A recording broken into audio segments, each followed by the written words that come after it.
Hello hello hello hello hello good morning Bahadur. येतोय का? Yes yes yes. एकदा तू पण बोल जरा. Yes Bahadur. Okay. Okay okay. ठीक है. एक मिनिट श्रीकांत. जनरल कोई वैसे जनरल नहीं प्रोग्राम ना होते हैं शुरू में अभी टाइम है हाँ नहीं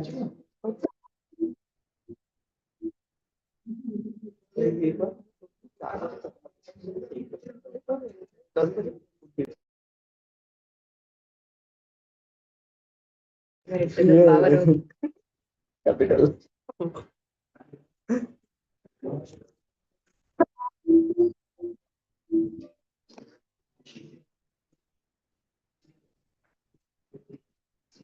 कर लेती हूँ।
Hello. Good morning.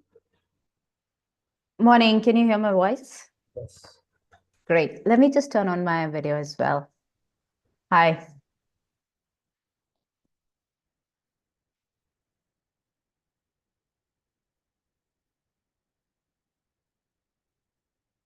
Hello.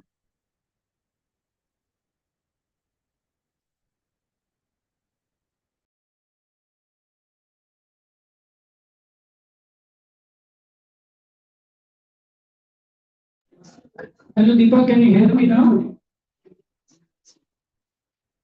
Yes, I can hear you. Okay, good. You're audible as well. Okay, great. Just gonna let me know when you like me to start. Yes, yes.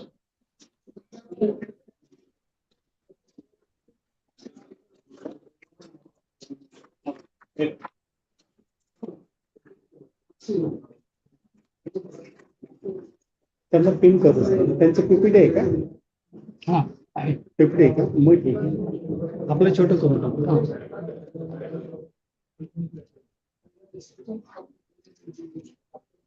Deepa will start in 5 minutes, huh? People are Okay, just no walking. worries.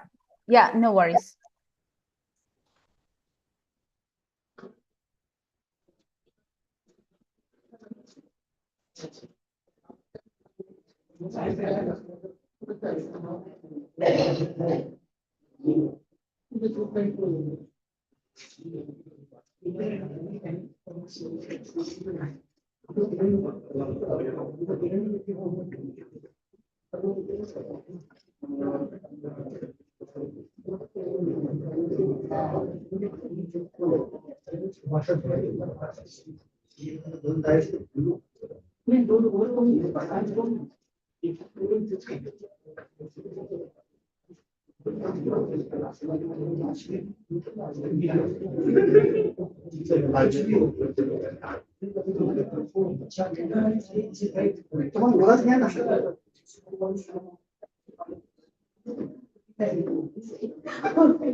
त्यांना participant टाकू का?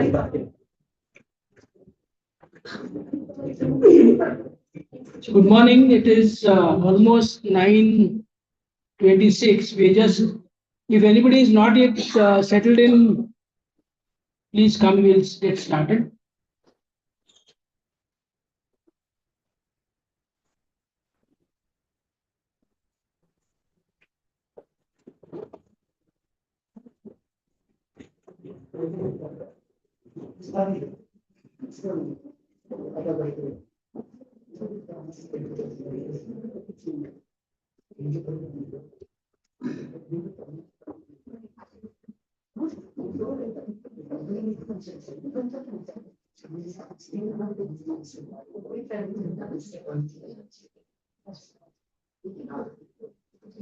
So we'll get started now, and thank you for being on time.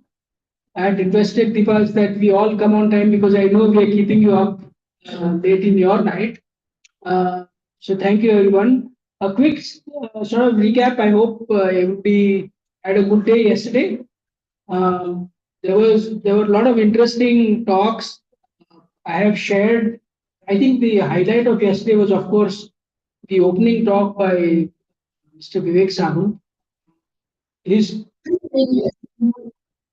His presentation is shared on the WhatsApp group, so I hope many people have been asking for it. So please do go through that.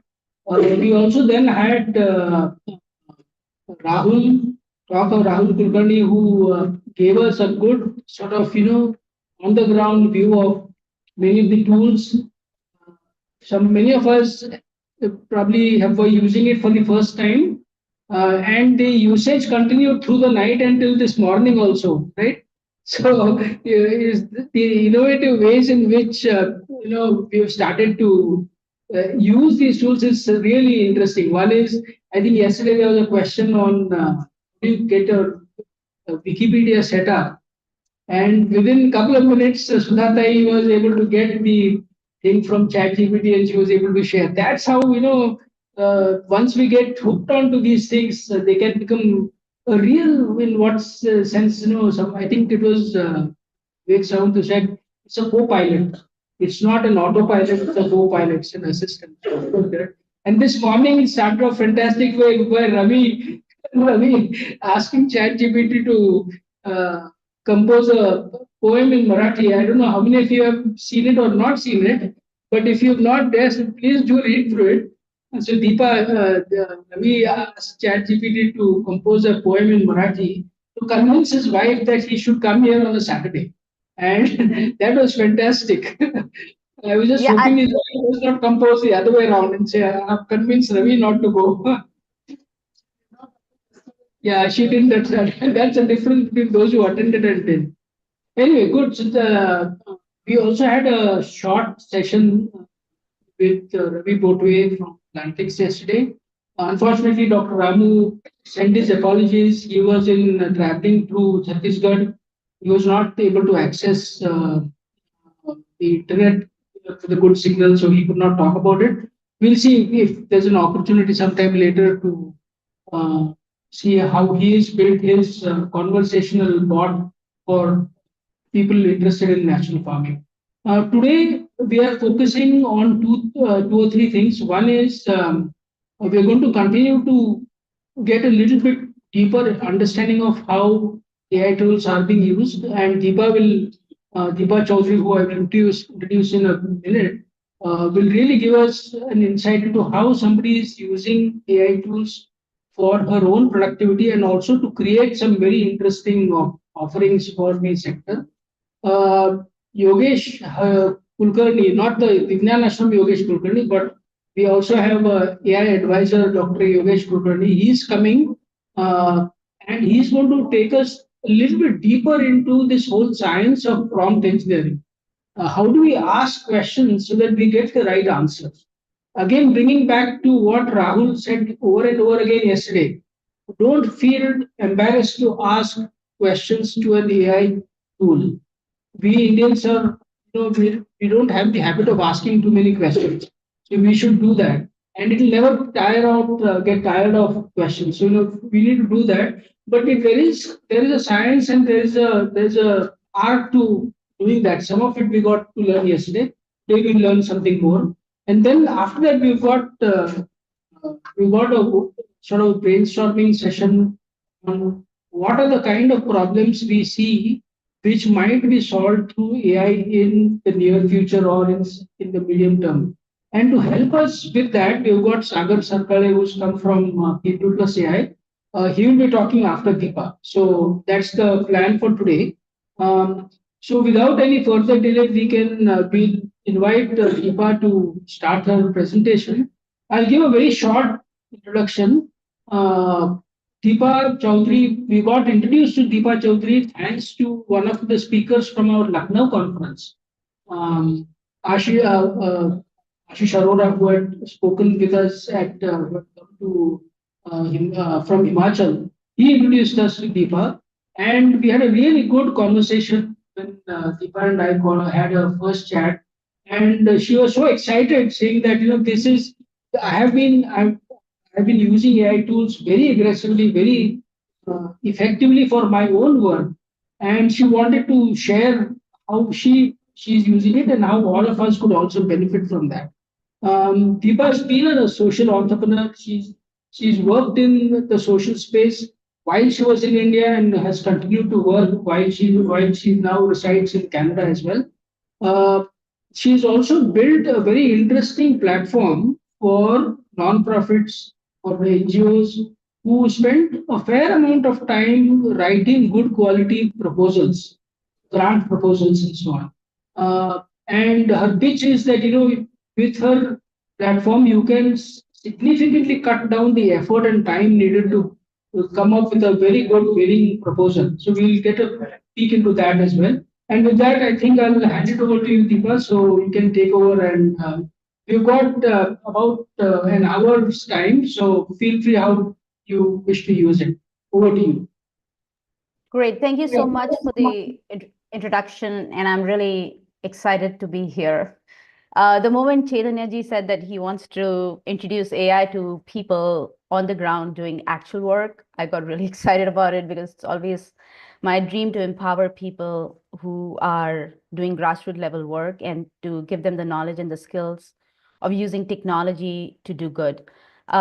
So to give a little bit background, I started my journey in social good from Mumbai. I'm a graduate of Tata Institute of Social Sciences. I co-founded United Way Mumbai, which is now a fairly large organization, but it was just a two-people team when we started it. And I totally understand the struggles of working in a small organization and what it takes. You know, we are juggling with multiple tasks and doing so much with very little resources that when AI came into the picture in 2022, I got really excited about it. I'm like, this changes the game for people like us who work with limited resources, because now it gives us the superpowers to do so much more. And we don't have to have big budgets, but we can do far more with very little. So yeah, that what drew me into AI in 2022 when ChatGPT launched. But I've always worked at the intersection of technology and social impact. Before that, I worked with Salesforce Foundation in Singapore. I was leading the philanthropy for Asia Pacific, donating technology to NGOs, just getting them to use cloud technology, which was very new at that point of time.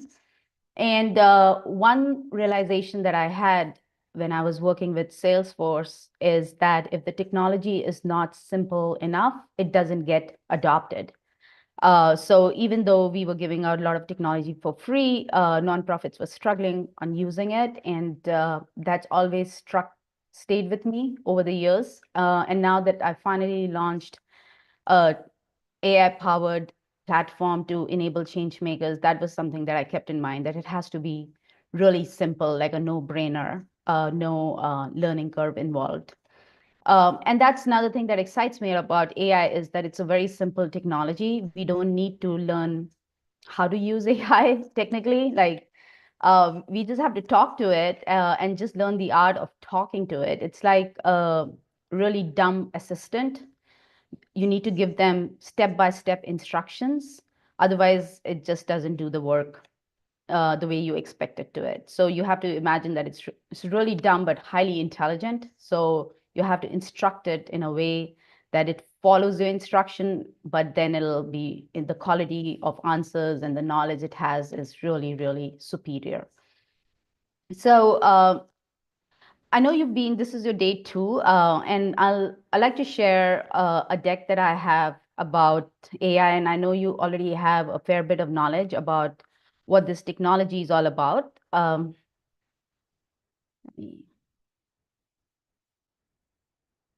you see my screen? My screen is visible, right? Just Yes, ma'am. confess. Okay, great. Let me make this a slideshow so you can. So yeah, this image that I created that you see here, it literally took me a second to create this image. Well, what it really says is that it gives us the superpower to do more. Like we can do things that we couldn't imagine before. It enables us to do 10 times more with very little effort and without feeling burnt out. And that's what we needed always as change makers. This is a little bit about me. As I said, I founded United Way Mumbai. I worked with Salesforce Foundation. I also worked with another nonprofit in Singapore. It's called the World Toilet Organization. They took on the task of creating awareness about lack of sanitation, that 2.6 billion people don't have access to toilets. And I was leading their fundraising efforts. Sitting in Singapore, I raised money from Rockefeller Foundation, Ford Foundation, Government of Singapore. So I've got tons of grant writing experience. Also, when I was with United Way, I've done lots of grant writing and allocating funds and assessing projects. So, you know, as small organizations, you end up doing almost every little thing by yourself because we don't have people for different tasks. So just 2 or 3 people manage almost the whole game. And so you've already got a fair bit of understanding of what is generative AI. It is basically AI has always been around, but the new frontier of AI is generative. It is based on large language models that have been trained on all of humanity's data. Since the dawn of the internet, all the information that we have put up on the internet has been used to create these large language models. And not just the data from the internet, but also there are villages that are populating data. And now AI is creating data for these large language models. It's called synthetic data. So there's so much knowledge that's pumped into these large language models. You can think of them as a computer brain, just like a human brain. And it requires a lot of skill to be able to retrieve the information from these computers, this large language model. And there's a whole field of it which is called prompt engineering. It is a science. There are research papers coming out almost every day about how do we get these large language models to do things. It's great for chatting and seeking information, but when we want them to do tasks like complicated, complex tasks, there is a lot of prompt engineering behind it. And there are researchers studying this computer brain and trying to figure out how do we get them to do that. And so the next year, like 2025, there's a lot of talk about AI agents where there will be these agents that will be able to take actions on behalf of humans. We just have to instruct them, like book us a flight, and it'll probably go and research the flights and give you like 3 options. And then you say, okay, book me this flight, and it'll go and actually do the booking for you. But there will always be a human in the loop instructing how to go about it. So I won't go into these details, but it takes a lot of you have to train these models, and there's a cutoff date, and the training is highly expensive. And then when you have to serve the knowledge, that's another task altogether. And the way the chief scientist at OpenAI, which is the company behind ChatGPT, describes large language models is, think of them as the zip file of the internet. All of the internet has been taken and put into these models. And one beautiful thing about these models is that you can not only just chat with it through text, but you can also talk to it. It's or you can show images, and they understand all different forms of human communication, and they will communicate back to you in human language. Now that's incredible because we don't have to learn the language of the computers. The computer has learned the human language. So it makes interaction really, really easy. And for the end users, it feels like magic, but inside there's actually linear algebra and a lot of computational stuff that's happening. But for the end user, people like us, it's like, wow, like I just spoke to AI in Marathi, and it gave me a response back in English. If you said that, give me a response back in English. So the translations are like instantaneous. You don't have to, there's not even it's like so quick, like translations, transcribing, those kind of things are like totally a no-brainer for these language models. So I know you've already heard of ChatGPT. That was the first one that introduced us to generative AI, but I just wanted to give you a big landscape overview. That besides ChatGPT, we also have Gemini, which is part of Google, and we have Meta AI, which is inside WhatsApp or Facebook. We have Claude, which is by Anthropic, the company. And I use Claude quite a bit more than ChatGPT. I started off using ChatGPT, but now my favorite is Claude. I feel it's more human-like in its responses, and it can do almost everything that ChatGPT can do.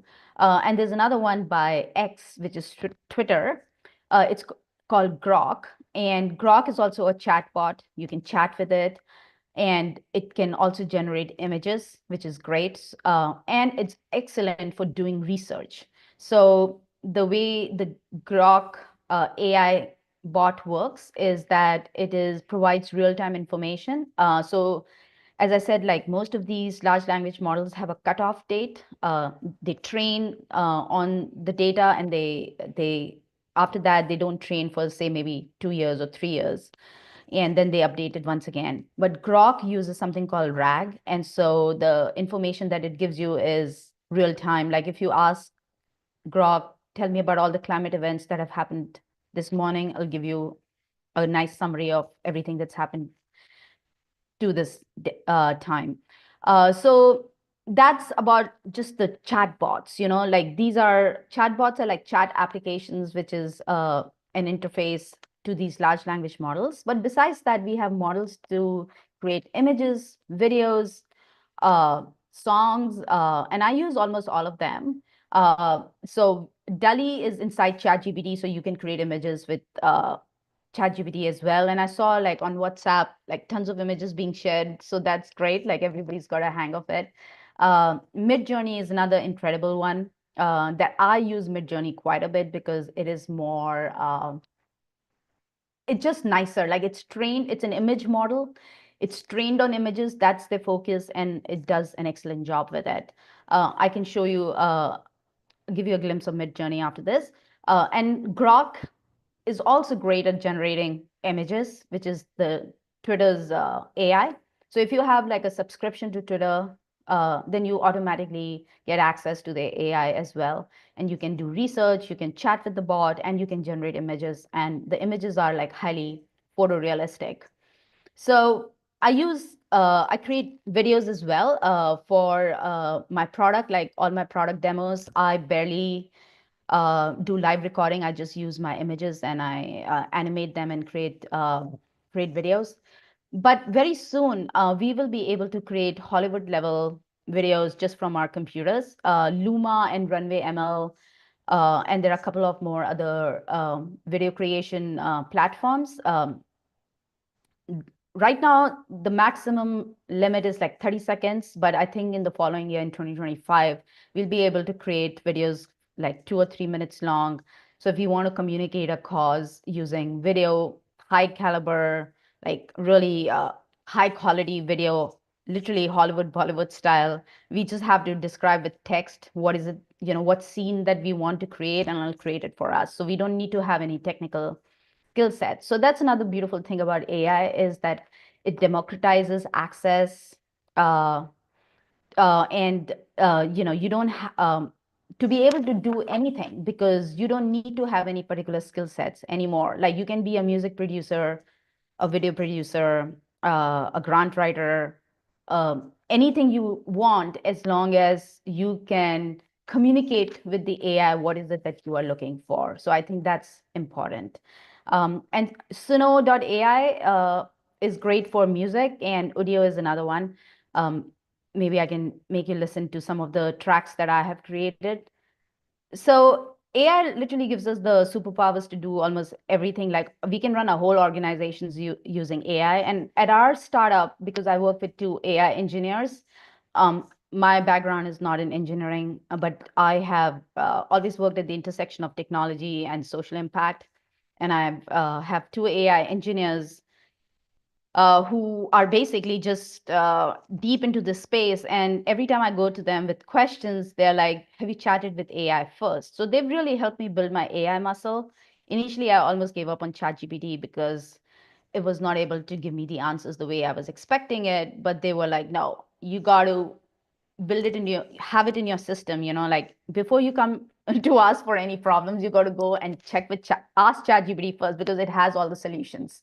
And still, if your question is unanswered, then come to us. So any technical stuff, like anything, I just go to ChatGPT for it. So these are some of the images that I have created. I just wanted to, I'm very active on social media like LinkedIn and X, and I create images around for my blog. I have a AI for nonprofits blog on LinkedIn. So I create images for my blog. I create images sometimes to just, talk about a cause. So I wanted to create an image like just to show, there's literally a smoke on the other side in the city, and people are chilled and relaxed and swimming. Like basically just a thought-provoking image about climate change. So this is what I created using Grok. This is just to show you the interface of what Midjourney looks like. So I wanted an image for an article that I was writing on generative AI. And I wanted to create an image of a farmer, like a futuristic farmer, and I used Midjourney to create that. And with Midjourney, they always give you 3 image options. I think they give you 4. And then if you don't like one, then you can iterate on the prompt and improvise on it. And all this happens in the matter of seconds. Now imagine like if we didn't have access to this, how hard it would have been to create graphics for anything. Like at United Way, I remember struggling with creating graphics for our organization. Like we were always doing fundraising campaigns and just like we were good at like formulating the concept and stuff like that. But whenever we needed help for creating graphics, we just didn't have that skill set internally, and giving it out to anybody else was so expensive. Like as a small organization, we couldn't afford it. But now, like if I need to create a graphic for my blog, it just takes me a second. And to iterate on it is pretty fast. Like if I don't like it, I just improvise on the prompt. Or one more great thing about Midjourney is because it's a social experience of creating, if you find other, like it's like a social network, so you can see the images that the others have created. And if you like any of the images that others have created, you can reuse that prompt. So you don't have to start from scratch. You can reuse the prompt and then improvise on it. So that's why I kind of like Midjourney a lot. I don't have to always think of the base prompt. So these are some of the images that I have created, like this graphic, like write grants like a pro. I used ChatGPT to create that. These are some of the images for my blog, like this one. I don't know if you heard the Trump speech once. He was talking about how, like in America, we need to save cats. So it was like the moment where he had just spoken in one of the debates, and I wanted to take that and talk about like save cats and save farms, and I was actually writing for my blog, so that was my blog image. So again, it opens up different forms of visual communication. You're not limited to just a certain type of art. You can create anime. You can create cartoon style. This is a photorealistic image that I created. This is again, like I had to conduct a session for this social enterprise forum, and I was talking about AI, and I needed an image for the event page, and so I just created one for that event. So it's pretty magical because you can do all of this thing in a matter of seconds, and you don't have to always seek help. You can do it yourself. Like I think we are entering that age where we can do almost everything ourselves. Like as a small team, we can just do everything without having to spend a lot of money getting stuff done. So how to create I mean, this is something that I've learned a lot with experience, but reusing prompt like Midjourney and Ideogram is another one for creating images. You can reuse other people's prompts. If there's an image that inspires you and want to create something similar, you can reuse that. You can also use AI to craft prompts, because AI, the way, the way I work is that if I have an idea in mind, I discuss it with the chatbot, like say ChatGPT, and I say, this is the blog I'm writing about, and I would love to create an image. Can you, and then we have like a back and forth conversation. It's like having a conversation with a friend, but think that friend is like super intelligent in all domains, not just one domain. So after that, you can probably say, okay, help me think of an image. Now, can you craft a prompt for me to instruct an AI to generate an image, and it'll give you a prompt, and that prompt will always be superior to the prompt that you will think of. So it'll talk about more details, like this is how the sky should be, or because creating AI art is literally like, imagine you have to describe a scene to the painter, like I want an image to be created, and this is how the sky should look. This is where the person should be sitting. This is where, what should be in the background. You got to give all the instructions if you want the output to come out the way you have imagined. And so you can use the chatbot's help in crafting prompts as well. Another great feature. So this is like a image that I created about an article that I wrote on AI and democracy. And look how big my prompt is. It's like literally a story in itself. And I did tell ChatGPT that I want to, show ancient and modern, like a fusion of that, because Athens was the place for a direct democracy.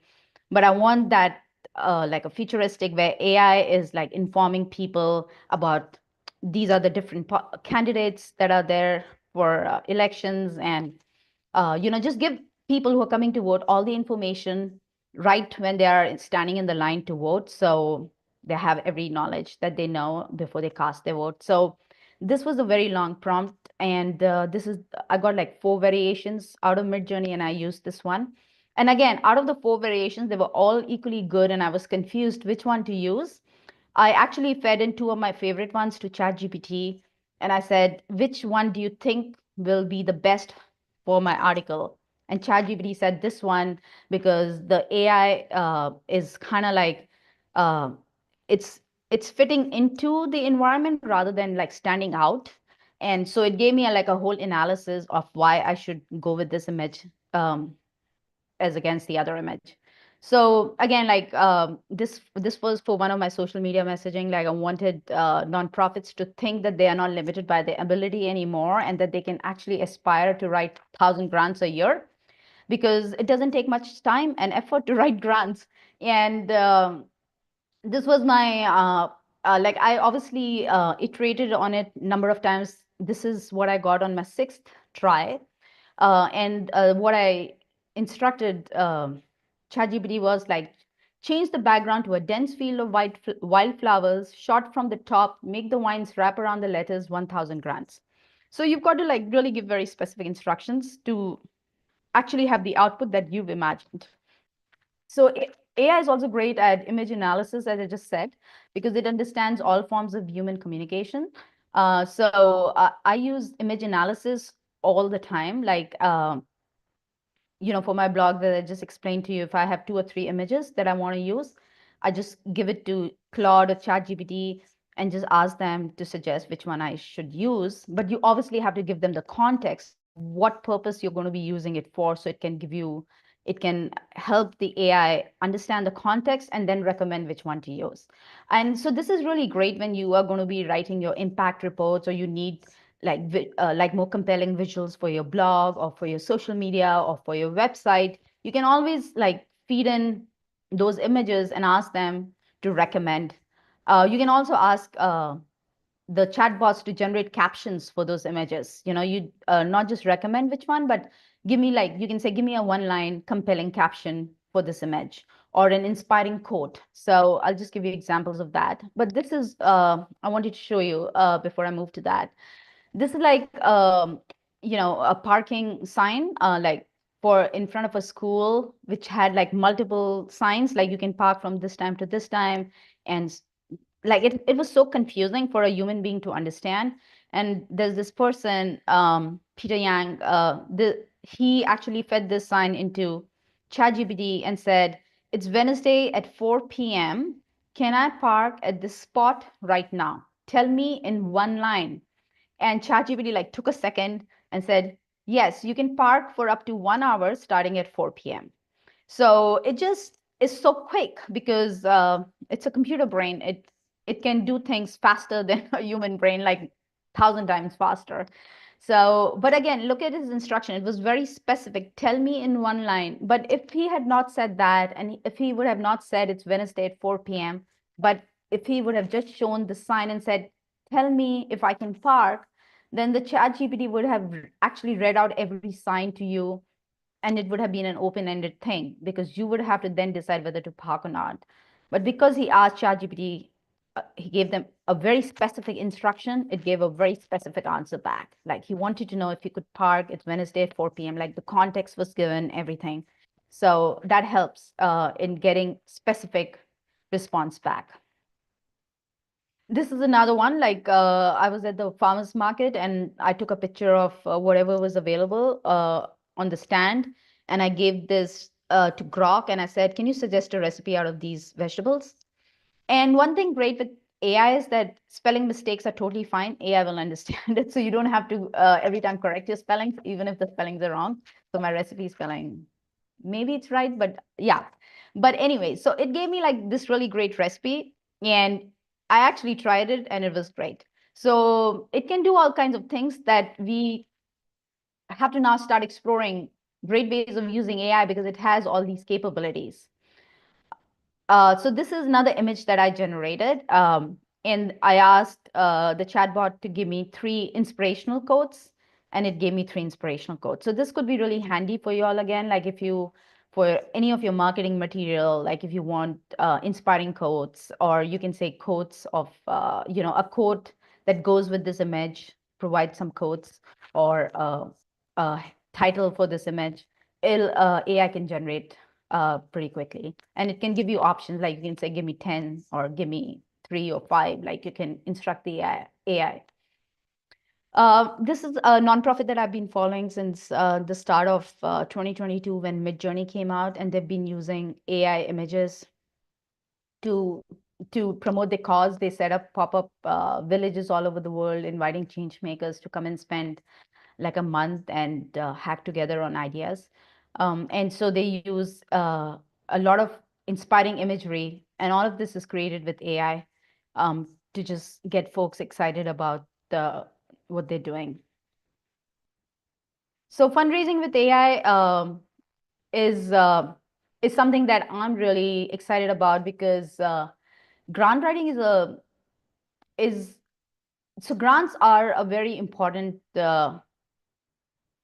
source of income for nonprofits, right? Like this is where most of our money comes from. I know there are different ways to fundraise, like you can have people donate on your website, or you can do crowdfunding campaigns, but grants is where the most of the money to support our causes come from. Like that's been my experience as a fundraiser with small NGOs. I've always focused on grants because I knew that's where the chunk of the money is going to come from, and so we need to like hyper prioritize where we can focus our efforts. And when I was able to create these images in 2022, I've been using Midjourney since then. I was really like, I was like, wow, like I was never be able to create anything because creating visuals was always a handicap for me. And I felt liberated that now I can create stuff in microseconds, and I can, I just have to give broken sentences. I don't even have to perfect my English. Like I could just say, cat flying air, and it'll just create an image for me. And I'm like, how can we apply this technology for the nonprofit space? And that's when I kind of contacted a couple of my friends, and they were engineers, and I'm like, how can we do this? And grants is what came to my mind. I'm like, so much of our time goes sitting and writing grants and then grant reports, because once we get the money, sometimes the donor wants us to submit reports every quarter. And so it takes so much of a valuable time that very little time is left for the real work. So I wanted to really solve that problem. And that was my origin story for GrantOrb. And grant writing came naturally to me, like I've done so many times. But I started looking around, like I was I was involved with Web3. And I saw like a lot of people in Web3, they have crowdfunding campaigns and they had to submit grants. And I started looking around, and I'm like, people aren't communicating their ideas well. Like they're not talking about the specifics. And so it's really a problem. Like people have great ideas, but they're not able to communicate well. So maybe it is a specialized skill at the end of the day to be able to communicate your project ideas in a more compelling fashion. So there was a real gap, and AI is pretty compelling. And so we built out GrantOrb, which is I can give you a demo, and we can create a whole grant in like 5 minutes, literally. But it's as simple as describing your project and generating an entire proposal just from a brief description of your project. So maybe what I'll do here, actually, I'll come back to the GrantOrb demo in a bit. I just want to finish off with how this is just our flow of GrantOrb, but I'll give you a demo of that. But I wanted to also show you how I actually use AI to create all my product demo videos. So, like we built this product, but there's so many great features that I wanted to create lots of micro videos to talk about how you can update your grant proposal with AI, how you can write reports with AI, how you can create grant proposals, and all the different little features that we have. And so I started using this service. It's called HeyGen. And what it does is it takes your image and it animates the image. So you don't even have to have a camera or record your voice or anything. All I have to do is type my script, and it will convert my text into audio. And I also gave them a little bit of my voice sample, so it kind of matches my voice. Maybe I can play this a bit. Let me know if you can hear the sound. I'll play a little bit of this just to show you what it is like.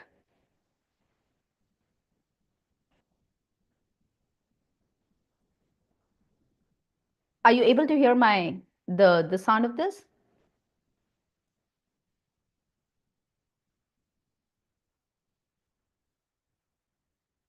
We can't hear the sound, Deepak.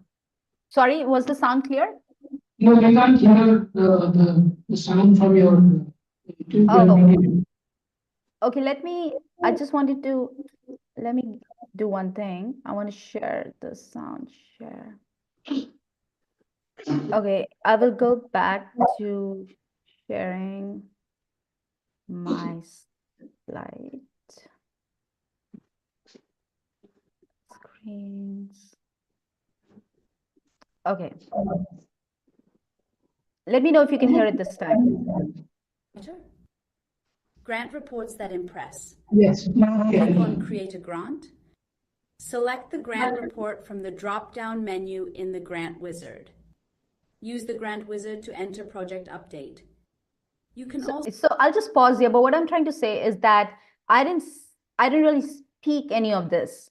They have a workflow where you can just type your script, so you can be highly precise. Like, there is no post editing. Generally, what happens when we have to record videos for anything, for social media or for product demos or something, you will do recording, and later you will go and edit, and you will remove all the filler words, and editing itself takes about 2 to 3 hours, 4 hours, depending upon how good you are with editing, or you might have to outsource editing to somebody else. But here you edit while you record, literally. And this is a static image of mine, like it is a picture, and it animated my picture. So the lip syncing and the eye movement, everything is done by AI. And they use this technology called text to speech. So you just type and it converts the words into audio. So this is all done by AI.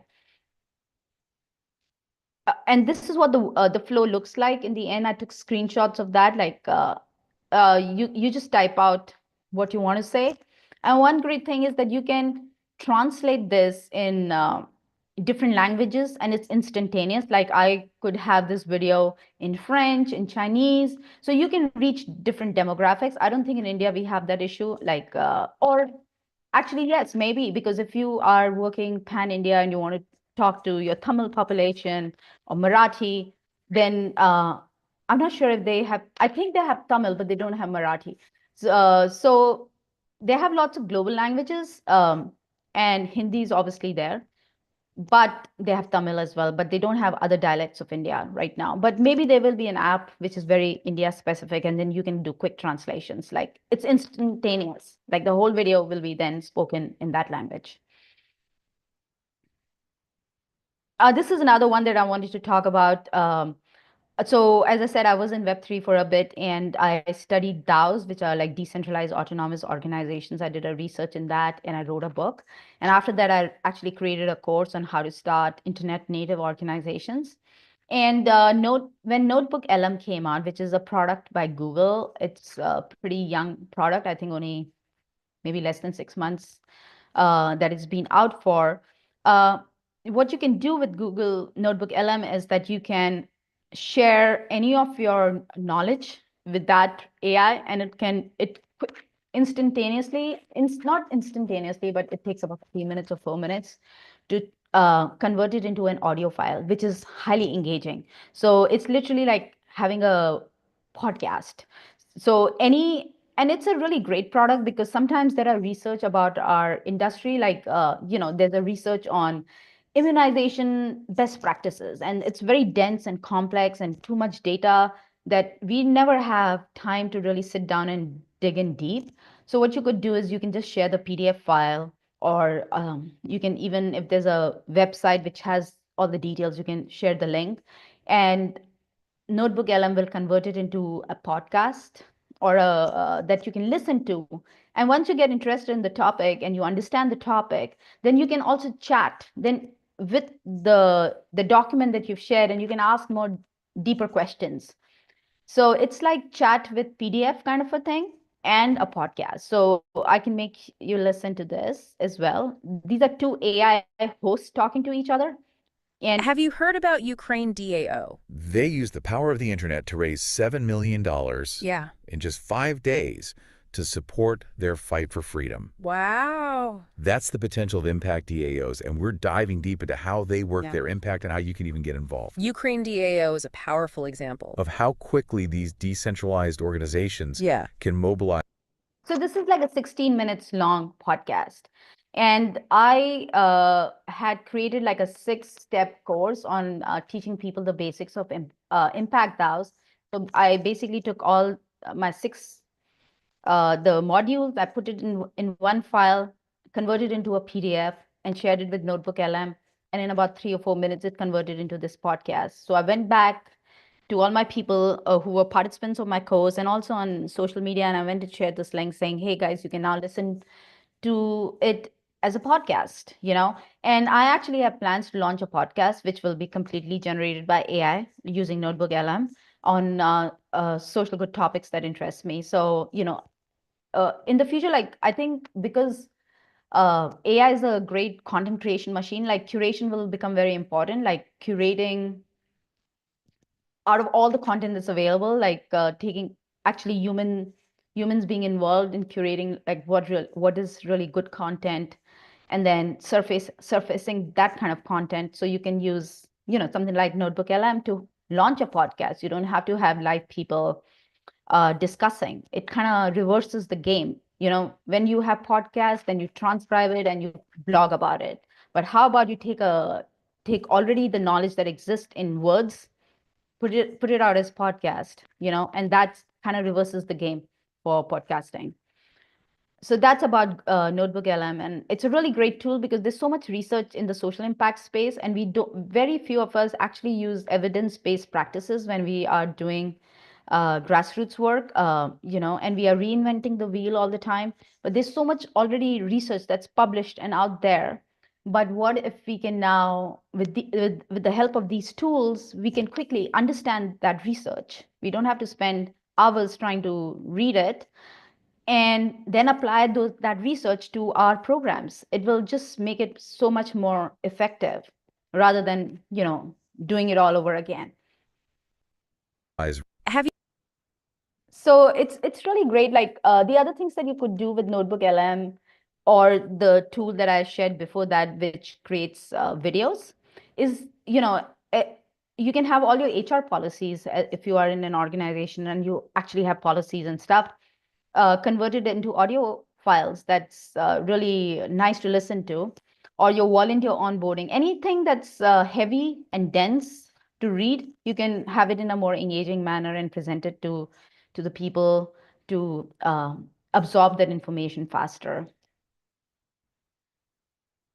This is, again, a song that I created on Grantorp. So again, my AI engineers got me into the AI music scene. I was one day just listing out all the key features that Grantorp has, and I was going to put it out as like 10 facts about Grantorp. And they're like, why don't you write a song about it, or like make an AI song about it? I'm like, okay. And so what they literally did was they took that 10 facts, put it into ChatGPT and said, hey, in the style of so-and-so artist, write the lyrics. And it wrote like a whole lyrics for me. And I actually took the lyrics and put it into Suno.ai. And I just prompted, like, I wanted like hip hop style. And it created like a whole song, actually 2 tracks for me. And you could choose which track is better. I created this image using Midjourney because I wanted a different kind of image, and I can make you listen to the song as well.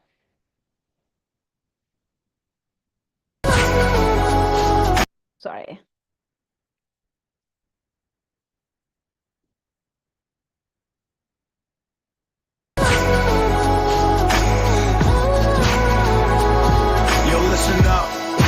got a story to tell about Grand Orbit tool that'll serve you well in the world of grants. It's a crazy mess, but this AI's got the key to success. It's like magic, yo, how it gets things done. Writing proposals faster than a speeding gun. Any topic, anytime, it's always ready. Anyway, so this is one song that I created.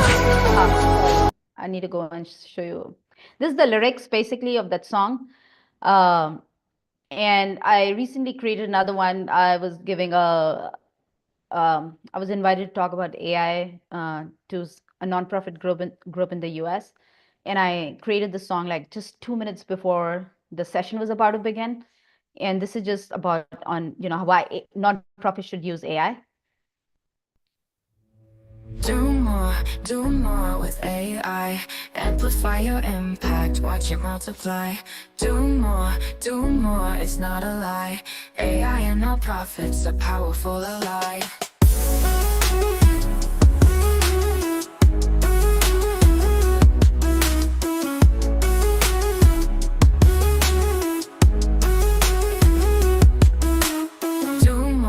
Do more with.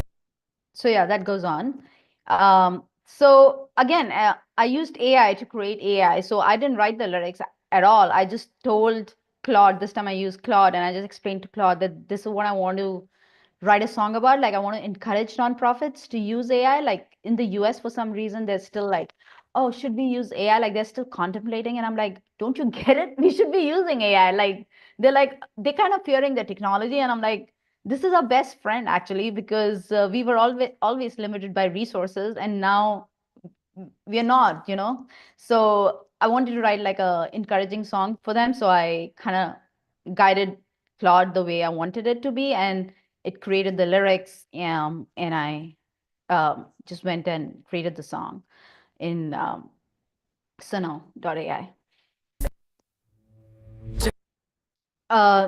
So yeah, this image again is generated by Grok. Grok is very good at putting text on the images.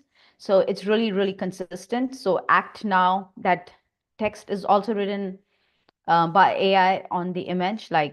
So you just have to say, create an image and say this on top of the image or on the side or in a certain style. You can mention the style in which you want the text to be written.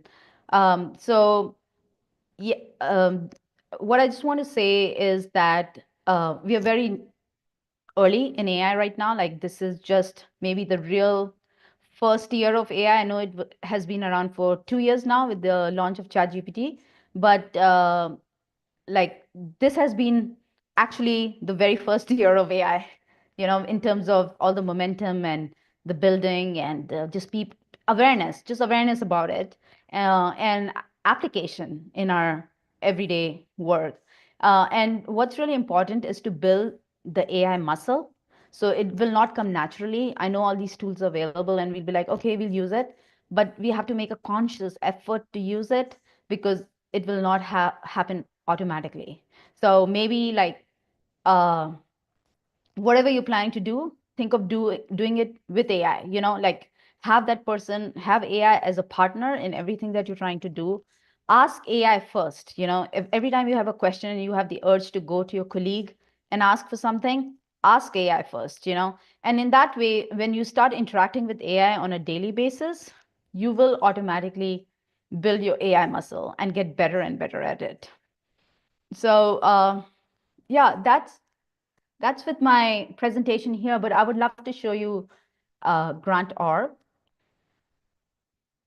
Let me go back to Zoom and share.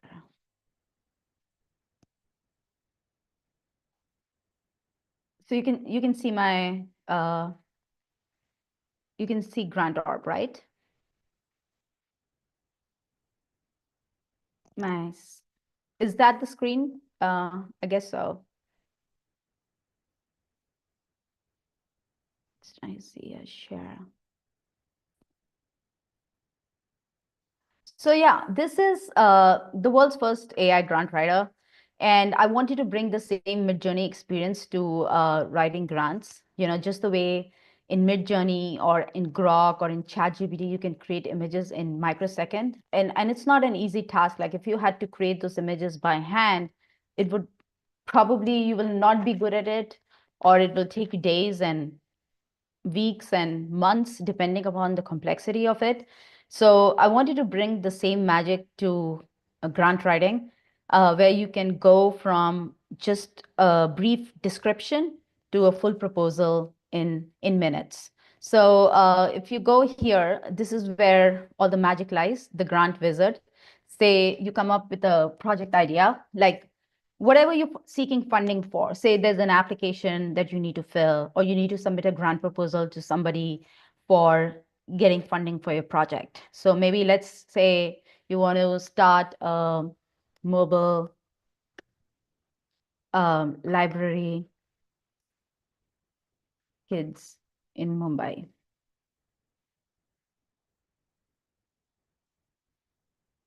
And you can provide more details. You can say that would visit. You think of this box right here as like a dumping your thoughts about the project that you want to raise money for. It can be more than this sentence. Like I just said, start a mobile library for kids in Mumbai, but you can say that will provide more details, whatever you've thought about it, like that will, visit 5 neighborhoods, Monday, Wednesday, Friday, starting from so-and-so, like whatever are the specifics around the project, you can put it there. Or if you have already like jotted down those thoughts on a different document, you can attach a file here. But anyways, let's just start with this. Start a mobile library for kids in Mumbai, starting. I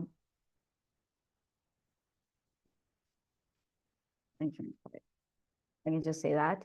And I go and say, create an outline. And what AI does is it takes this information that I just provided, and it will create,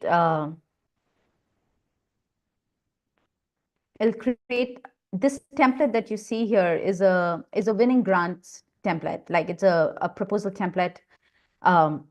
Every proposal will describe the problem that you're trying to solve. What is the solution for it? What's your goals and objectives for it? What's your plan of action? Like if you're submitting, if you're requesting for funds from anyone more than like you're asking for a certain amount, which is significant amount, whether it's an individual donor or it's an institutional donor or a corporate donor, they would want to see a proposal. They would want to see how you're going to spend that money and what will be the outcome of that, of that project. So, and what will happen to it once the grant period is over. So these are all the questions they ask. And team members, I can just say,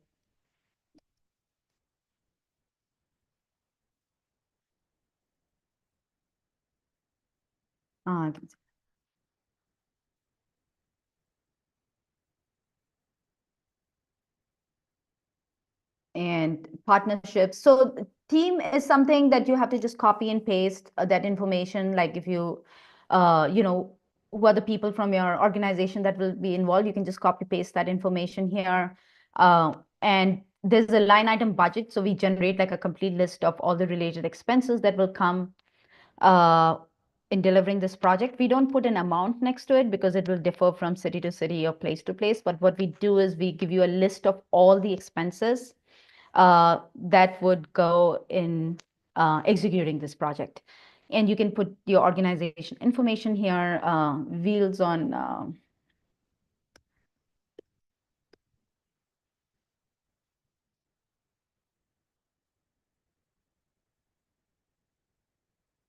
I'll just put a little bit, but this is something that you can copy paste and just enter the information about your organization, your past track record, what you've done, just to establish your competency in delivering this project. And if you're applying to a specific donor and they have eligibility criteria, like a lot of donors would have, they would say you need to be a registered NGO, you need to be operating in the, we can only fund programs that help children or women or whatever is the eligibility criteria. You can either copy paste or you can attach a file that lists down the eligibility criteria. So you can do a quick check to see if this proposal is in alignment with that. and we show you in red or green color whether it's aligned or not aligned. Like if it's red, it's completely not aligned. If it's green, and there are different shades of green, like light green is and we'll give you like a one-line summary. There is an alignment, but you haven't mentioned anything about so and so that's mentioned in the eligibility criteria. So it's an opportunity for you to go back and strengthen your proposal outline. But this is just an outline. Once you're done with that, you can say, I'm ready to generate the grant proposal. One more thing that we've done here is that you can write this proposal in any language. You can write this in Hindi, Marathi, any language, and it'll generate in English as long as this box is checked, generate in English. So it removes language as a barrier, because a lot of grant submissions or applications, they expect you to submit in English. English has been the language. For many of us, English is not our first language. So if we are not comfortable with English, you can put your information in the wizard in whichever language you're comfortable in. It'll fill out the outline in that language, which you basically read and just make sure that it is in alignment with the project that you plan to implement. If there are any tweaks you need to make here, you can make those changes here.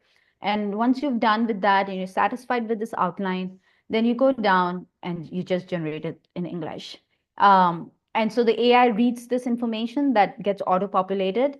And once you fix it and you are happy with it, then you just go here and say, create the grant proposal. And the AI takes about 3 minutes to write this whole grant proposal down. Now, doing this traditionally would take you anywhere from 30 to 50 hours, depending upon the complexity of the grant that you like. Just computing what the deliverables for the project will be, or what the impact is going to be, it takes time. I've done this work many times, so I know like how I had to just anticipate. It's all about like thinking about the impact that the project will make. But now I don't have to, because AI already knows, based on the nature of the project that I'm going to be doing, that this is what the impact is going to be. And all the only things that you need to really be fixing it, or be making sure it is in alignment, is to ensure that the numbers are correct, like the goals and objectives are what you plan to achieve, basically. So those are just the figures that you need to adjust in the outline stage. This is a plan of action. These are the project deliverables, the timelines and milestones. It comes up like, again, this is something if, at the outline stage, when it creates the outline for the proposal, just make sure that it is in alignment with your plan of implementation, and you can fix it at that point of time. So it will be exactly what you have.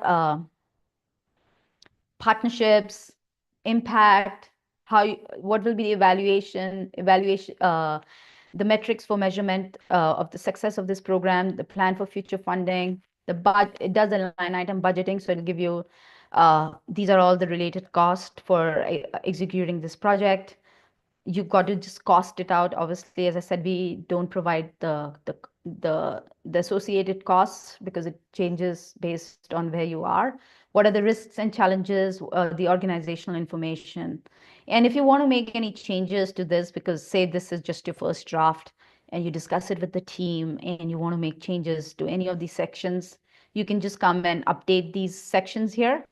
Like say you want to add some more stuff to the problem statement, you can add here, or wherever you want to make changes, just whichever section you want to make changes, you can do it here.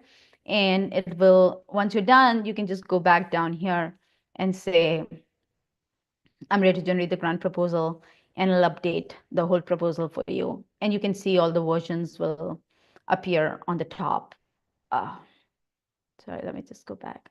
All the versions will show here like 1, 2, 3, 4, as many updates you've made, and you can see the changes that you've made. So it's all powered with AI.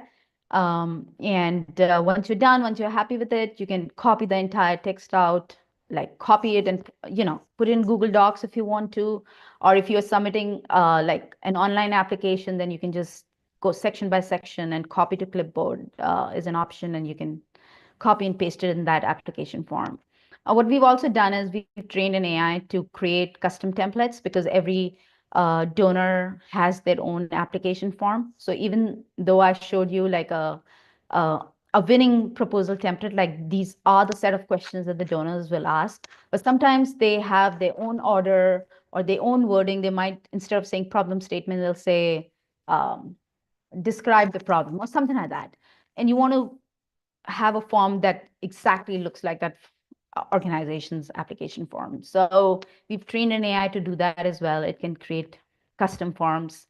And once the form is here, like this is a Box Impact Fund, actually. I would highly suggest that you should apply for this. The due date is December 9th. It's a very easy form. And Box is this company based out of Silicon Valley, and they're giving out grants, and it's for global, like as long as you have a registered, like a charity status in which in India, like you can apply for this grant because it's a global grant. They also want to see the use of generative AI, and they haven't really mentioned that it has to be Box, like you have to be using Box. You can use generative AI, like you can probably say, I want to use generative AI for writing grant proposals or creating this thing. So they'll give you money to maybe like a generative AI budget for your organization. So they haven't specified like that it has to be Box, because I know Box is also giving, they have a AI feature in their own application. So take a look at this grant for sure.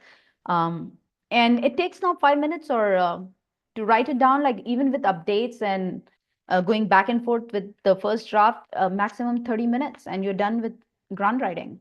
And you don't need to know the art of grant writing at all. The knowledge has been baked into this. We also create grant reports. So once you get money, you have to write grant reports. So there's a whole system built for that. A lot of organizations want a letter of intent first, then only they release their grant application form. They say, submit us a letter of intent, why you want the money. And once you clear that first step, then they invite you to apply for a full grant, So that's a letter of intent as well. So our goal is to really enable change makers. Like they shouldn't be sitting and writing grants, but they need the funds. And so we want to help them get that money, and we're going to build everything that's needed to help them get that money. So there are a couple of other ideas on the roadmap that we want to build to just strengthen this whole thing. One is including looking for grants, like searching for grants, but also project ideas. Sometimes we need help with project ideas and stuff. So we have all of that feature on the roadmap. Yeah, at this point of time, I would just say, ask any questions you have. Like I'm happy to take on any questions.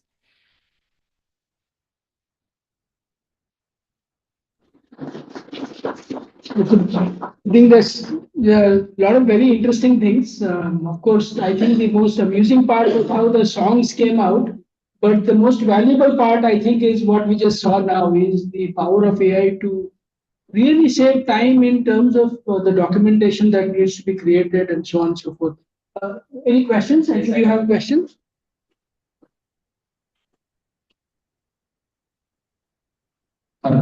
So one way we are saying this proposal taking is a kind of help for us when we have a limited resources.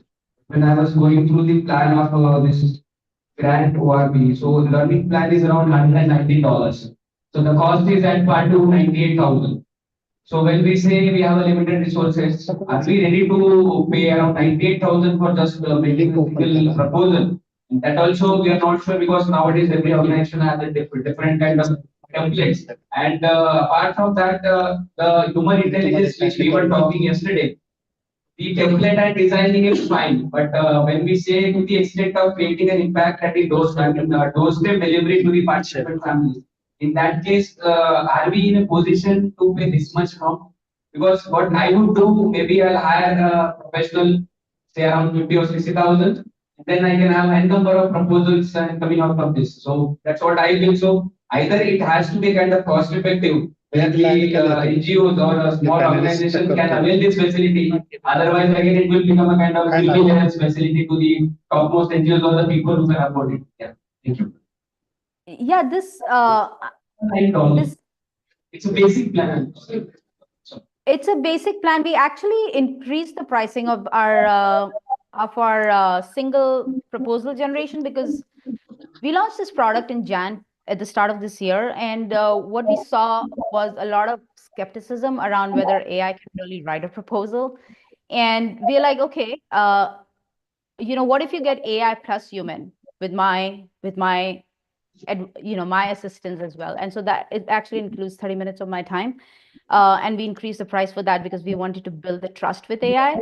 And so AI writes the proposal, but you can chat with me about the proposal and anything else that you want to do.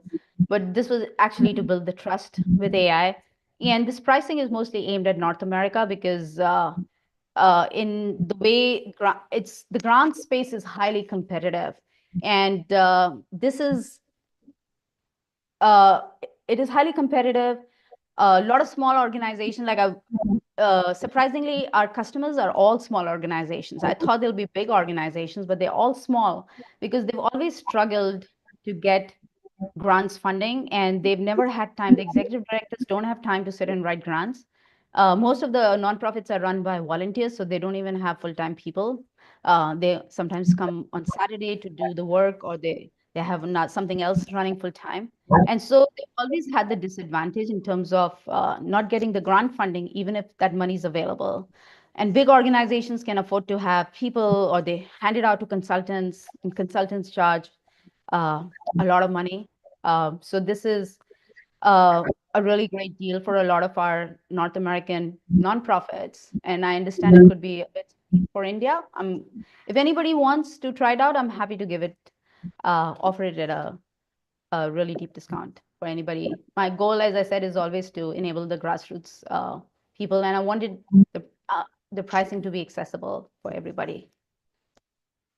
So I think we can we will share Deepa's contact information with everybody who's on the listing. So anybody who wants to take this forward, explore more, explore pricing and other features or whatever else, maybe we can take it offline after the conference is over. We'll share Deepa's contact. So, yeah, feel free to reach out. My goal is to really empower y'all and also to make you comfortable. As I said, that the first learning plan is from our experience of interacting with the market, and it has been it's the first year of AI, and people are still not sure about AI. But actually, I've written many proposals, and I've seen proposals written by Grantor when they're high quality, even better than the ones that I've written. So I have full faith in the AI, but a lot of people are skeptical about it. So it comes with human plus AI touch.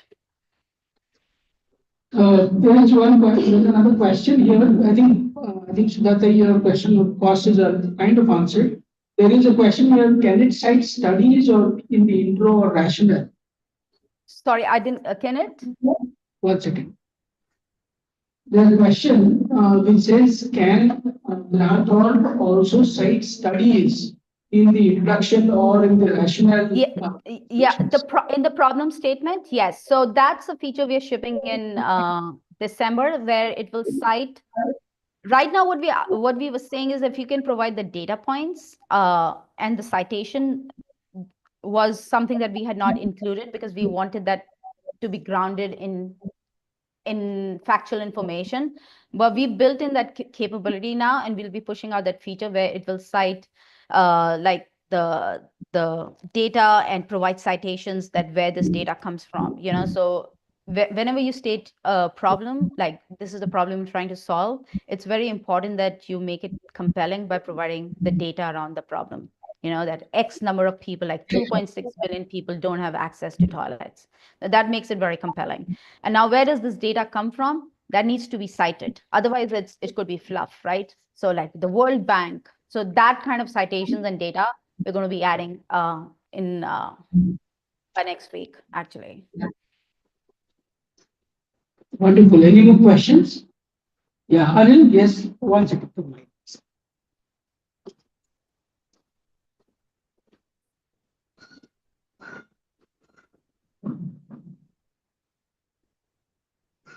what's a good product to use when you want to innovate design of products? So let's say you want to do grant funding for creating a new product design.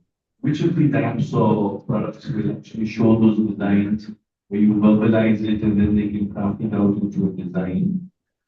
Is that available through AI? That's point two is also if you're doing research proposals, is there an app that's suitable for research proposals as well? These are the two things I want to know. So I did get your first part. Could you repeat it for me? Yeah. So let's say I'm doing a grant where I'm talking about creating a new product. Okay. Let's say it's a new product for an agricultural end use, for example. And I have conceived the entire product, but the cost to get it designed is high. So is there a more economical way using AI where you can get the basic designs done based on verbal explanation of the product? Using AI. Yeah. So yeah, I couldn't. Your voice was echoing. So I said, is there an AI tool where you can use the AI tool to get a product design based on a verbal description of the product? you can use Claude for it or ChatGPT for sure. Okay, so they will do that as well. Yeah, you could you definitely try Claude 3.5 Sonnet. Like, see, within these chat bots, there are different models and models of different capabilities. So if you're using Claude, make sure it's 3.5 Sonnet, and it actually draws out the whole map for you sometimes, like if you instruct it to. Okay, thanks. In fact, I think we may ask the same question to Yogesh, Dr. Yogesh Kulkarni, who is going to be doing the next session later on, because he has a background in machine mechanical engineering and so on. So I think he might be able to give another perspective on what could be used as well. Okay, so thanks a lot so much from all of us here in India. Deepak, really grateful for you to have waited for us late in the night and given us an introduction to how you have discovered the power of AI to use in your own work, and then also created a valuable product. I know it's in the early stages and so on, but I think the promise is very visible in the demonstration that you gave us today. So thanks once again, and on behalf of all of us, all the very best, and we'll stay in touch with you. Yeah, definitely. Thank you. And anybody has any questions, feel free to reach out. I think I'm also part of the WhatsApp group, so you can just tag me and reach out over there.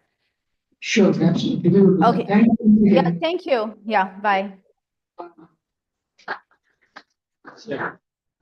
With that, we'll move to the second session for today. One of the inspirations for doing this conference also came from the work of another organization in Bangalore called People Plus AI. Many inspirators, actually, I would say, like I have known Professor Ganesh for many years, almost a decade now, and I was familiar with his work. So that was one inspiration that came in. But another, and then the other inspiration that also came in was when I got introduced to this organization called People Plus AI. So I would, instead of me trying to summarize it for you, we requested People Plus AI to come, and Sagar Sarkane is here today. Sagar is clearly a young engineer. If you look at the color of my hair and his, it's very visible. And most of us are on the wrong side of age when we compare with Sagar. So this is the power of AI, with a lot of young blood moving into the space and creating some great opportunities and learning. Sagar is also an entrepreneur himself. And I had posed this question not knowing that the answer was also in the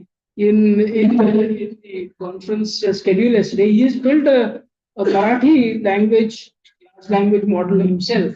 And so he's done work as a technical person, but in People Plus AI, he's also thinking about many other ways that AI can be used. So rather than me talk about it, I'll request Sagar to take over and talk to us about People Plus AI and what all is happening in the space within this country.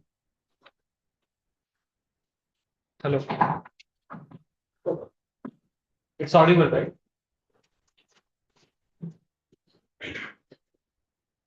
Just getting things set up.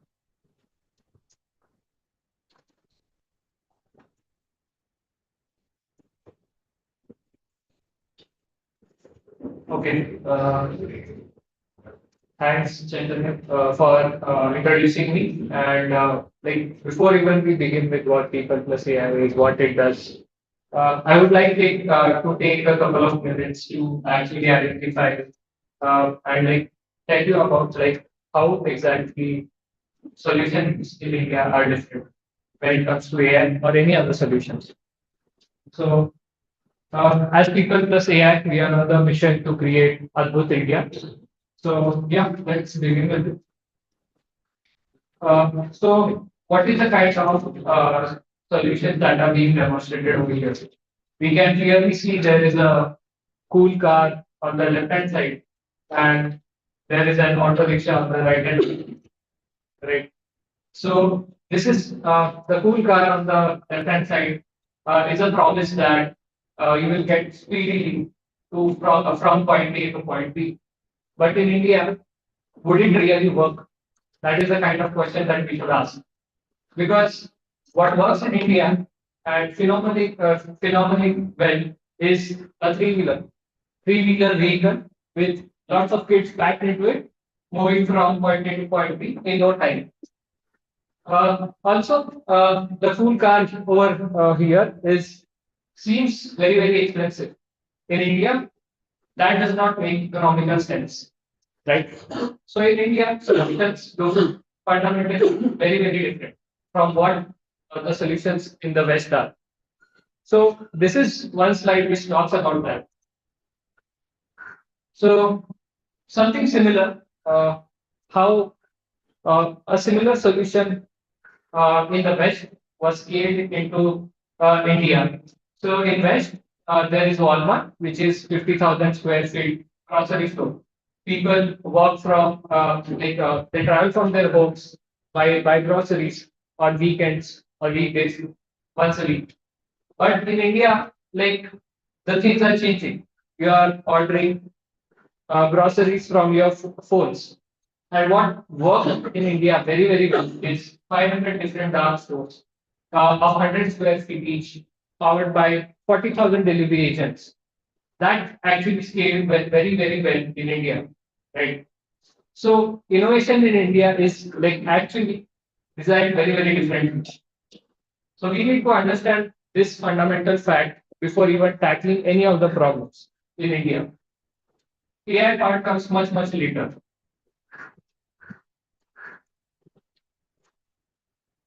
Also, having a good car is not enough if you don't have good roads. So, building good roads so that your technology rides on very easily, very smoothly is very important.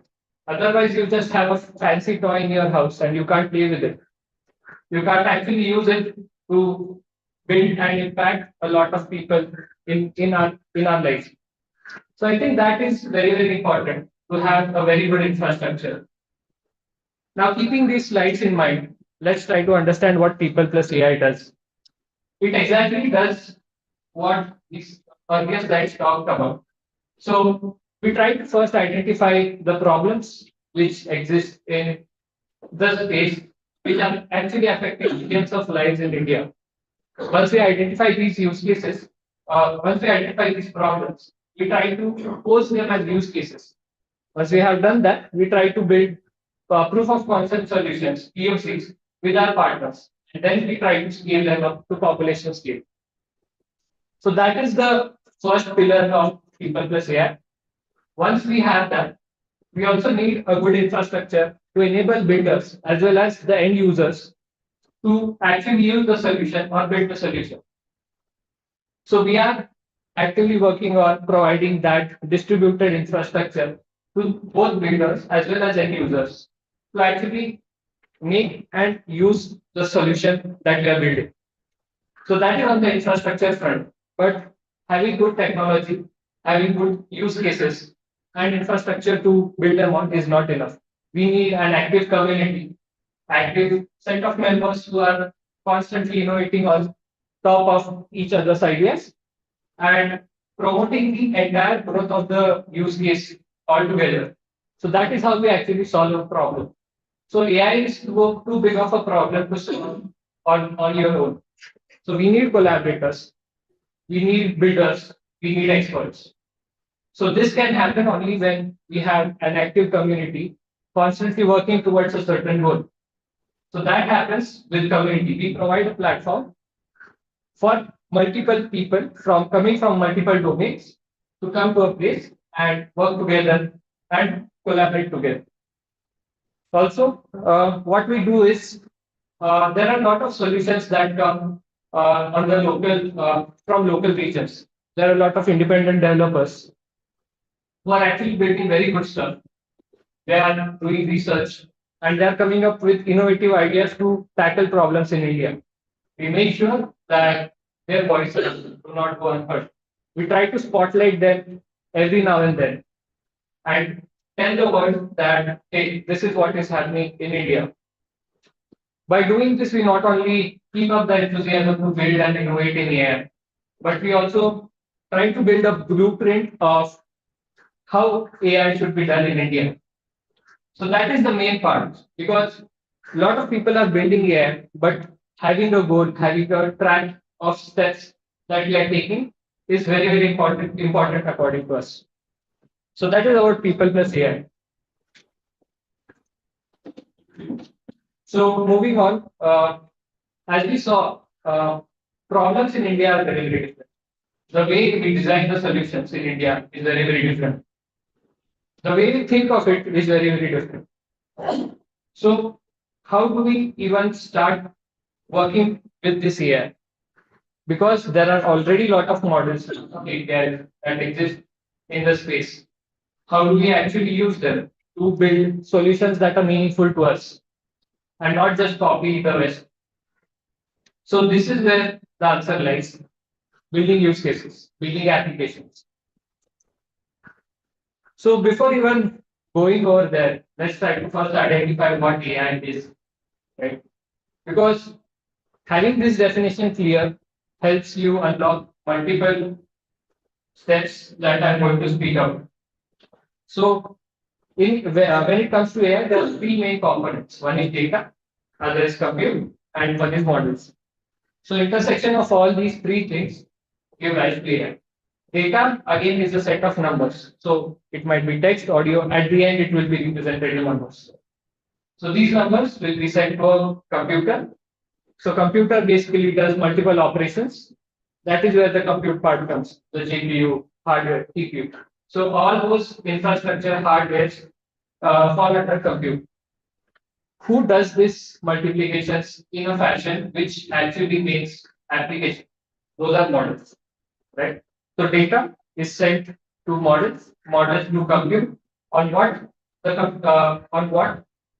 infrastructure does the model do compute is the hardware. So this is the whole thing. But I think to build use cases, we need talent, which is in abundance, in India. And I think this is what actually enables building of use cases.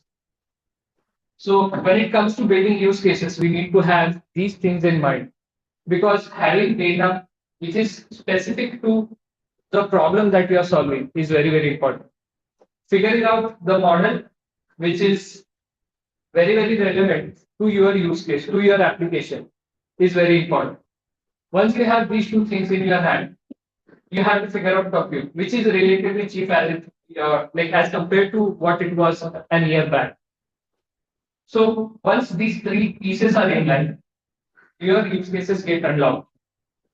So we strongly feel that India's strategy towards AI should be use case led, because who else will actually build solutions for us?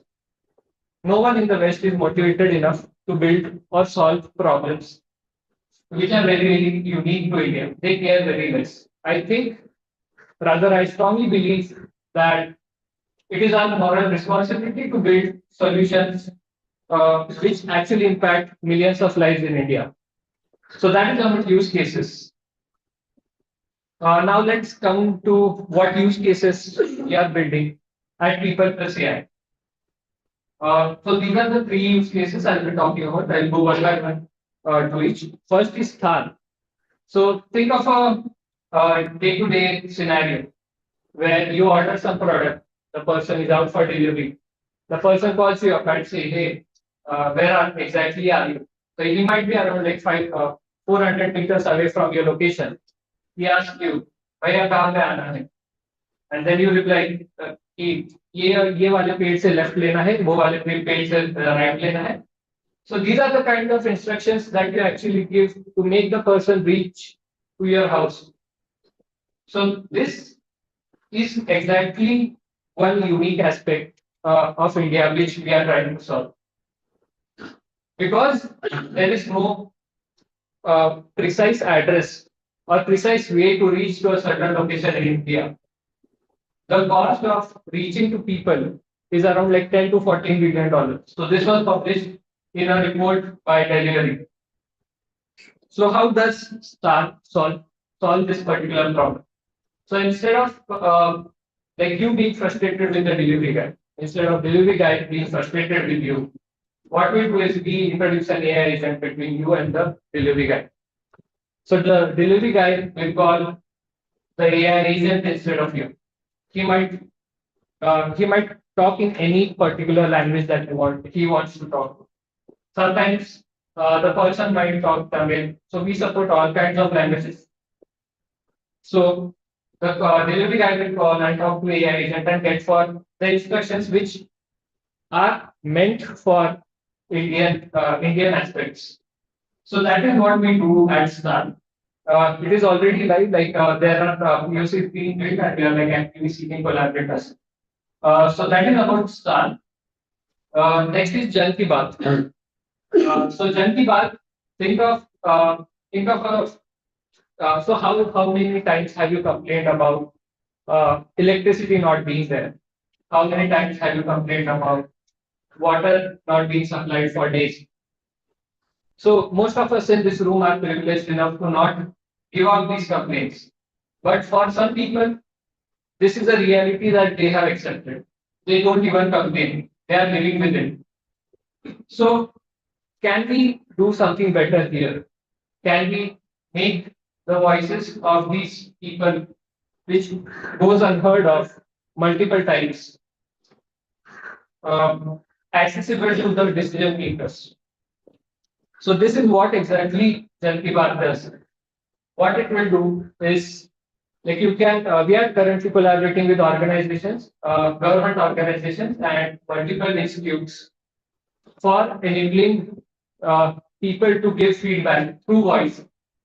So what organizations can do is they can launch a helpline number or some phone number to which users can actually talk in their language and say, hey, this is going wrong, this is not working out. The AI agent actively seeks feedback from you and not in a preset manner. It interacts with you in the way it is supposed to be and not in a very mechanical manner in multiple languages. So that is what Jan Ki Baat does. Even this is a live project. We are currently seeking collaborators. So yeah, these are the use cases. I hope everyone is with me. Like any doubts so far, like would like to address one or two of them, or else I can move on.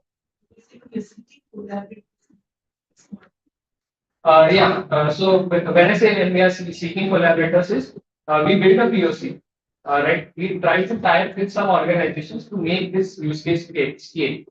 So that is what we mean by seeking collaborators. Currently, we are like talking to one of the state governments to actually launch this solution via a state initiative. So that's what we are trying. So the cost involved by the government. that is decided, that is being taken care of, that is still in process. Currently,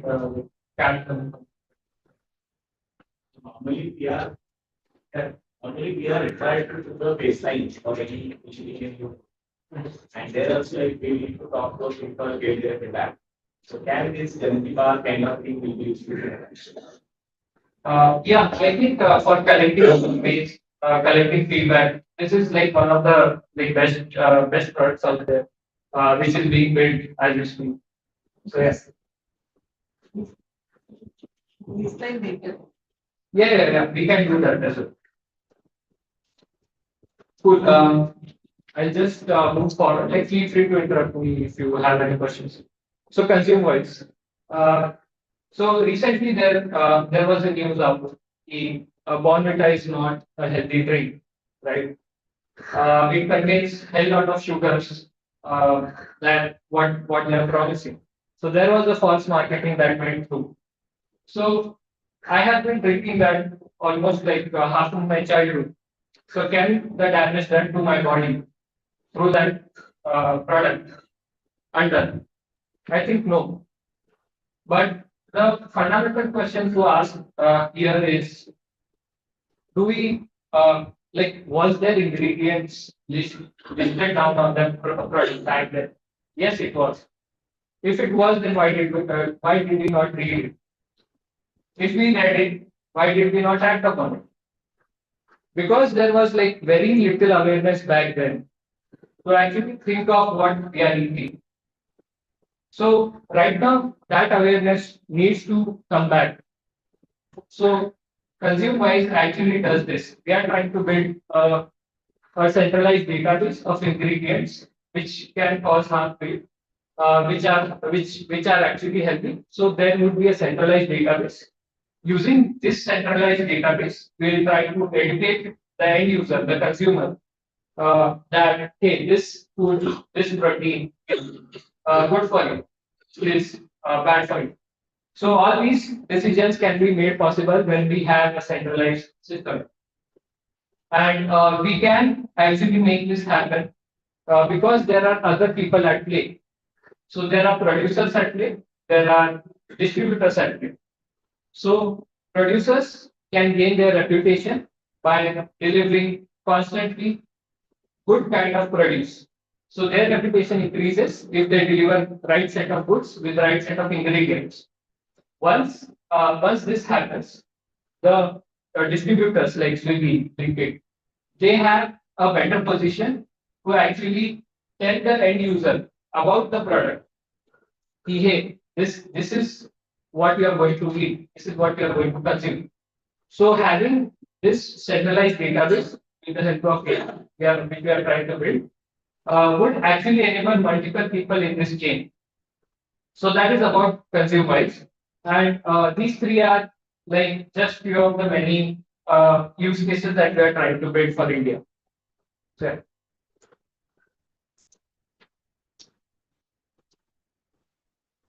okay.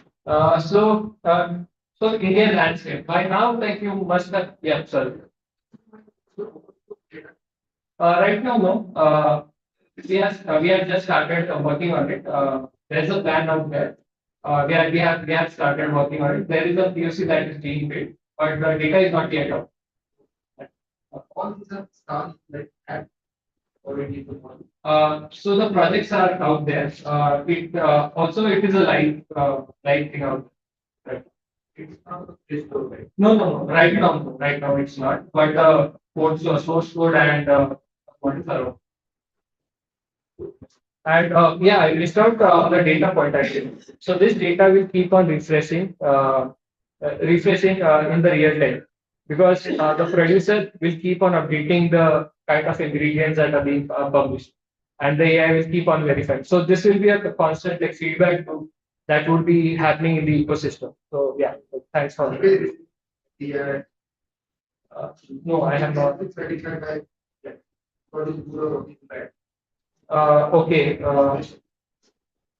Right now, I'm not very clear on like if that kind of certification is available, but I think some approval might come in place. I think a lot of the documentation is on the People's AI website. Yeah, right. So that might answer. Yeah. Yeah. So far, like you must have understood. I think everyone here agrees with me. The AI looks very, very different in India. Needs of AI are very, very different. The way we think about it needs to be very, very different. So let's try to understand like what AI landscape of India looks like. So this is what I try to. So does it actually look like this? I want answers. Does AI landscape of India look like this? So here I'm trying to type in Mala Pradushan Baddal Nibalda Lihaza hai. So I'm trying to basically interface with an AI agent to help me write an essay about pollution. So think of the effort that I had to put through to get to this point. I have to type in English. So the first one is the most natural thing that comes to me. Typing in English as it is. The second one is a bit more difficult. Mala Pradushan Baddal.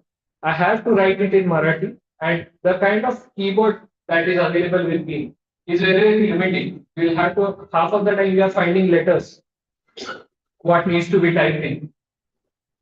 So that's about also, this is not just about typing. You have to find the right keyboard which suits your need in a particular language.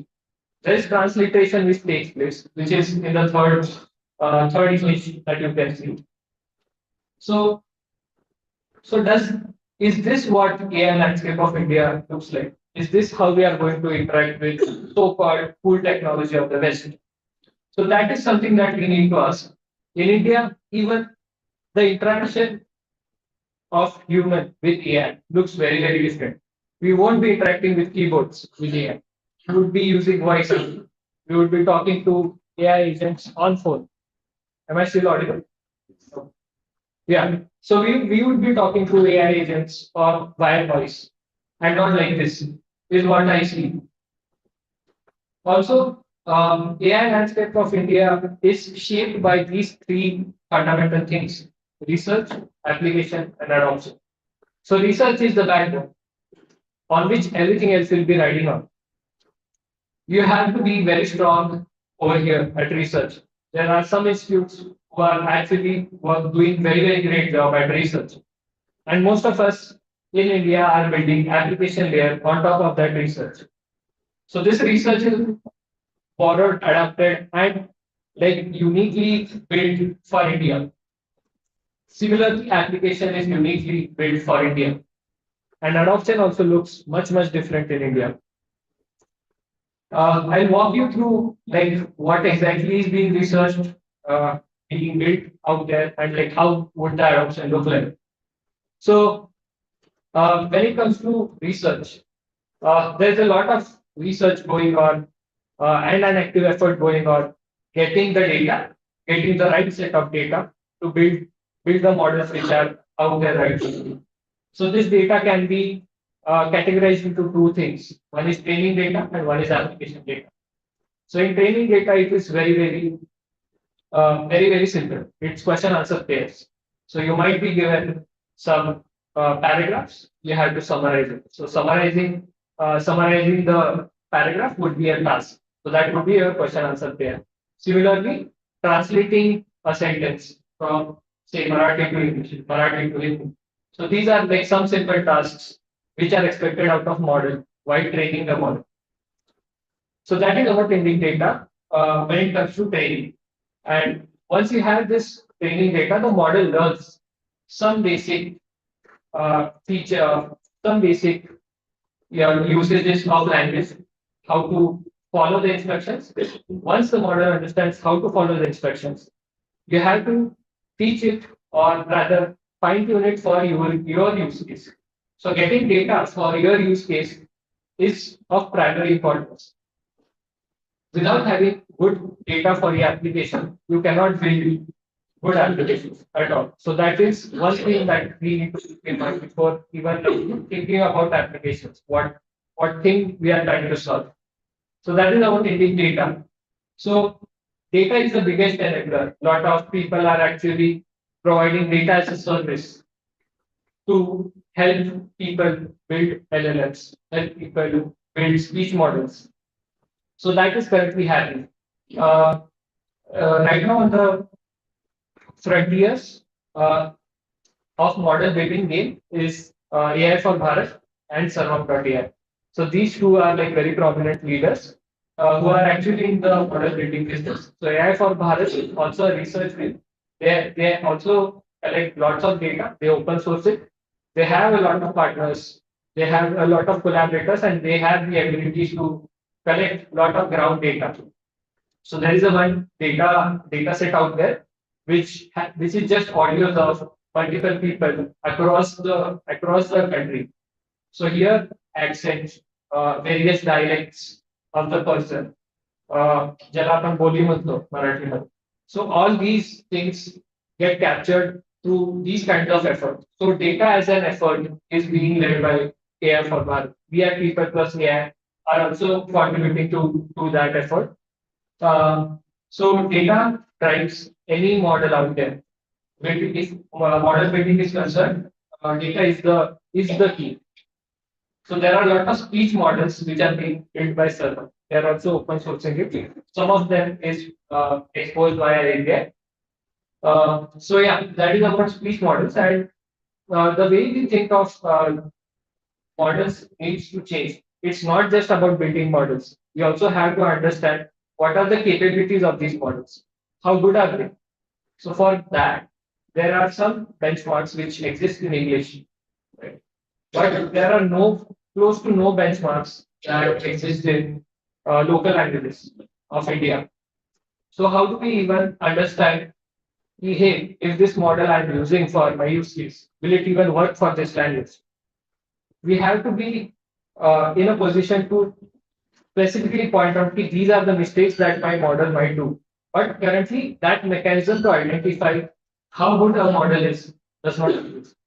So I'm currently working on that at People Plus AI, and AI for Bharat as well has published some research around this, multiple research papers around evaluating unique models, unique LLMs, and audio speech recognition models. So that's about research front. When it comes to applications, then as you can see, there are multiple domains that exist. So right now, applications for education, I would say, are mostly centered around doubt solving, helping people speak fluently in a certain language, helping people learn a particular language. So there is an app by Juice Talks, which teaches you to talk in English via your regional language. So if you know Marathi, you will be able to interact with the app in Marathi and also learn English as we speak. I'm not, so then that's an internal app by Juice Talks. I need to check the. Yeah. So that's on the education part. On healthcare part, there is one AI who has they have built an app for recording your cough, and that recording they use for pre-screening for the TB. So you can identify if the person has TB while just a small recording. The person does not need to go to a doctor. And so some pre-diagnostic elements of TB can be covered just via single recording. So that is what One AI is doing. There is Niramai AI who helps for breast cancer via thermal imaging. So here it is a non-intrusive way to identify if someone has cancerous cells via thermal imaging. So that's on the healthcare front. Yeah, also the last three sectors, insurance, banking, and gaming, they have a lot of potential, which is still untapped. There are few startups which are working on it, but I think there's still a lot of things to uncover over there, because you and I are in a position to read a lot of documents. We understand them, but think of a person who is in tier 2, tier 3 city. He does not have the patience, nor the skills to analyze and read a ton of documents. So how can we enable the person in tier 2, tier 3 cities to actually make a wise decision before signing any document? I think that is what applications in this sector will look like, and there are already some people working on it. So yeah, so India's AI advantage is actually applications. So how does India's success in AI look like? You have an option to interact with this AI agent, whatever application you build in your own language. So that is the first and primary thing that needs to happen. Right now, we are very, very limited by language when it comes to AI. There are some efforts being done over there, but they are still not complete. There is much more potential to make it better and better. So vernacular solutions being vernacular is of prime importance. Next is being affordable. So imagine like how many of us are actually paying for ChatGPT's plus subscription, which is like $20 per month. I don't know like who does that. But if you are a developer, if you are actually building AI solutions, then it makes sense for you to pay that $20. Yesterday, Sam Altman launched another subscription which is $200. Who in India is going to even pay $20? Forget about $200 that needs to be paid. So we need to make solutions which are very, very affordable. And this can only happen if there is such an infrastructure at base, which is very, very accessible to the model builders as well as end consumers. Because the models need a place to run. The model needs to be small enough to run at scale. And if the model is small, it exactly tackles your use case. Because small language models are meant to be used for very narrow use cases. And that is what we are trying to solve. So having a good infrastructure is very, very important to make it affordable. Once you have affordability part, the integration part. So think of 10 years back, we are not very used to making UPI transactions. Now, almost every one of us in this room makes UPI transactions without even thinking twice.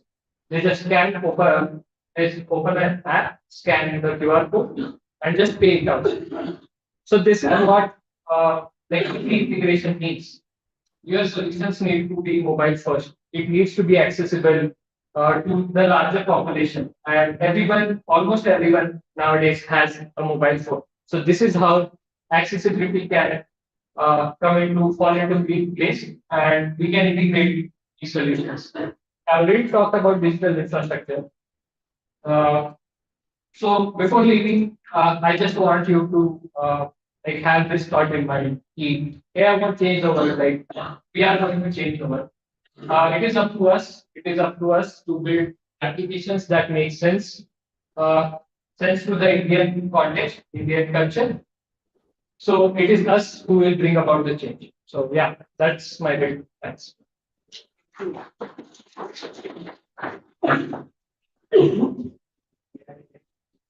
I think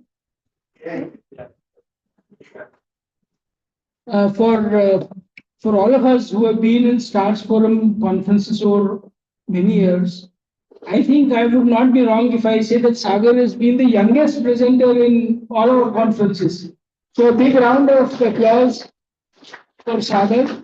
And it also helps to have him as a roommate before a conference like this. So I got to know a lot about what he is going to present, and he got to know a lot about who's in the room and so on. So that I think contributed to make this presentation very useful and valuable. So thanks a lot, Sagar, for coming and being with us. This was also obviously going to clear a lot of concepts in our mind, but some of the takeaways, I think, from the 45 minutes that we had with Sagar. One is that we have to start by first identifying a problem. If we don't have a problem, AI can't chase problems. Problems have to chase AI. I think that's the first thing that I got. That clarification came. The second very important thing that I learned from my conversation with Sagar is once you identify a problem, figure out if AI is a solution or not. Do not make an assumption that there is a solution, AI is the solution for this. Because as we understood, putting together an AI solution is a time consuming affair, it's a costly affair. Without data, AI will not work. I think that the Venn diagram that you showed tells us a lot about the importance of data. Without the data, you can't know. And to use the expression that Deepa shared today morning, that think of ChatGPT as the zip file of the internet. Okay, which is basically it has all the information on the internet as data available to answer questions. So that was very important. The data is important for us, and it's good to know who's working on data, who's taking the lead on data collection, and so on. The next important thing was the use of this term model. We use we use things like ChatGPT and all that. These are the models that you were talking about, right? So when somebody from the AI world says model, in our mind it should translate to things like ChatGPT, Gemini, Midjourney, and many of the tools that we use, Notebook LM. These are all models. That was the other part of the Venn diagram that you showed. And the third one, which is most important, is the hardware, or what is the computational resource. Because everybody says, ChatGPT created this poem in 5 seconds. But imagine the amount of computation, the hardware resources that are required behind the scene to create that kind of a quick response.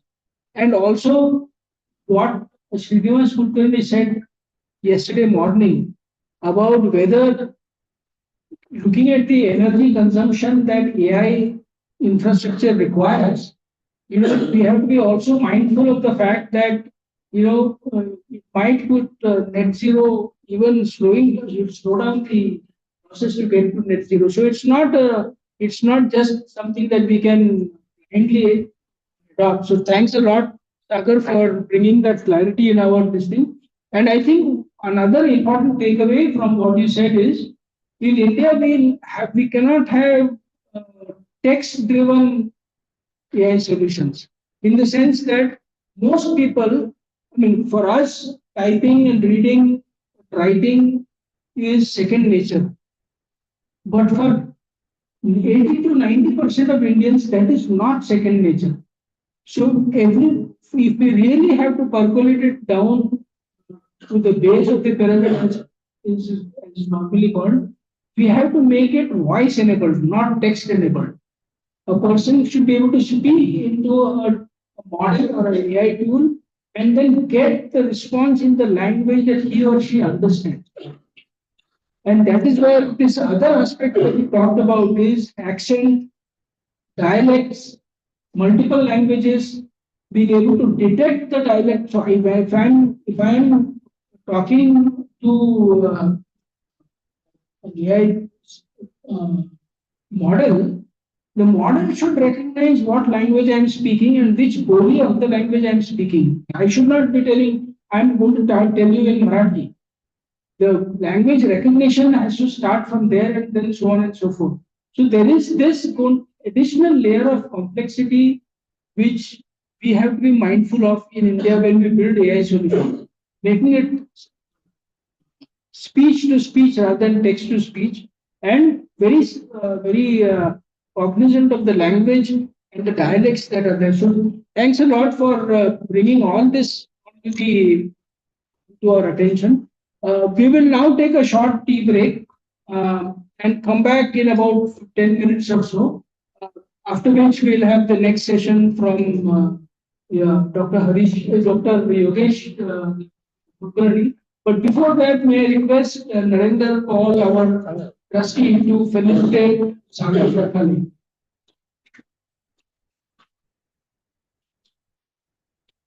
Thanks.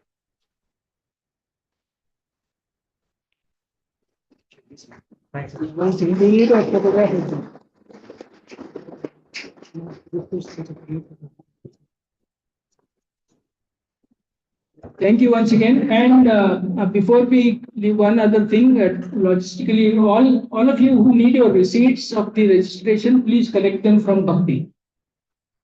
We'll have a 10-minute tea break and come back at 11:35.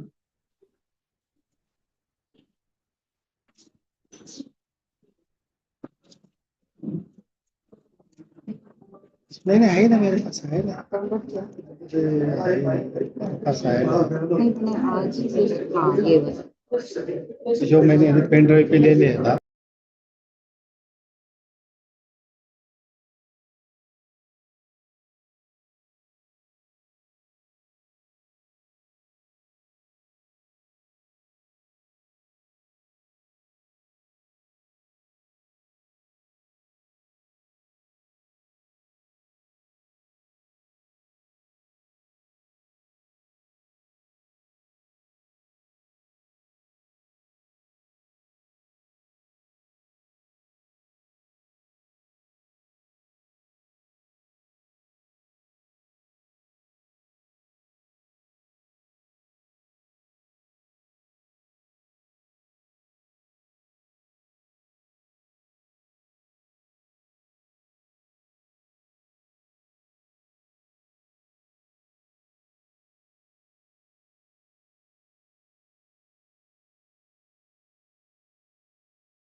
देश के अलग अलग कोनों में रहते लोग, उनके अपने अपने तरीके, अपनी समस्याएं, विभिन्न भौगोलिक परिस्थिति में भी समस्या और उसका हल एक समान हो सकते हैं। सवाल है कि वो एक दूसरे से साझा कैसे किया जाए। पर एक ऐसी समस्या है जो स्थानिक भी है और राष्ट्रीय भी। वो गंभीर समस्या है महामारी की तरह फैली बेरोजगारी। 25 वर्ष से कम आयु के युवाओं की संख्या भारत की कुल आबादी के 40% है और उन युवाओं में 45.8% लोग बेरोजगार है, यानी कि लगभग आधी युवा आबादी। ये एक आपदा की तरफ का संकेत है। इस समस्या को हल करने के लिए ग्रामीण इलाकों में स्वयं रोजगार तैयार करने का काम अनेक संस्थाएं कर रही है। रोजगार माने सिर्फ नौकरी मिलना नहीं है। गृह उद्योग, छोटे व्यवसाय, उद्यमिता, कौशल प्रशिक्षण, इन अहम बातों पर काम करने वाली भी अनेक संस्थाएं देश के कोने कोने में काम कर रही है। पर जरूरत है इन देश भर में बिखरी हुई संस्थाओं को एक मंच पर लाने की। मीलों दूर रहकर भी सितारे एक दूसरे से जुड़ते हैं, तभी आकाशगंगा बनती है। यही संकल्पना है स्टार्स फोरम की। स्टार्स फोरम एक अखिल भारतीय मंच है जो ग्रामीण और छोटे शहरों में काम करने वाली संगठनों को एकत्रित करता है। स्टार्स फोरम उन्हें संवाद और आपसी सहयोग करने तथा अपनी कार्य पद्धति या नए दृष्टिकोणों को साझा करने के लिए सक्षम बनाता है। युवाओं को अच्छे नेतृत्व का प्रशिक्षण, प्रशिक्षणकर्ता का प्रशिक्षण, कार्यशालाएं तथा स्थानिक परिषदें लेना, एडवोकेसी करना, ये स्टार्स फोरम के मुख्य कार्यक्षेत्र है। स्टार्स फोरम इस बात पर अपनी शक्ति केंद्रित करता है कि किस तरह से अलग अलग जगह के प्रश्नों को एक दूसरे के साथ जुड़कर हल करने का प्रयास किया जाए। इस मंच के माध्यम से सामाजिक संस्थाएं, विशेषज्ञ, छोटे उद्योजक और सरकार भी बड़ी संख्या में ग्रामीण स्वयं रोजगार के काम तक पहुंचते हैं। ग्रामीण गरीबी से जूझने के लिए लोगों को योग्य ज्ञान और उचित कौशल देकर उद्यमिता या व्यवसाय करने के लिए तैयार करना, ये स्टार्स फोरम का मुख्य उद्देश्य है। भारत जैसे विशाल देश के कोने कोने में बिखरी संस्थाओं के बीच का ताना बाना स्टार्स फोरम के माध्यम से बुनता गया। कोविड के दौरान स्टार्स फोरम ने अपनी एफिलिएट संस्थाओं के साथ किचन गार्डन का एक ऑनलाइन कोर्स शुरू किया, जिसमें रूरल कॉमन्स, माविम, बायफ, विज्ञान आश्रम, चैतन्य, ग्लोबल इनिशिएटिव जैसी 22 संस्थाएं शामिल हुई। और अब एफिलिएट संस्था कॉर्ड द्वारा हिमाचल प्रदेश में 1000 से भी ज्यादा किचन गार्डन खड़े किए गए हैं। पशु आहार को अधिक पोषक तथा टिकाऊ बनाने के लिए स्टार्स फोरम के एफिलिएट कन्याकुमारी स्थित विवेकानंद केंद्र ने बताई एजोला तकनीक हो, या हिमालयन रिसोर्स ग्रुप की साइलेज तकनीक, या फिर केरल की मित्र निकेतन संस्था द्वारा विकसित की गई कटहल पर प्रक्रिया की तकनीक, इन सब को आपस में बांटा गया स्टार्स फोरम की ऑनलाइन परिषदों में, जिसके माध्यम से ये तकनीकें हजारों मील दूर हिमाचल प्रदेश, उत्तराखंड और कोकण जैसे इलाकों के हजारों लोगों तक पहुंची। स्टार्स फोरम का प्रथम संलग्न या एफिलिएट है विज्ञान आश्रम। महाराष्ट्र के पाबल में स्थित विज्ञान आश्रम द्वारा पिछले 40 वर्षों से राज्य की ग्रामीण स्कूलों में चलाया जा रहा इंट्रोडक्शन टू बेसिक टेक्नोलॉजी नामक कोर्स स्टार्स फोरम के माध्यम से अब उत्तर प्रदेश की 100 से अधिक स्कूलों में चलाया जा रहा है, जिसमें यूनिसेफ सहायता कर रहा है। इस कार्यक्रम को देखने बड़ी बड़ी हस्तियां उत्तर प्रदेश के स्कूलों में आती है। महाराष्ट्र की चैतन्य संस्था ने आर्थिक प्रबंधन पर दिया प्रशिक्षण हो, या हिमाचल के धर्मशाला स्थित कॉर्ड संस्था द्वारा बनाए गए किचन गार्डन, लखनऊ के द गोट ट्रस्ट द्वारा विकसित भेड़ पालन के नायाब तरीके, उदयपुर राजस्थान से आजीविका ब्यूरो, कश्मीर की Indo global social service society, Gujarat की सेवा रूरल, मणिपुर की सेल्फ एम्प्लॉयमेंट वॉलेंट्री एसोसिएशन, ये सभी एफिलिएट एक ही दिशा में काम करते हैं, ग्रामीण स्वरोजगार। पिछले 14 वर्षों में पूरे भारत के 15 राज्यों से 350 से अधिक संगठन स्टार्स फोरम के माध्यम से एक दूसरे का हाथ थामे ग्राम विकास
देश के अलग अलग कोनों में रहते लोग, उनके अपने अपने तरीके, अपनी समस्याएं, अपने हल। विभिन्न भौगोलिक परिस्थिति में भी समस्या और उसका हल एक समान हो सकते हैं। सवाल है कि वो एक दूसरे से साझा कैसे किया जाए। पर एक ऐसी समस्या है जो स्थानिक भी है और राष्ट्रीय भी। वो गंभीर समस्या है महामारी की तरह फैली बेरोजगारी। 25 वर्ष से कम आयु के युवाओं की संख्या भारत की कुल आबादी के 40% है और उन युवाओं में 45.8% लोग बेरोजगार है, यानी कि लगभग आधी युवा आबादी। ये एक आपदा की तरफ का संकेत है। इस समस्या को हल करने के लिए ग्रामीण इलाकों में स्वयं रोजगार तैयार करने का काम अनेक संस्थाएं कर रही है। रोजगार माने सिर्फ नौकरी मिलना नहीं है। गृह उद्योग, छोटे व्यवसाय, उद्यमिता, कौशल प्रशिक्षण, इन अहम बातों पर काम करने वाली भी अनेक संस्थाएं देश के कोने कोने में काम कर रही है। पर जरूरत है इन देश भर में बिखरी हुई संस्थाओं को एक मंच पर लाने की। मीलों दूर रहकर भी सितारे एक दूसरे से जुड़ते हैं, तभी आकाशगंगा बनती है। यही संकल्पना है स्टार्स फोरम की। स्टार्स फोरम एक अखिल भारतीय मंच है जो ग्रामीण और छोटे शहरों में काम करने वाली संगठनों को एकत्रित करता है। स्टार्स फोरम उन्हें संवाद और आपसी सहयोग करने तथा अपनी कार्य पद्धति या नए दृष्टिकोणों को साझा करने के लिए सक्षम बनाता है। युवाओं को अच्छे नेतृत्व का प्रशिक्षण, प्रशिक्षणकर्ता का प्रशिक्षण, कार्यशालाएं तथा स्थानिक परिषदें लेना, एडवोकेसी करना, ये स्टार्स फोरम के मुख्य कार्यक्षेत्र है। स्टार्स फोरम इस बात पर अपनी शक्ति केंद्रित करता है कि किस तरह से अलग अलग जगह के प्रश्नों को एक दूसरे के साथ जुड़कर हल करने का प्रयास किया जाए। इस मंच के माध्यम से सामाजिक संस्थाएं, विशेषज्ञ, छोटे उद्योजक और सरकार भी बड़ी संख्या में ग्रामीण स्वयं रोजगार के काम तक पहुंचते हैं। ग्रामीण गरीबी से जूझने के लिए लोगों को योग्य ज्ञान और उचित कौशल देकर उद्यमिता या व्यवसाय करने के लिए तैयार करना, ये स्टार्स फोरम का मुख्य उद्देश्य है। भारत जैसे विशाल देश के कोने कोने में बिखरी संस्थाओं के बीच का ताना बाना स्टार्स फोरम के माध्यम से बुनता गया। कोविड के दौरान स्टार्स फोरम ने अपनी एफिलिएट संस्थाओं के साथ किचन गार्डन का एक ऑनलाइन कोर्स शुरू किया, जिसमें रूरल कॉमन्स, माविम, बायफ, विज्ञान आश्रम, चैतन्य, ग्लोबल इनिशिएटिव जैसी 22 संस्थाएं शामिल हुई। और अब एफिलिएट संस्था कॉर्ड द्वारा हिमाचल प्रदेश में 1000 से भी ज्यादा किचन गार्डन खड़े किए गए हैं।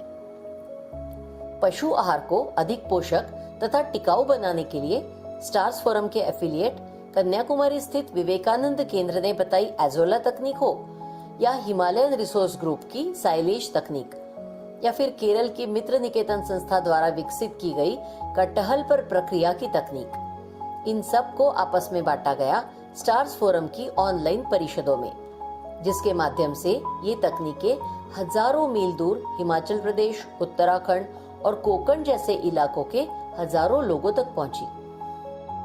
स्टार्स फोरम का प्रथम संलग्न या एफिलिएट है विज्ञान आश्रम।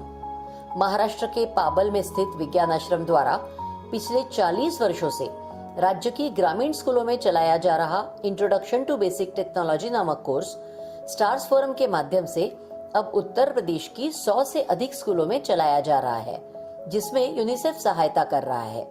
इस कार्यक्रम को देखने बड़ी बड़ी हस्तियां उत्तर प्रदेश के स्कूलों में आती है। महाराष्ट्र की चैतन्य संस्था ने आर्थिक प्रबंधन पर दिया प्रशिक्षण हो, या हिमाचल के धर्मशाला स्थित गॉड संस्था द्वारा बनाए गए किचन गार्डन, लखनऊ के द गोट ट्रस्ट द्वारा विकसित भेड़ पालन के नायाब तरीके, उदयपुर राजस्थान से आजीविका ब्यूरो, कश्मीर की Indo global social service society, Gujarat की सेवा रूरल, मणिपुर की सेल्फ एम्प्लॉयमेंट वॉलेंट्री एसोसिएशन, ये सभी एफिलिएट एक ही दिशा में काम करते हैं, ग्रामीण स्वरोजगार। पिछले 14 वर्षों में पूरे भारत के 15 राज्यों से 350 से अधिक संगठन स्टार्स फोरम के माध्यम से एक दूसरे का हाथ थामे ग्राम विकास के काम से जुड़े हुए हैं। स्टार्स फोरम का एक महत्वपूर्ण औजार है इंटरनेट और उसके माध्यम से डिस्टेंस लर्निंग। कई बार कौशल प्रशिक्षण देने वाली संस्थाओं के पास शिक्षा देने के लिए उचित तथा प्रामाणिक साधनों की कमी होती है। इसलिए स्टार्स फोरम ने छोटे कौशल सिखाने वाले शिक्षाप्रद वीडियो लेसन बनाना शुरू किया। स्टार्स फोरम की मेंबर संस्थाएं ये वीडियो बनाने में मदद करती है। कोई भी प्रशिक्षणार्थी इंटरनेट के माध्यम से ये प्रशिक्षण ले सकता है और उनका प्रात्यक्षिक अपने नजदीकी स्टार्स फोरम मेंबर के यहाँ कर सकता है। theskillguru.in इस वेबसाइट के माध्यम से अनेकों कोर्स उपलब्ध है। Bye block, paper block, pump repair, संवाद कुशलता, सोलर वाटर हीटर का रखरखाव, बायोफ्लॉक मछली पालन, पेवर ब्लॉक बिठाना, वेल्डिंग आदि कोर्सेस द स्किल्स गुरु पर उपलब्ध है। भारत देश की उन्नति के लिए, हमारे गांवों के विकास के लिए, ग्रामीण युवाओं के रोजगार के लिए हम व्यक्तिगत तौर पर, संस्था के रूप में या दाता बनकर स्टार्स फोरम से जुड़ सकते हैं। आइए भारत के विकास के काम में हम भी अपना योगदान दें। जय Hind.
Wonderful. Okay. Okay. Full screen content. Just the first slide, so people may not have missed much of it. Getting the sense, the subset idea. Okay. So the first question is, whatever AI that we are seeing is actually deep learning. The large language models which we'll see next, or ChatGPTs, are actually deep learning based. Some are machine learning based techniques also, which are very popular. But there is some AI that you can see in pale green. It is not machine learning or deep learning, but still AI. What is that? Any idea? What could that be? Those who have gray hair should answer at least. Non? Wonderful. Slowly close. Expert systems, which were hand coded. So one of the distinction that we should see, the old AI was rule based. You have to write rules, and it would mimic human intelligence. It would mimic surely. So it was AI, but it was hand coded. Machine learning is not hand coded. It is driven by certain things, and I'll show you that. Getting the distinction. So these were expert systems in the past. On the x-axis, you see some numbers. Can you see the numbers? So AI is not 2-year-old. AI is not when ChatGPT was born. AI has been there for 50, 60 years now. And I think there was a conference called Dartmouth Conference where the AI was coined first and used. So these were expert systems before, then machine learning came into picture, then so far now deep learning. So this is the context what we are talking today. This is another important slide, very simplistic, but still a fundamental slide. Any programmers in the audience? Programmers, software developers. Yeah, okay. So generally in programming, you write functions, right? Some logic. So if you want to predict whether it will rain tomorrow, you will take arguments, temperature, pressure of this day. Write some research-based logic. If this is the temperature, this is the humidity, this is some logic, and return whether it will rain tomorrow or not. Is that right? This is how you write functions. What are the inputs? The arguments, data, and the logic that you wrote. So these are the inputs, and the output is the prediction whether it will rain tomorrow. This is traditional programming. Machine learning is dramatically different. What you say, these are the input parameters, temperature, pressure, whatever, and this is whether it will rain tomorrow or not. From past, in the past, with this temperature, pressure, humidity, it rained. With this, it did not rain. Such past data, both input and output, you have to supply. And it figures out the logic. Getting the difference, you don't have to write logic, but it evolves the logic. What is logic here? In this case, is actually an equation, some sort of an equation. Temperature into some weight, humidity into some weight, some weightage, right? And then whether it will rain or not. I'm being very simplistic here, but that's the idea. This equation or these weights or this weighted sum is actually model. We sort of said what is model. These all weights when stored in some file, these are weights. This is called as model. So machine learning is dramatically different. Input and output both have to be supplied, and then you get the logic. Wonderful idea, right? Then you don't have to write logic. So that's why it is getting very popular. There are other reasons why it is popular. When problems are very complex, when human intelligence is not enough to look at it, so you can study 5 variables, 6 variables, 10 variables, not 100, not 200, not 1600. Whether it will rain tomorrow, there are 1600 variables, I guess. You just cannot comprehend. But if you supply in past, all 1600 variables and whether it rained or not, it will figure out the logic. It will figure out the relationship of these variables with the output. Getting what I'm saying? That's the power. The word high dimensionality means number of variables. Forget the dimensionality aspect of it. If the problem is very complex, we have a tool now in hand to supply this and let it figure out the equation. Wonderful, isn't it? Second reason is it is hard to do it manually. And third thing is, of course, there is money in it. That's why machine learning is getting very popular. For this talk, at least we'll say data science, machine learning, AI, all these are synonymous as well. Slight distinction you may or may not remember. In machine learning, you have to hand code not logic, but all the features. Features meaning variables. But in deep learning, one more automation is given.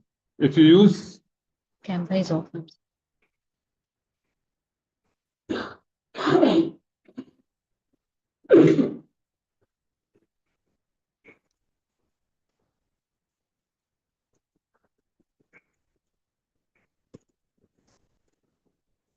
Sorry.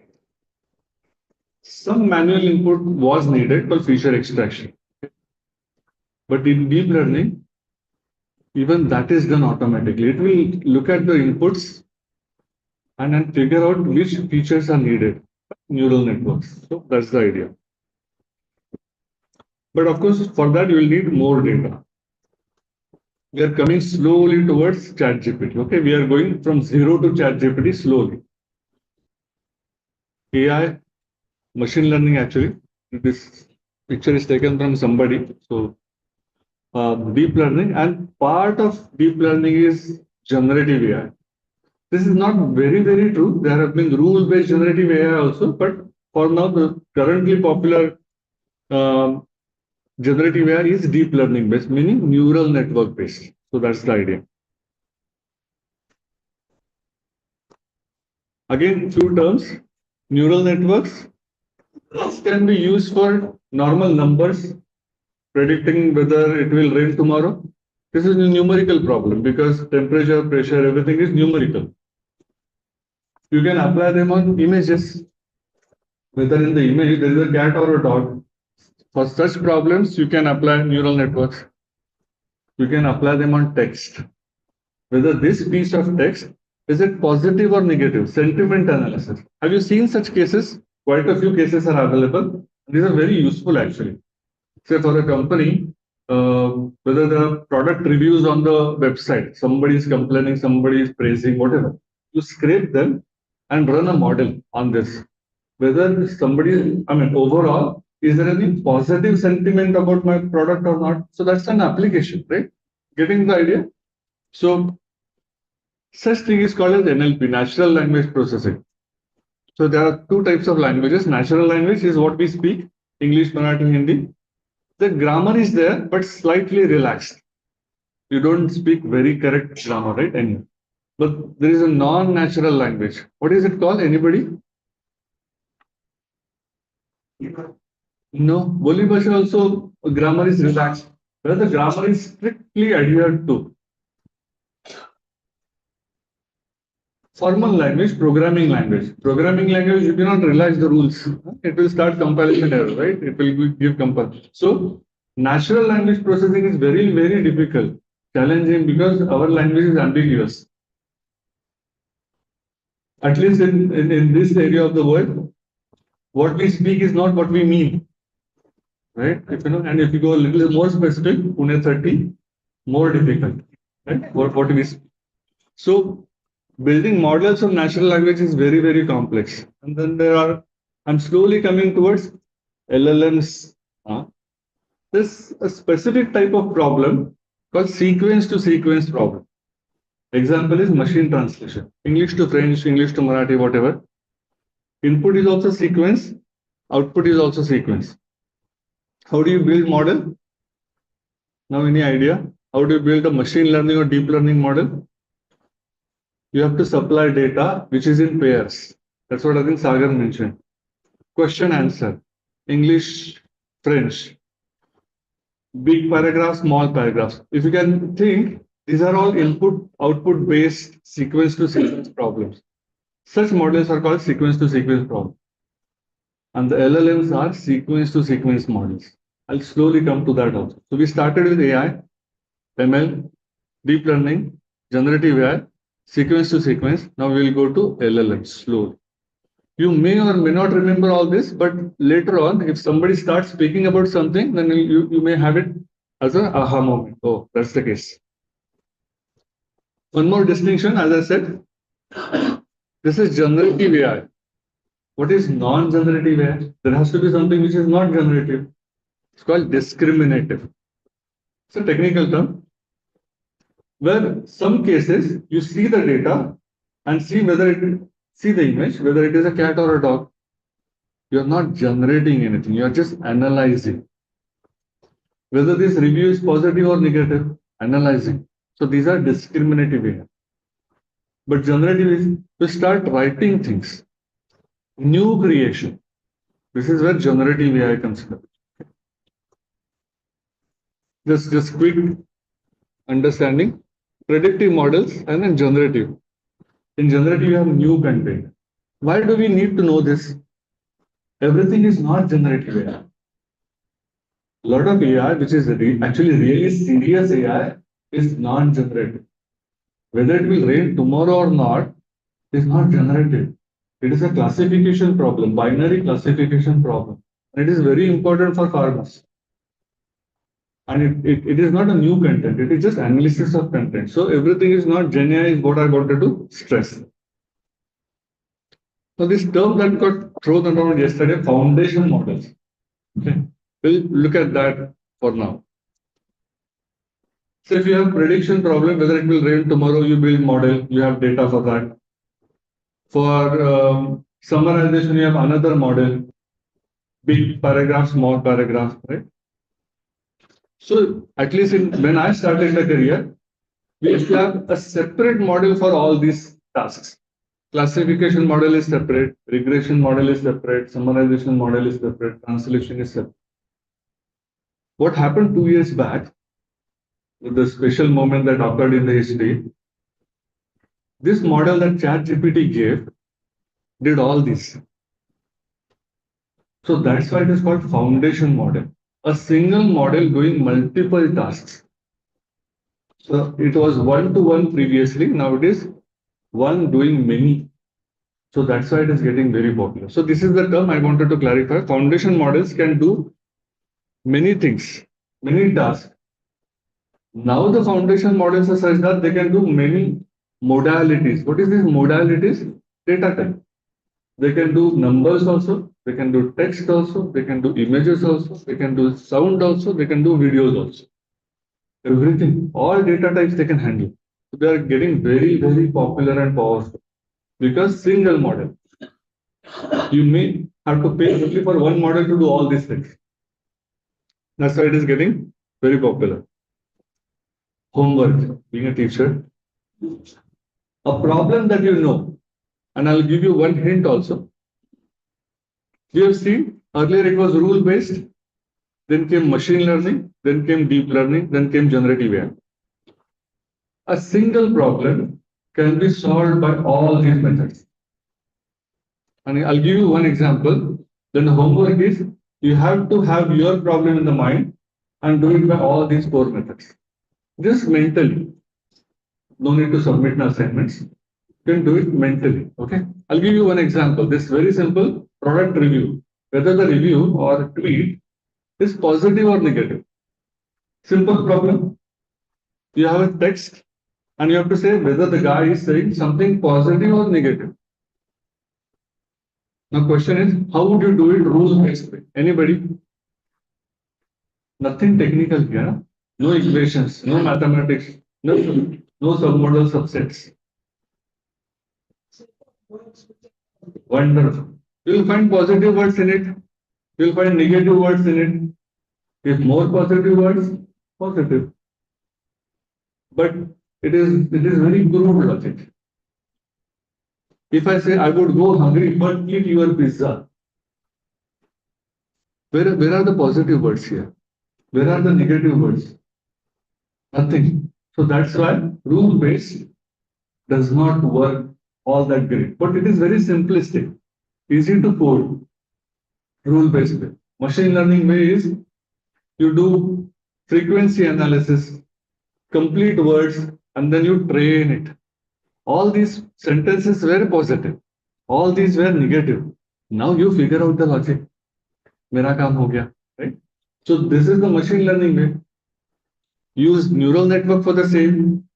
And there is something called word embeddings. Word embeddings meaning a sentence is converted to numbers first and then given to neural net. Forget the technical part of it. Use that. But the problem is same. Given text, whether it is positive or negative. So all these ways are possible. And what is the generative AI way of doing the same thing? Anybody know that you are prompt specialist in 2 days? Anybody? Same problem. Given paragraph, whether it is positive or negative, how would you do it with a prompt? A generative AI. Think. Because at the end of this conference, you should have at least good idea of what each of these technologies do. By the way, actually I'm an AI advisor also. All these technologies are still relevant. Even in the era of LLMs, we use rule-based for sure. So nothing is higher or lower. Any idea? I'll wait for the answer now. Whether this paragraph is positive or negative, how would you do it with a prompt? Somebody else?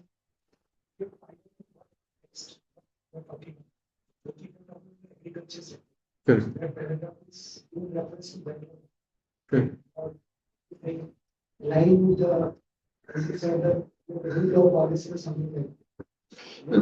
Just positive, negative.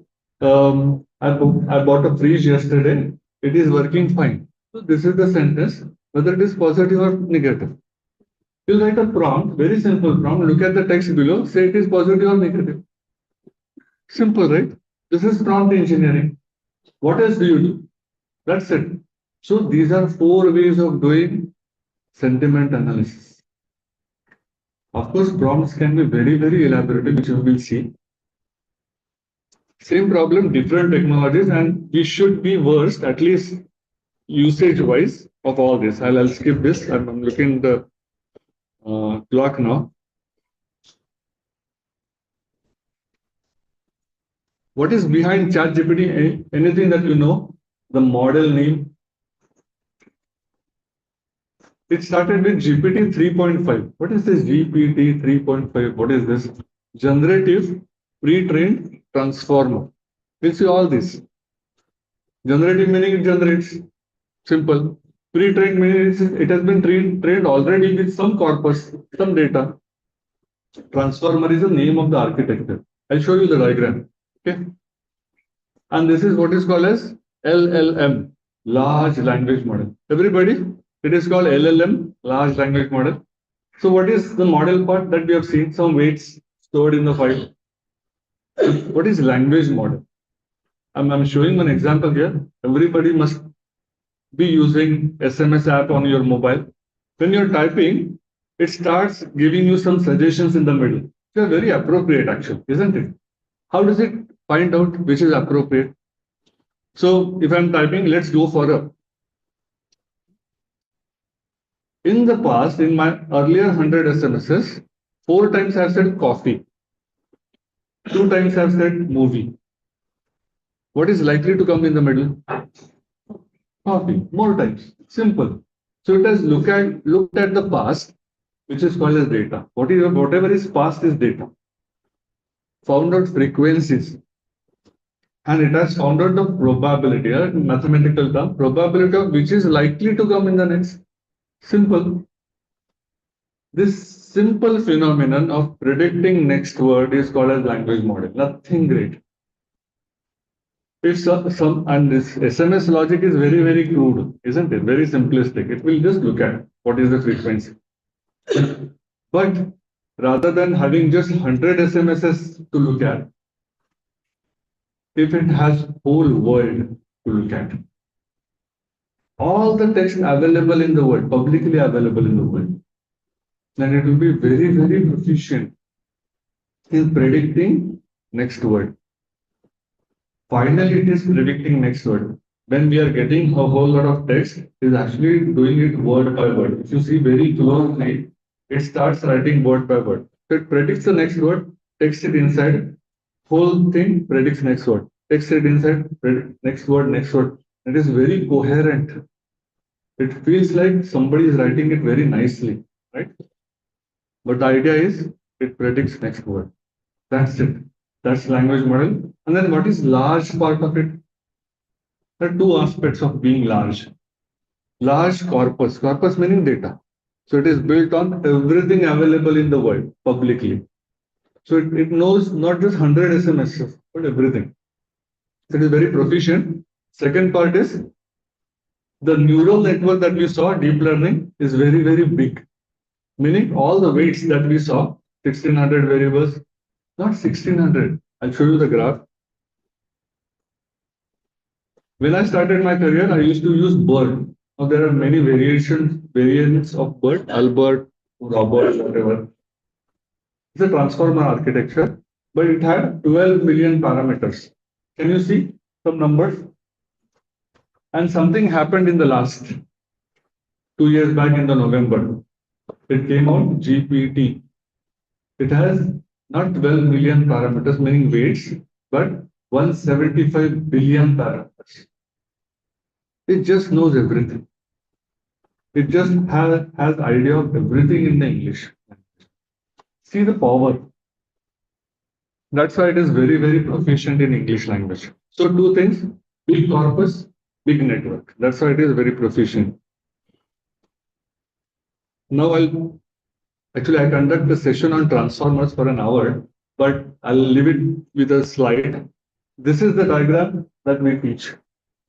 Encoder, decoder, we'll not teach it here, but if at all anybody is interested, we'll talk about transformer architecture. This is done by guys in Google, open sourced it, everybody is using it. This is various models. How do you talk to this transformer or GPT? Prompt, right? This is why we have no other means to talk to these models, but just prompts. Is it good or bad, everybody? In ChatGPT, you can do only prompt. You can just write something.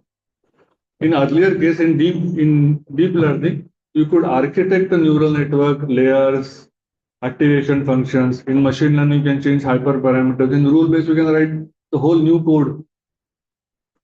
But in generative AI, in large language models, you can write only prompt to get the answer. So slowly, we have started simplifying things for everybody to use, isn't it? Positive or negative? Anybody? Positive? Who all are thinking it's positive? Of course, it has given reach. Anybody saying it's negative also? Why negative?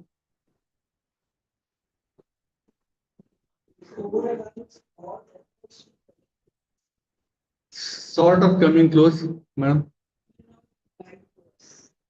May or may not apply to us. Yeah, go ahead.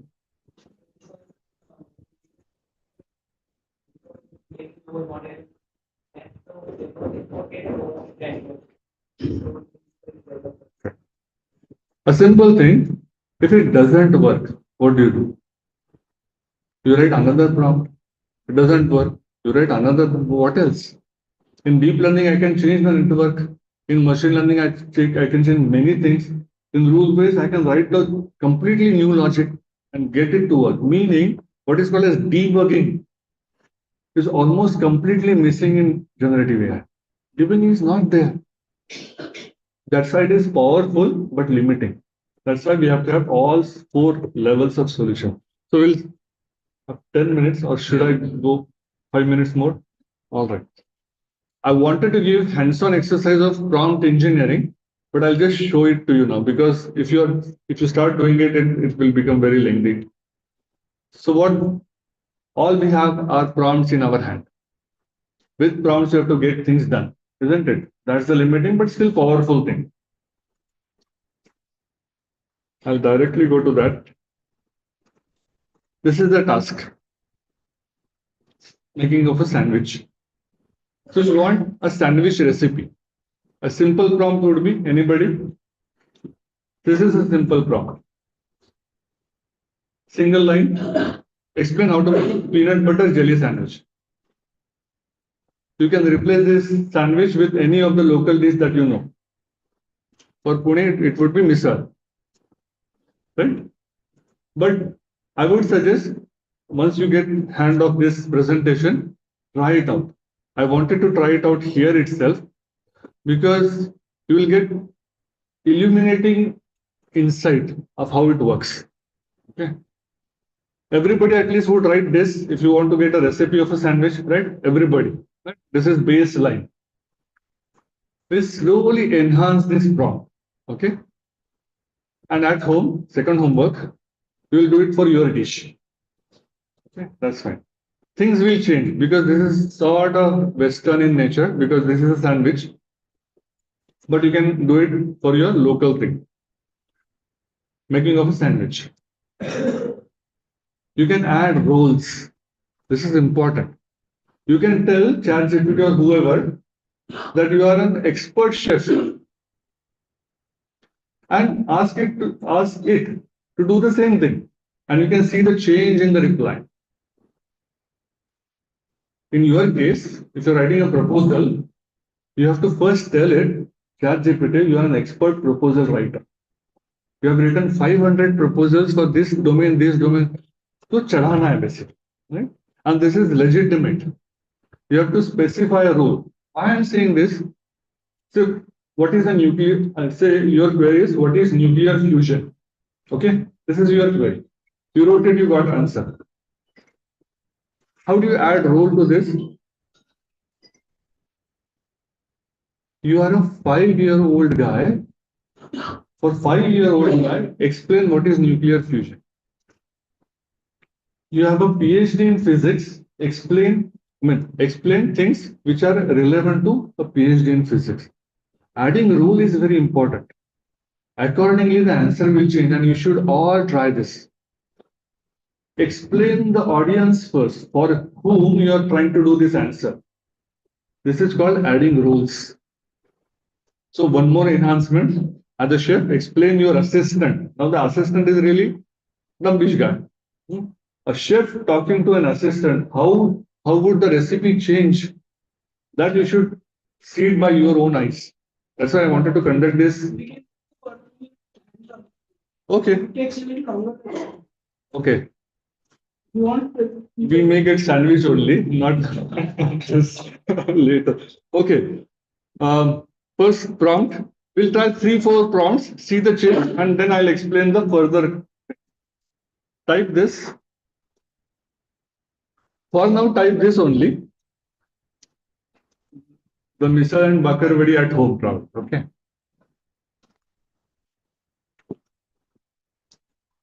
And see the change. By the way, you can use any LLM per se. You may have Claude, you may have Perplexity, you may have ChatGPT. Whichever is free for you is fine. Anyway, as we saw yesterday, everybody's answer is going to be different. Even your answer doing second time would be different. And there was a reason, there was a question why it is so. The big reason is something called a seed. These are all random algorithms. They start from some different number weight-wise, and they predict differently. So that's why everybody's answer and same guy doing multiple things would be different. So the seed with which it starts is different. Anyway, type this and see the answer. We will enhance the answer by tweaking the prompt. That's the whole idea. Even you can try it on mobile. This is not going to be breaching the token limit. Another limitation, token limit. 2000 words. Token and words are a little different, but still, for this session, it's the same. Everybody got some answer? Just have a look at it, cursory look at it. Now change. to this. Next line only, or may have different chat, but next line, let us be in the context. By the way, if you open new chat, a new session comes and it forgets whatever you have typed. Okay. So be in the same context, meaning be in the same session, so that it remembers what has been typed before and the answers also. Do you see any change here?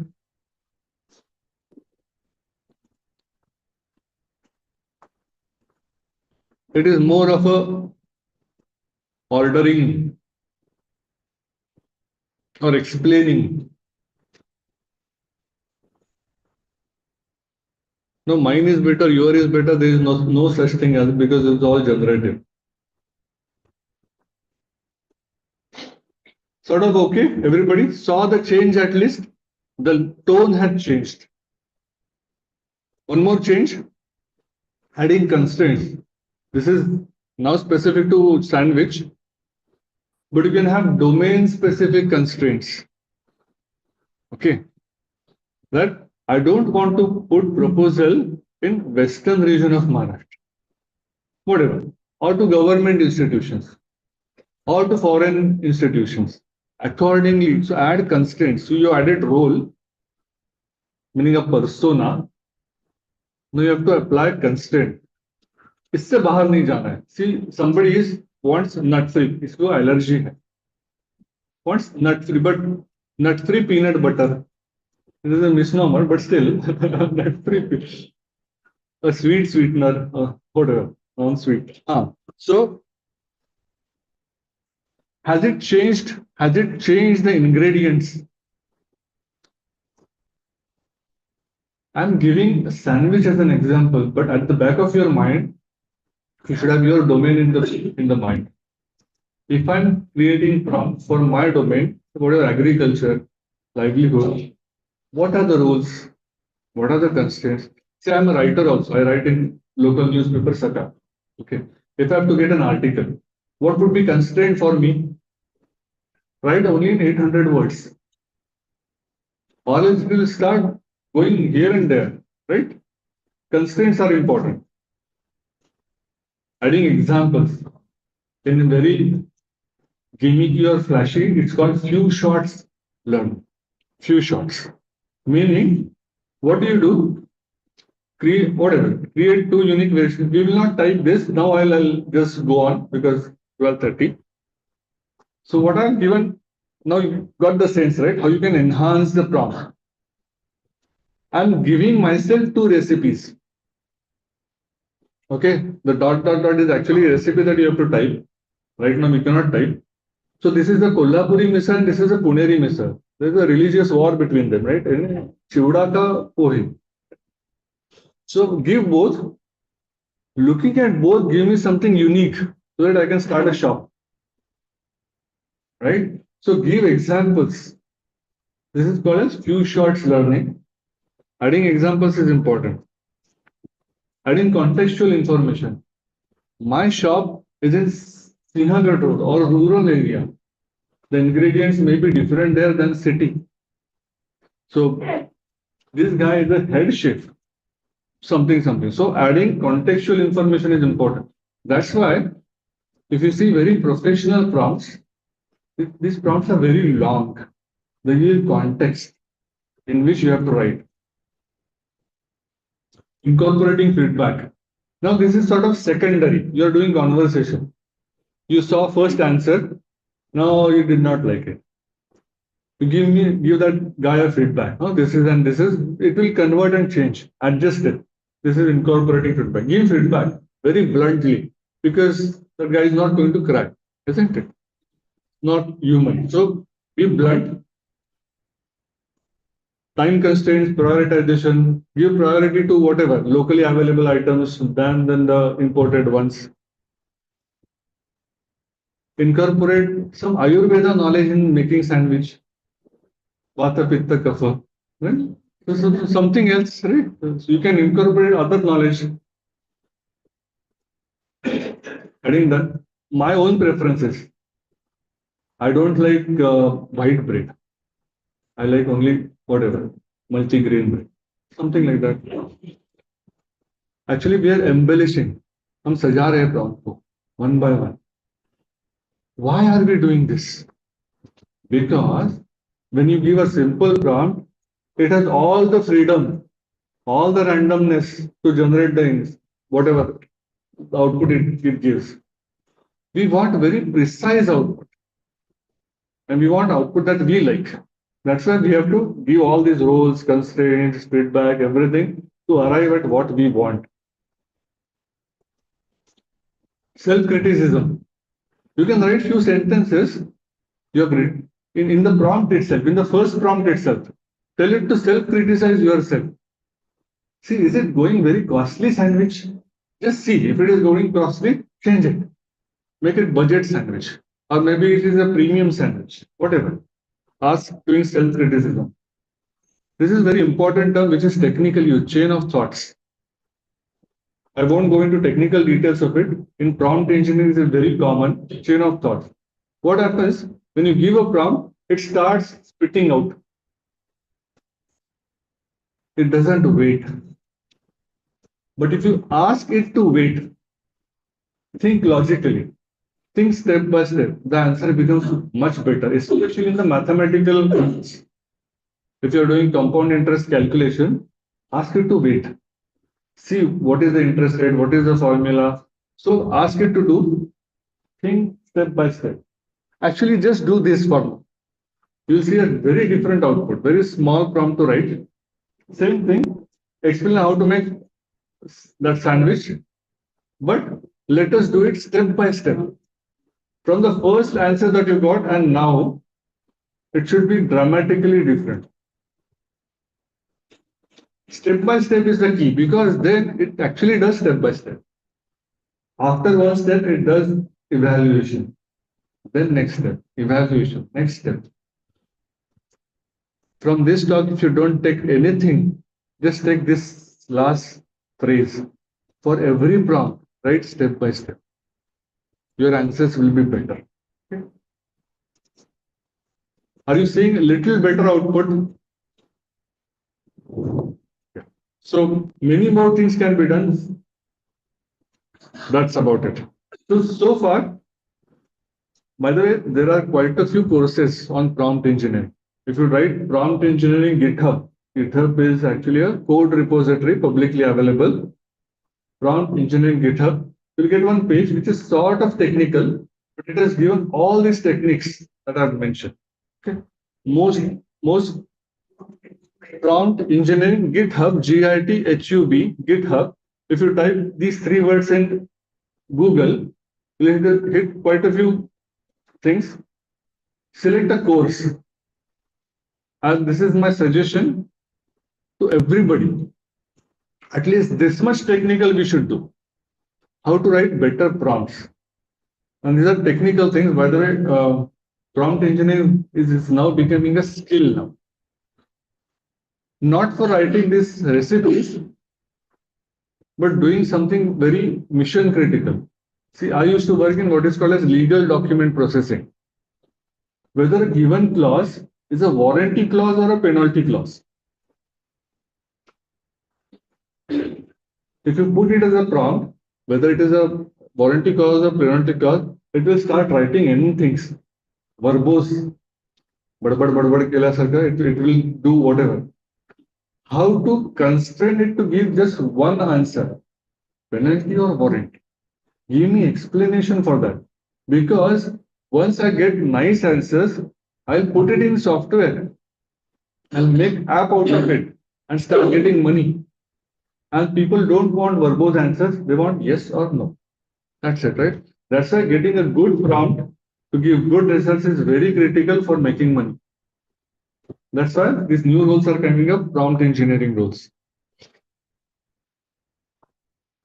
I'm done with two parts of the talk. The third part I'll skip. You can talk to me about it if at all you are around one-on-one. The third part was how to prepare yourself technically for this period. Maybe I'll just give some glimpse of it. In AI, general, not generative. There are three roles that I see. A user level, which everybody is. You just use whatever is available to us, isn't it?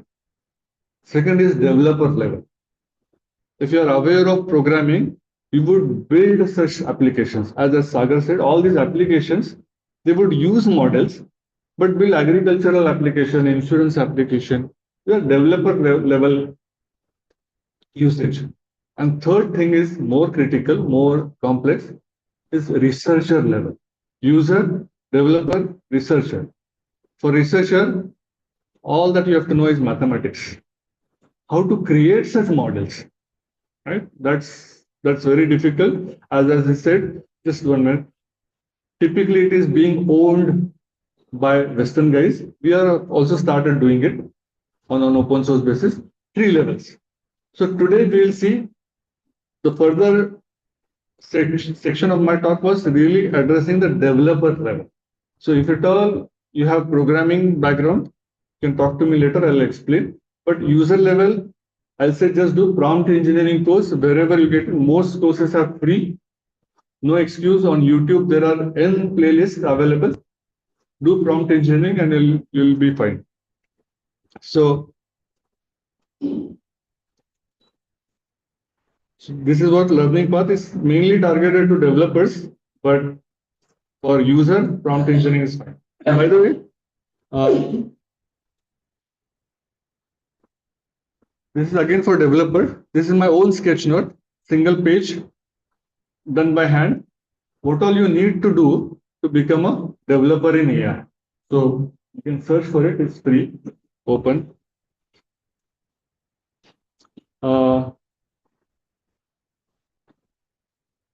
Self-promotion, 2 things I'll talk about. Okay. I'm more or less done with my presentation that way. For user level, prompt engineering course should be good enough. There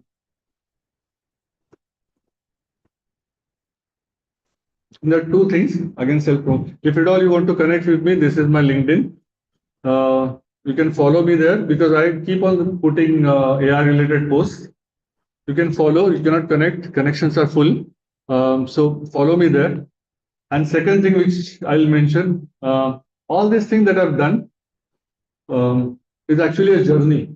By the way, as Yogesh said, I'm a mechanical engineer. And typically we think this AI stuff is for common science guys. That's not the case. I've been a developer of AI already.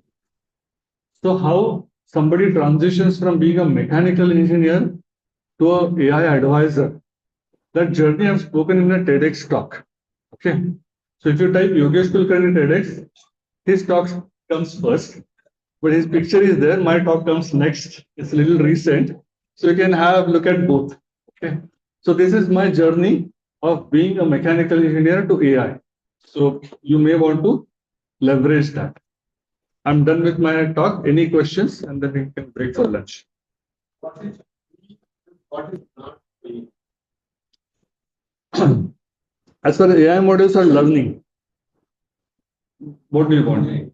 AI wise, okay. AI model wise. So as yesterday somebody was talking about open source and closed source. ChatGPT is for some queries, it is free. Actually, mostly it is free, but the model quality changes later. After certain thing, model quality changes. But generally, even that lower quality model is good enough for us. So that way usage is free. Okay, usage wise. Same things are done for Google's model. They're also free to use. But if you want to build applications on top of it, you have to use it via what is called as API, some programming interface. There they charge after certain hits if you're using them. Now these are what are called as closed source model because they're sort of commercial. By the way, closed source meaning their source is closed, meaning not disclosed. Open source meaning their source is open, their network is open, and it is free to use generally. What is the limit in open source? I want in a day. Correct. I'll talk about it. So ChatGPT, Gemini are closed source and they're commercial also after certain stage. But Llama, which is by Facebook, and many, even some Indian models are open source and free to use. In open source, you can download the model on your laptop also. And if you have GPU, you can use it infinitely. Infinitely. It is your own software, right? So, but if you are using it in hosted manner meaning somebody else's website, that guy may charge because it is cloud charges or whatever. But if you download it locally, there is a site called Hugging Face, but you have to have some programming knowledge, okay? You download it and use it infinitely free. That's what I do. But the quality of such free models is a little lower. But if you're okay with it, fine. Answer is okay? Yeah.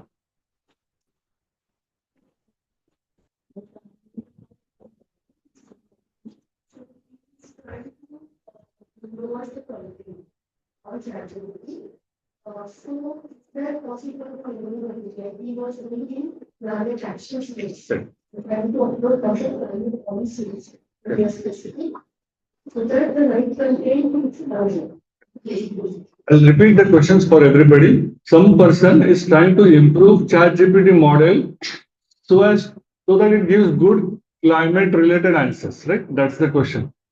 Actually, it is not possible because ChatGPT, the model that ChatGPT uses is frozen by them. So you get only answers. And if you want to correct the answers, it is not possible. It is possible on open source models. You can take Llama model and do what is called as RAG, retrieval augmented generation, or fine tuning. So you have your own data, Llama model as base model, and do fine tuning. There are many methods available. If you're interested, you can talk to me. That's what I do advisory. And such combined model will start giving good climate related answers. This is not possible with closed source because they don't open their weights. But Llama and such Llama, Mistral, and other things, they open their weights. Some of them, yeah. I think that should be good enough. We are already late by 15 minutes. Thank you so much for the opportunity.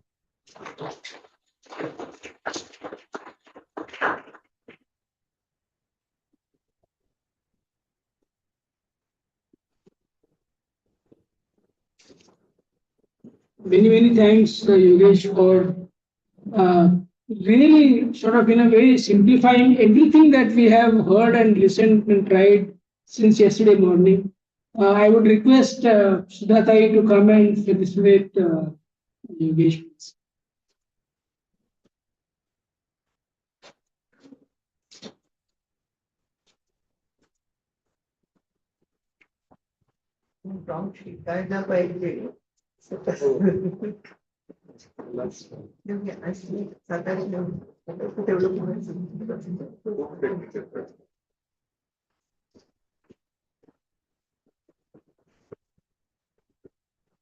A gift that brings you joy.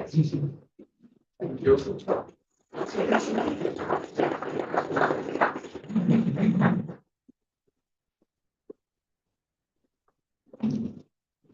Thank you. Group photo. Before, so we've got 15 minutes, 1 o'clock, we'll disperse for lunch. Actually, I was actually happy if Yogesh would have continued for longer time because the session that I had put in the curriculum, most of it is already covered. So, मुझे बोलना कुछ ज़्यादा है नहीं, but I'm still just wanted to share what we thinking in terms of what we can do together. See, since yesterday, and I think this is in some way food for thought, food for stomach. तो अभी थोड़ी देर में होगा, but afterwards when we come back, the food for thought for us is we have spent a day and a half understanding concepts, understanding limitations, understanding how we can use many tools. We had a very good question: what is free, what is not, how much can we use, and so on. Now, obviously, one of the things that I think all of us would probably start doing, and some of us have already started doing, is start using these tools more often and more regularly, simply to get our work done better, faster, quicker. I think that is the main reason why we are doing this. So that one motivation for doing this conference and spending all this time, and the reason why Yogesh, Rahul, Sagar and all have come to work with us is, Deepa also this morning, is that to help us become more comfortable using all these tools. So one important objective is most NGOs in this country are, and not just in this country, but across the world, are typically short of all the resources they need. We cannot hire the best people. We don't have the best equipment. We don't have enough time, etc., etc. So we are always working under more constraints than many other organizations. So the idea is that if we are able to use and become comfortable using tools like this, it reduces the amount of effort we have to put in, and therefore creates more space for us to do more useful work. So the first important outcome I hope that comes out of this conference is more of us will start using this to improve our own productivity and effectiveness. And I think we have started taking the first few steps in that. The next thing which we have to think, which is not probably right now available, but is that if this can make our productivity and our effectiveness better, how can we do what, for example, Sagar was saying this morning? How can we solve problems that we are working on day-to-day basis for our communities and so on? How can we look at those problems and see what is the role AI has to solve them, address them, whatever? And I think that is the thing that we want to brainstorm about after lunch today. After lunch, the request for everyone is, see if we can sit in groups and identify problems that you work with on a day-to-day basis, or if not day-to-day, a problem that has not been solved effectively. Let us identify as many problems as possible and explore the solutions consultatively, maybe in a group discussion and so on, and see that are we coming up with a short list of problems that could potentially be solved with the help of AI. We don't yet know. Now, if we have that short list of problems that could potentially be solved, then we have to do some hard work after the conference to actually evaluate to see that yes, is it possible or not. And that is the work that we want to try and work together. And that is not something that will happen just by one group of people. We will need people across sections, such as maybe ground level experts from organizations who are here, academicians who will help us understand what is to be done, how to do it, practitioners. I mean, I think to use the words that we found on Sagar's slide, builders, dreamers, and there were 2 or 3 other categories. So we have to start, we will do some dreamer activity after lunch, and from there we will come up with some short list. आप किसको सो जाए तो सो सकते हैं, हाँ dreaming करना तो वो भी सो सकते हैं, but we will do dreaming with our eyes and the mind wide open, and that will be a big challenge after lunch. So Venkatesh ji, one important thing, Venkatesh ji has a big bank of, he's like a chat GPT for energizers. तो आपको energizer चाहिए तो वेंकटेश जी को पूछ ले, you send a prompt to Venkatesh ji and you will get a set of energizers. So I request Venkatesh ji to do 1 or 2 of his energizers today afternoon. So we will do the dreaming part, and then we'll think about the building part, which is after the conference, because that will take long time. That, like Sagar said, if we require a lot of data to find out where is the data to solve this problem. So some effort will have to go in figuring it out. Then we have to figure out what is the cost of gathering all that data, then annotating the data, then the computational power. That's the long tail of implementation, which we will try to do post this conference. But the idea is, can we walk out of this conference today evening by saying that हम लोगों ने as a group we've identified 2 or 3 problems that we want to explore solving together. And I'm sure many people who have just learned about AI will also help us understand how to build a solution after. So that is the program for the afternoon. But before we go for lunch, we have to take a group photograph. खाने के बाद तो कोई मिलेगा नहीं. It's difficult to catch people. Before we go, I request where I don't know where would be an ideal place, but anybody we can do it here itself. Actually, we'll do a group photo here and then move for lunch.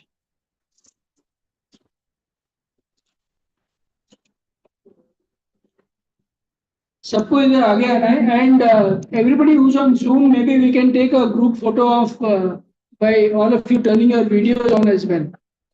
शायद किसी को seats नहीं चाहिए और भी बना तो collective visit for me जिनको चाहिए प्लीज कर देंगे बाहर की क्या इधर ही रखा है इधर ही लोग खड़े रहेंगे नीचे खड़े रहेंगे पूरा मत है अलग अलग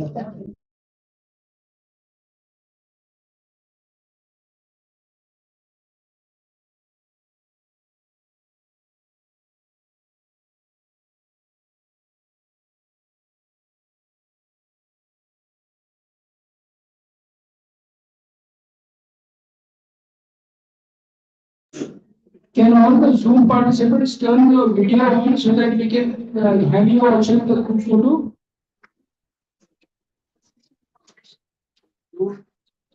View change करायचं का? Yeah, we have to change the view, ना?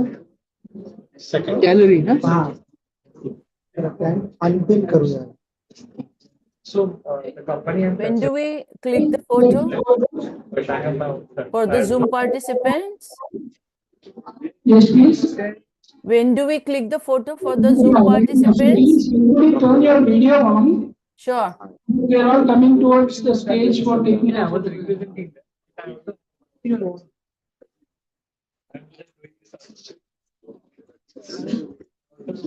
Please ask all male or female to climb up. Either of.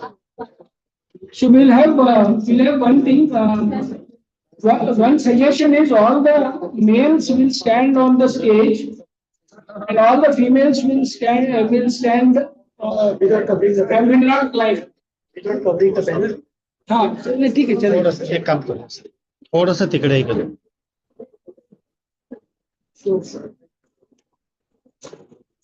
हाँ एक ना छोटे छोटे वैसा नहीं का बाबा बस नाही एवढं सर ठीक आहे ना अजून लागणार आहे थोडा हळूहळू सर हळूहळू हा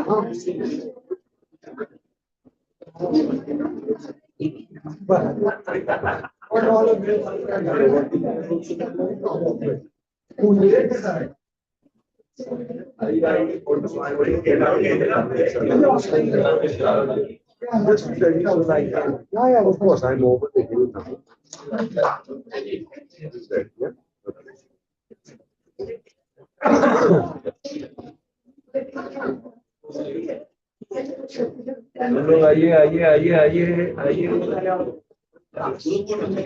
Yes. Previous I grouped as well.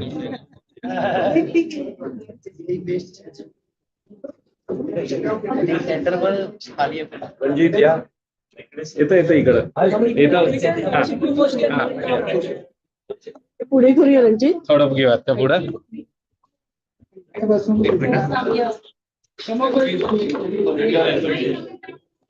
बाहेर नाही ना दोघांसाठी जागा झाली. सर आलं ना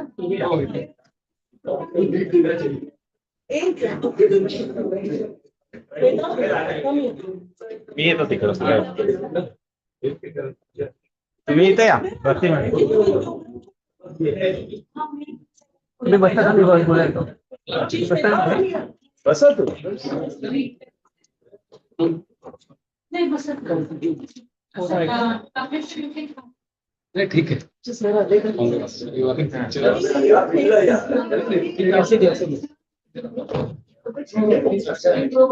Please compress.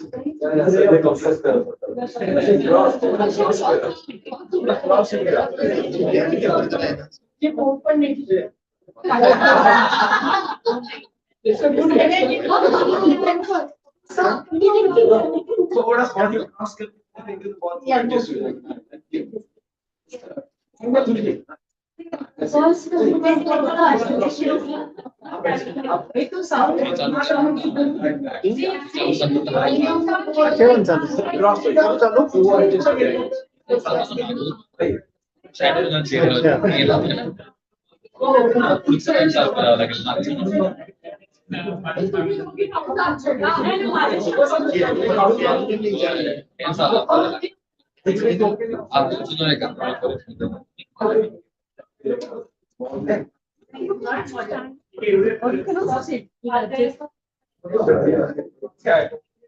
थोड़ा कॉम्प्लेक्स दो जल्दी हो जाओ फास्ट नहीं ज्यादा बहुत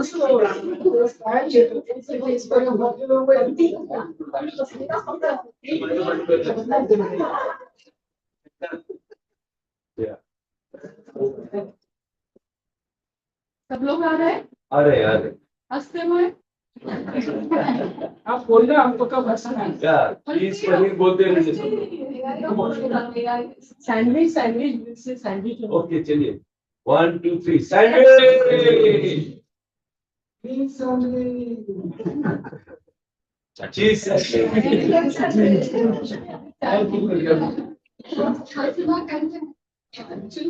इसलिए मैं प्रॉम्प्ट डाल दूँ प्रॉम्प्ट डाल दूँ make it smiling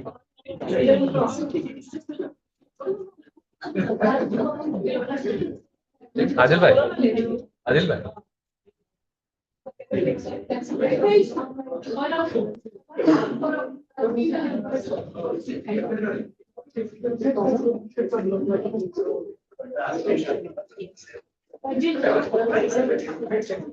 Can Zoom participants go?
Shall we start? I think a lot of people have either not come back or they've gone home. I hope they've not gone home.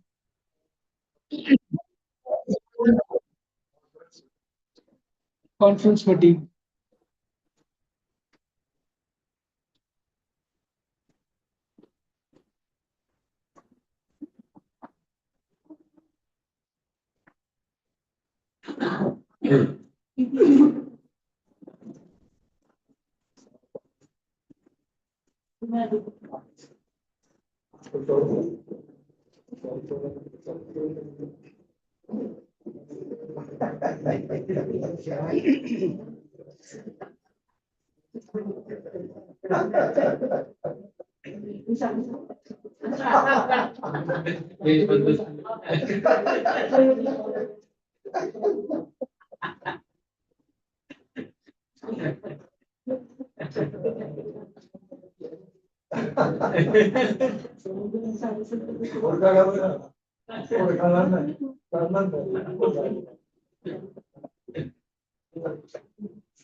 Yesterday we did short one. I had requested 1 minute 60-second intros, but most of the intros got finished in 30 seconds.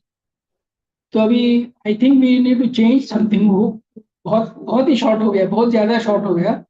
What I would suggest is we'll do a short introduction, but I would also like you to share 2 points. One is, what are the things you think you can be of value to other members in this audience? What is it that you, as either in an individual capacity or as an organization, can help other organizations? What is it that how can you help other organizations? And second is, what help would you like in your own work? If there's something that you think you might, some other organization may be able to help you, what is it that you would like to get help on? So those are 2 questions. Please think about it for some time. We'll have an open mic. Open mic meaning we'll just pass the mic around till everybody comes back. We'll at least ensure that those who are in the room, we are able to get to know each other a little bit better. Is that okay? We'll use maximum 1 to 2 minutes, but focused. Sorry. So, yeah. One more thing. And third question, how can stars help you? Yes. Yeah. That will actually help us even understand in what ways this forum can add value to all the members and associates. Shall we do that?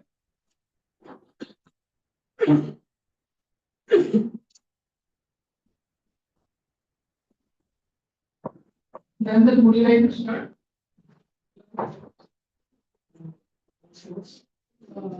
The introduction is what expertise your organization has. What would you like to learn from others, and how stars or what would you like to learn? You can sit there. My name is work in COM, Chief Organization Organization. It's a 40-year organization. We will not give the ChatGPT introduction. It's like we work based on principle and simply we are convinced by saying, only come to us, only we say, okay, you are in a need, so we start helping that person. By afternoon, we say that 50% of match you on, 50% will help the area you are in need. That's what the simple. Core principle we call PISTON principle is stand for active participation of this. They are not, in fact, we are trying to work towards where we consider people as a partner, not a beneficiary of any program. Because they have too many things, too much resilience which they have to design a program. And second is, I stand for integrating all issues of it. So if you see the different programs of the God, and you go in community, so you cannot sit and get in this for you and this not. So you have to start building programs, so you have multiple programs in all. And ensuring sustainability, as I mentioned in the beginning, for example, that people have to be on their own. maybe for 3 years, 5 years, 10 years, 15 years. And last is networking, because what Star Forum is doing is helping with us, all of us. It's the networking. So PISM, just what need to remember business principle. Business Hindi में होता है चलनी, right? जितना खुद को पिसो, लोगों को पिसो सब. Better result. Very nice. This is our thought. And we have, because we have 4 decades of learning on the ground, almost currently in a 5 state we are in 1,200 villages. It's a people-centric model which is driven by women. So we have a lot more to learn in terms of trainings. How to manage the community installation. Because anything, it may be AI or anything, you have to take the people ultimately. Where it is going to rest, where it is going to sustain. It is going to be with the people. Again, with the people, women are the one, especially the rural networks. I mean, they are the one who take care of. So we work in a cohort for monthly, we work with a cohort of around 1.15 lakhs women, which are organized in around 2,300 what we call women groups or Mahila members. Within that is a micro credit group, how we work. So we have this enriched experience from the various domain of, and it's like one panchayat, how to bring that people-centric transformative change. We have that experiential training. So I mean that we offer, and we are already doing like micro credit, trained around 60% government officers. So that's we have that experiential learning space with us. So that we offer people in many areas, like disability, skilling, we are working those with. So that we offer activities in just. What we need is we wanted to reach out to the last mile in the poorest schools, so whether aspirational district, backward districts, whatever names are changed, but things has to be changed. So that is more. So if any one of you think that, and for knowing more, I think coordinator.in is like you can go or you can call me. And after that, you can help us to identify one panchayat. We take a one panchayat and then do this people-centric intervention. We decide this is the 7 to 10 years kind of intervention we do to make panchayat very self-reliant, and people are going to decide what they need actually. So that's what the process. And with the Star Forum, I think one network it's a cross-learning which is already happening. I'm associated a long time with the Star Forum, so I was just wondering what Star Forum can offer more, which we are already doing. Yes. And another area is that we have most recently, last year, earlier also, this is the second time we launched fellowship program. That's a 2-year fellowship program. So anyone will nominate interested candidates. I have already shared that on stars affiliates, this God permission, simple criteria. If you have any question, you can do more. Because it's all of us wish to have that change on the side. But very few people are willing to go and work. So this God fellowship is the idea that taking people, and there are many Teach for India, as their fellowship, this and that, but they mostly become a tagline. I did a 2 years fellowship and then I'm local serving. But we need people committing like and working in the community. So it's training them, giving them immersion, dealing with the community, and building programs, different programs, how to build people-centric programs. That's the offering which. Thank you.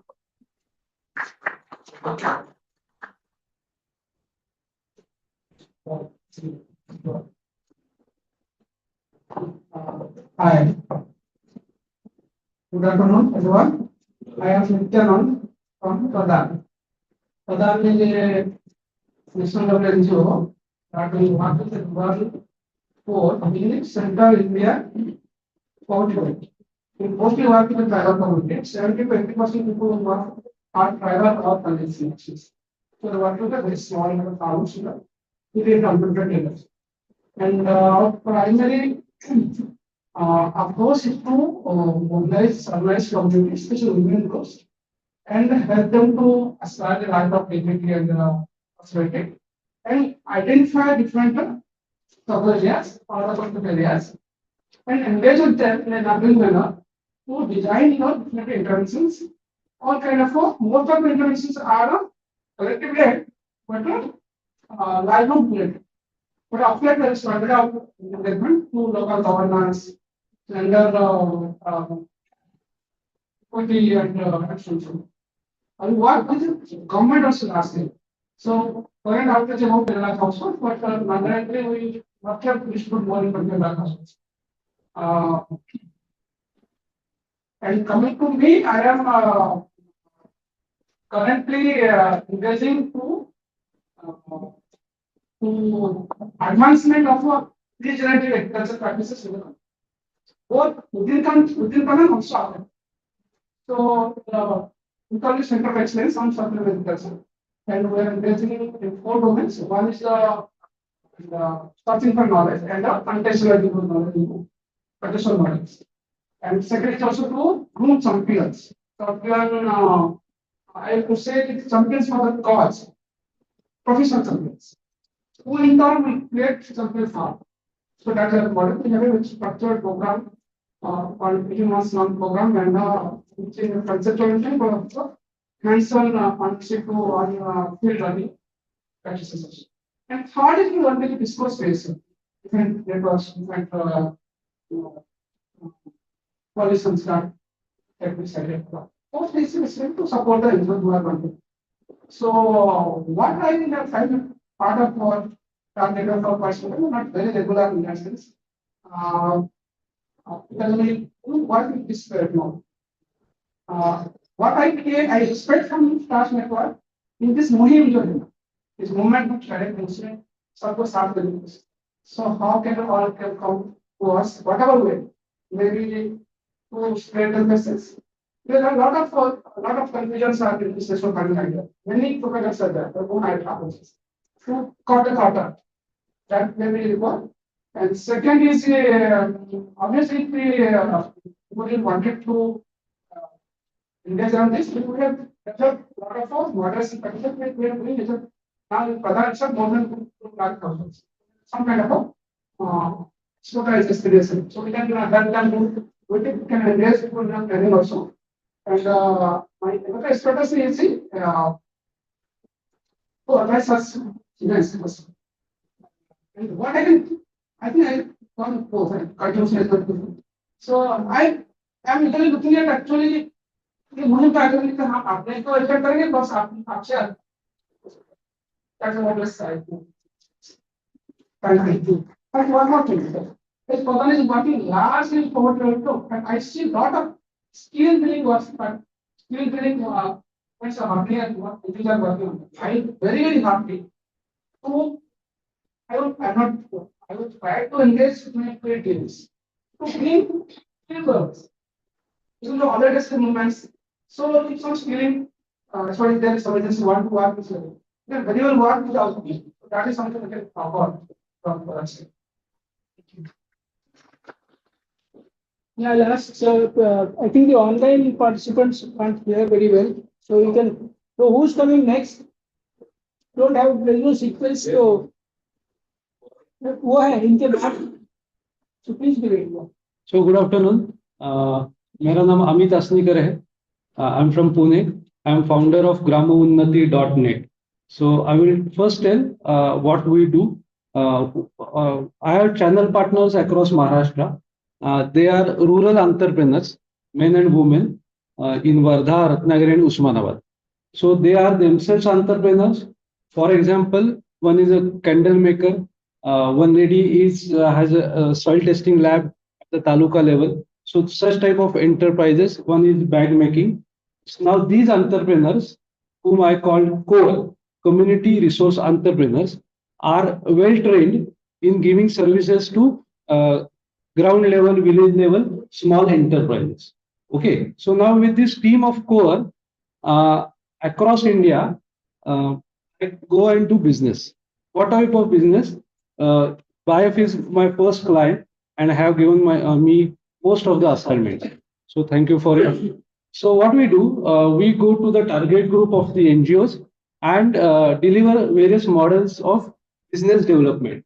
So more focus is on administration and business aspect of the enterprise, not very specific to the technical side. Okay, so such way we have developed various modules, and our core go there and deliver modules.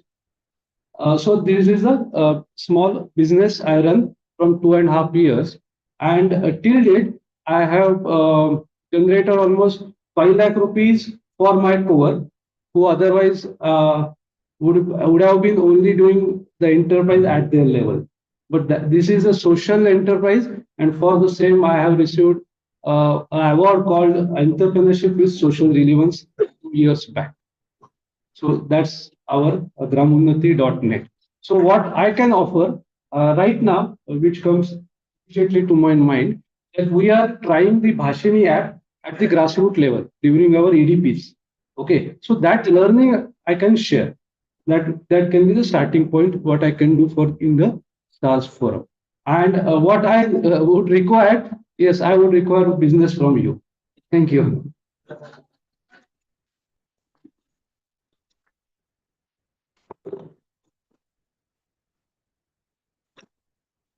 Good afternoon. My name is Vinay Hinge. I'm based out of Thane. I run a consulting firm, and apart from the normal corporate customers, etc., I also work with few NGOs. Just take 1 minute to talk about the recent big project that we did. Just now we heard Nityanand from Pradhan. So for Pradhan, over last 1.5 years, I headed their digital transformation project. Okay, and like any corporate, over the period, too many IT applications come up. Applications don't talk to each other. The people keep on working in the silos. Okay, so these problems are not only in the corporate world; they are also, I see, in a majority of the NGOs, which are typically large and maybe having a geographically also larger spread. Plus, their activities are also under various domains.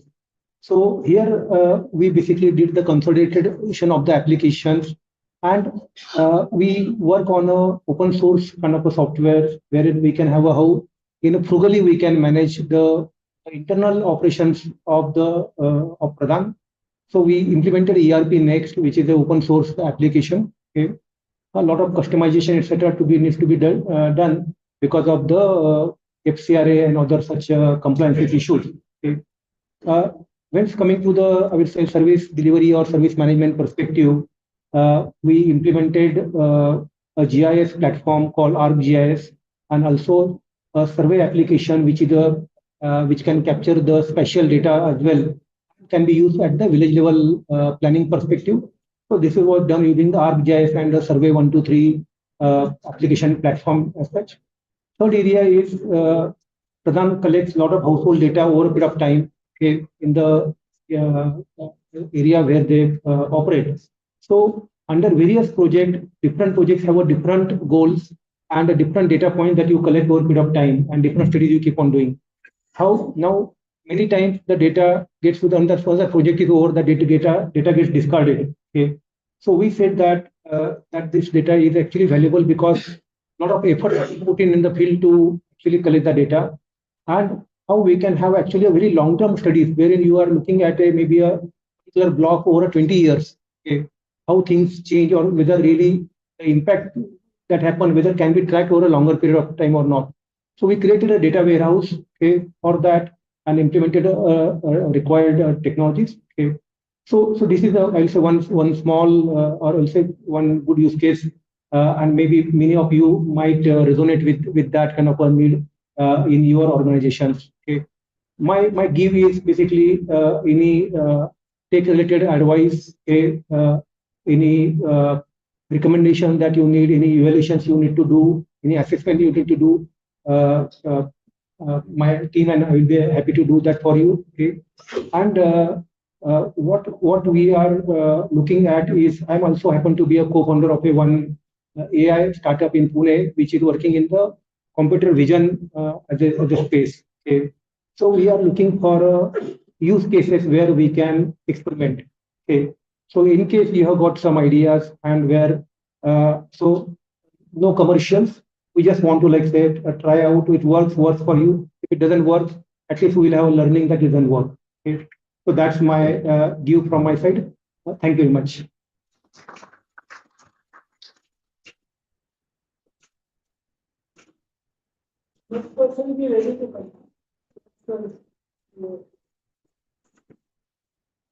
Hi, I'm from Search Foundation. Search Foundation is a Pune-based NGO, and our NGO works in a 3 sectors. We work for students career guidance and their lifelong planning. Second is the financial inclusion. We are associated with the State Bank of India since 2008, and we are doing financial inclusion work like that, insurance, everything there. And we are doing a research work for fintech companies. Pune-based fintech companies are there. They do the financial research work for the rural community, how they say, how they spend, what their behavioral pattern, and how they take their financial decisions. For that, they have some informal research work have to do, because if you go in a formal way, they don't ask in that way. So we also work for the fintech companies. And third is a skill development. Recently, we are in a skill development domain. We are associated with the SNDT Women's University, and we are doing a job-oriented skill training for them. So that is what we do. Our area is very limited in the Mawal Taluka. Our field office is at Talegaon, Dabade, and we work there only.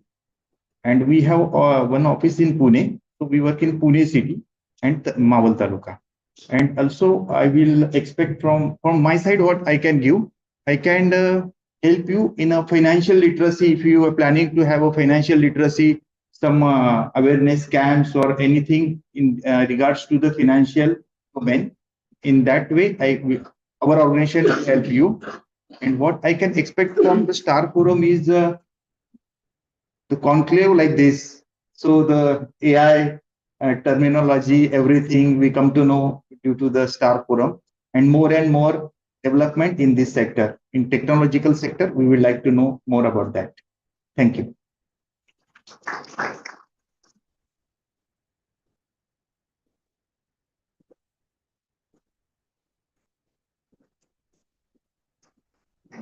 Hello, good afternoon. I'm Smita Vishwat. I'm from AFAM, and Vaishali Gawandi. We are from AFAM. AFAM is an Action for Agriculture Renewal in Maharashtra. It's a voluntary organization. We have completed recently 55 years of our engagement in the rural development.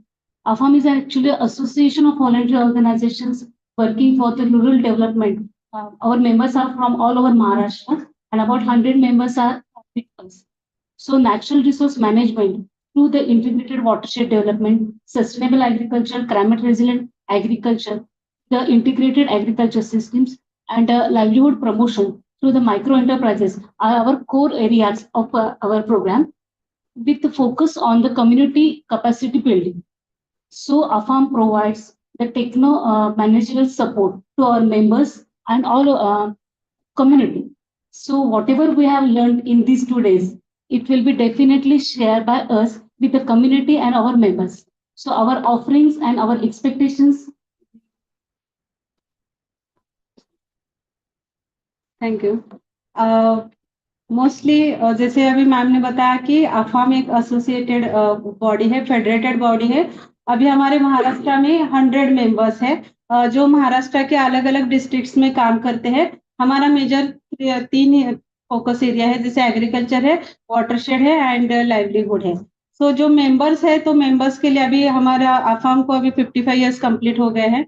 Mainly हम training and capacity building का काम करते हैं, तो इसके लिए जो भी हमारा ट्रेनिंग मटेरियल रेडी हुआ है, मतलब अलग अलग छोटे छोटे टॉपिक्स के ऊपर, तो वो हम सभी एनजीओ के साथ शेयर करते हैं। उसमें रीडिंग मटेरियल है, वीडियोज है, ऑडियोज है, सो वो हम शेयर करते हैं। हमारे पास अभी जो टेक्निकल सपोर्ट है, तो उसके हम कुछ सर्विसेज भी प्रोवाइड करते हैं, क्योंकि एक नेटवर्क हमने महाराष्ट्र में डेवलप किया हुआ है। तो सर्विसेज में जैसे कि इम्पैक्ट असेसमेंट हो या डीपीआर बनाना हो या जो भी जैसे प्रपोजल राइटिंग हो, तो जो भी सर्विसेज आप एनजीओ सेक्टर में लगते हैं, तो वो सभी सर्विसेज हम मतलब no loss no profit basis पे हम प्रोवाइड करते हैं। AFAM के जो ट्रेनिंग सेंटर्स है, 2 ट्रेनिंग सेंटर है, एक रांझे में है और एक लातूर में है, तो वो भी हम सब्सिडाइज रेट पे, मतलब जो मेंबर है उनको 50% सब्सिडीज पे हम वो प्रोवाइड करते हैं, और जो नॉन मेंबर है उनको no loss no profit basis पे हम ट्रेनिंग कंडक्ट करने के लिए वो प्रोवाइड करते हैं। तो ये सब सर्विसेज एनजीओस के लिए जो भी सर्विसेज हम प्रोवाइड करते हैं वो वेबसाइट पे है। और जो एनजीओ ग्रास रूट लेवल पे काम करते हैं, उनको अगर AFAM का मेंबर बनना है, तो मेंबर बनने के लिए जो गाइडलाइन है वो भी हमने इसके वेबसाइट पे दी हुई है। तो जो भी मेंबर्स बनना चाहते हैं, हमारा वही क्राइटेरिया है कि जो हमारे कोर एरिया है, जैसे वाटर, एग्रीकल्चर एंड लाइवलीहुड, वो एरिया में जो भी संस्था काम करते हैं वो मेंबर बन सकते हैं। तो वो आप गाइडलाइन फॉलो कर सकते हैं। मैं एज अ नेटवर्किंग मैनेजर ये नेटवर्किंग का सब जो काम है वो मैं देखती हूँ। जैसे अभी दो दिन हमने यहाँ पे एआई का जो ट्रेनिंग लिया है, तो हम अभी हमारा प्लान ये हम कर रहे हैं कि जैसे मेंबर्स है हमारे, तो मेंबर्स को मतलब ये जो एआई का जो भी हम सीख रहे हैं वो हमारे मेंबर्स को भी वो भी सीखना चाहिए और उनकी कैपेसिटी ये सब्जेक्ट में बिल्ड होना चाहिए। तो स्टार्स फोरम के साथ हम मतलब नियर फ्यूचर में वो कोलैबोरेट करके इस टाइप का प्रोग्राम मेंबर्स के लिए भी प्लान कर रहे हैं। तो ये हमारा ये था। Thank you.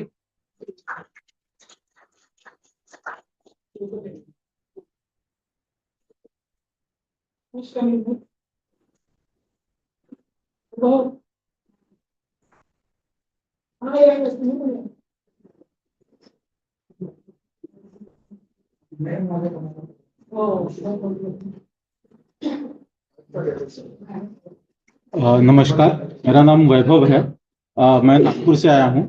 हमने 10 साल पहले कंपनी शुरू की थी।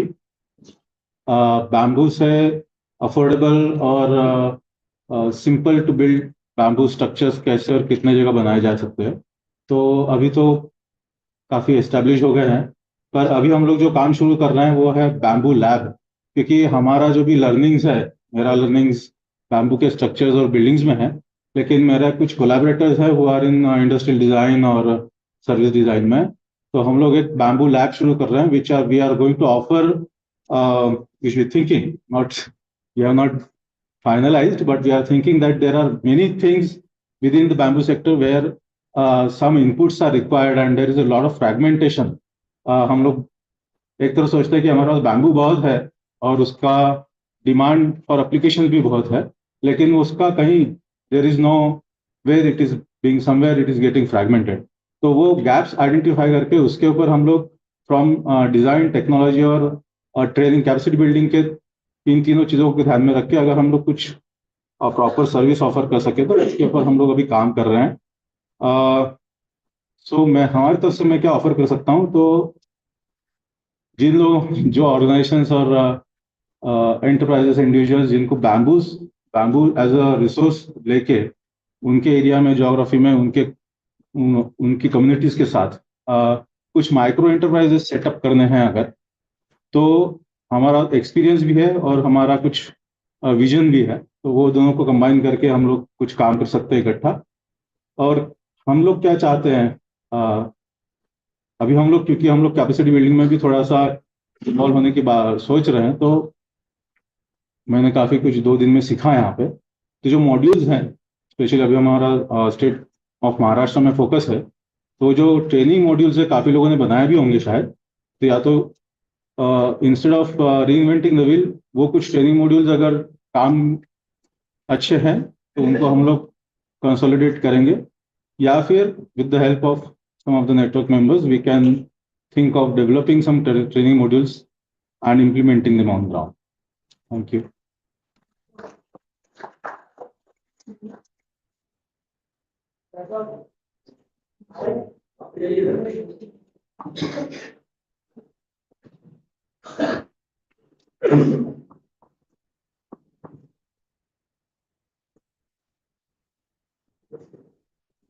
I have 2 points to make. First, bamboo furniture people don't know what is a flat pack. There is not a single person in India offering flat pack bamboo furniture. There is nobody saying, here is a fish lamp made out of bamboo. You have come to our shop, I will flat pack it and you take it. So this is completely missing. There is no modern approach for furniture making, flat packing in the entire bamboo area. Work on it. It has got huge rewards. Just let me answer this, make the second point. I will answer. I will listen to you. I'm going to answer. Okay, please. No, I completely agree, but we have actually flat packed the complete house. Yes.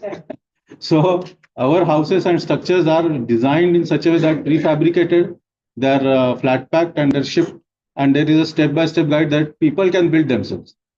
So we are going, that is what I said, that the experiences of the last 12 years, we want to now spread it over sector. It's not a question. Second point is very much connected with what he has just said. A bamboo, when it is harvested in month of September to November, is about 3 rupees per running foot. Without treating it, it is useless for any structural design. It has no life beyond 6 years. Okay, 6 years at grade. Treatment today pushes the rate to 15 rupees a running foot. And this, I think, is totally denying bamboo its utility in large furniture and building houses. Can we find a method of reducing bamboo treatment cost to rupees 6 per running foot? From 15, we think what steps can we take to come to a level of 6 rupees. IIT Bombay has a professor who is in charge of bamboo development, and under him Mr. Haldar works. I can give you context. He is building a huge resort in West Bengal using simple salt and nothing else. And he is confident that this structure will last 30-40 years. But I don't know. I want other NGOs to work at treating bamboo so that the cost of curing bamboo is down to 6 rupees a running foot as a target. And if it comes down to 8 from 15, fantastic. But target is just 3 rupees to 6 rupees. Then bamboo will be viable. Okay. Thank you for listening.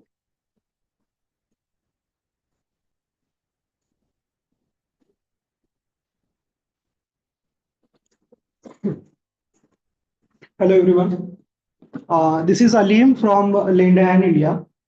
So I'm working with my organization since last 2 years, but Lendahan India is working in the skill education sector since last 17 years.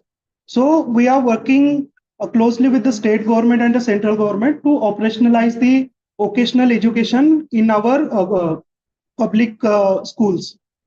So currently we are functions in 24 states to provide state government the technical monitoring and the strategical support for operationalizing the vocational education in their schools. So currently we are working with more than 16,000 schools across India, the states and union territories in it.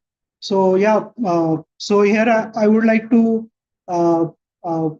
say here that we can provide you support if you want to partner, if you want to implement some skill education or grow or learn, because we are having multiple modules and the multi-sectoral expertise, including agriculture, mechatronics, electronics, and other healthcare as well.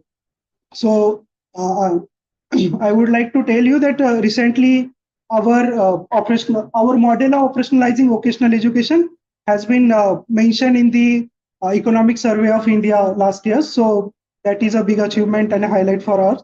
And at personal level, I would like to provide my supporting hand or offer you that I am highly interested in designing MI structures, data collection, and monitoring, visualizing on it. So, and I know that many emerging or newly started organizations are facing struggle in designing the data structure or the MI systems for them. So yeah, if you want to have that, so I would be more than happy to provide you that support. And also I have recently myself has started one NGO called Fuzzer Foundation. It's just a 1 year old organization. We are aiming to work in Melghat region with the tribal schools there. So we are also learning and would love to know more about your organizations and your works to partner and grow together for the better future of India. Thank you.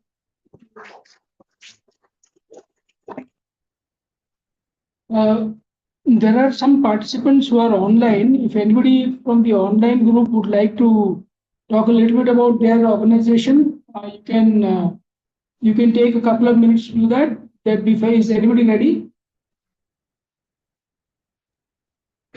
Yes, I don't. Go ahead, please. In the queue. Okay. Okay, I have already posted on the group, but I will mention again. Video on, so we'll want to see if it's possible. We can turn the videos on. Definitely. I hope my video is working. I have switched it on, and if it is not visible, I am going to talk about what we can offer. See, I am on 3 platforms pertaining to tree plantation, textile waste, and Millet Jamse. It is for holistic being. Okay. Yeah.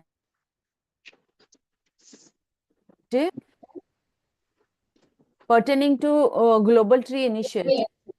We are always looking for tree planting partners who can register their plantation on our website, and anything related to tree plantation that anyone is doing here, there are a lot of possibilities. I cannot explain it in 2 to 3 minutes because I want to talk about my other initiative. I am also founder of eco-friendly initiatives. Here, I would like to promote your work, connect with your SSGs, and I can help you in getting the raw material by doing collection drives pertaining to cloth waste. I am also there on World of Water Forum. It comes under Alltech Foundation NGO. Here, the Action Forum pertaining to water, and they have their webinars on every Thursday. Here we panelists from your organization to talk so that collective are done. I am a study coordinator with the Millet Jamse Center. Here we are working on mental health by training the mind and also slowly involving into environment activity. So anyone who like to collaborate in these fields, I will be happy to assist and have dialogues. Thank you so much. I'll share my email phone number. Thank you. Thank you. Anybody else online? Aaron Thomas? Dr. Jadhav? Otherwise, we'll come back to you later. Because we're already a little delayed in starting our other important exercise of today. So what we'll do is we'll take a break from this organization introduction. We'll come back to it a little later when we do the tea break for everybody else who want any other organization that wants to introduce themselves and what they can offer and what help they are looking for. So we'll now focus on the identification of problems, as we said, which could potentially have some solutions that are coming from the usage of AI-related tools. So what I suggest we do is this is best if we do it in a group setting. If you can, there are tables, round tables. Please organize yourself into a few groups and start a conversation, probably about 15 minutes. Have a conversation around what are the kind of problems. Maybe you can take a sheet of paper and start writing down the set of problems you think you would like to explore through the use of either something like AI or something else. We don't yet know. So we'll start that exercise. Now it's 2:30. We'll use 5 minutes to just reorganize ourselves. Also, one thing that I've noticed, which is very common in most meetings, particularly if you have a meeting after 2-3 days, the first chair that you occupy on the first day, people occupy the same chair on the second day and the last day also. So what I suggest you do is you get out of the chair that you've been occupying, find a new table, sit with people that you don't know, and start a conversation.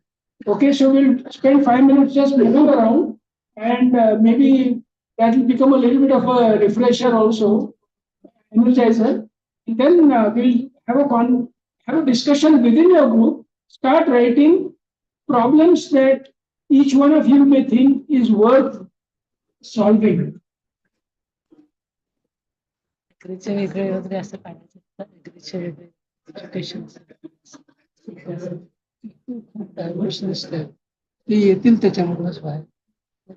Sagar, you want to add to something?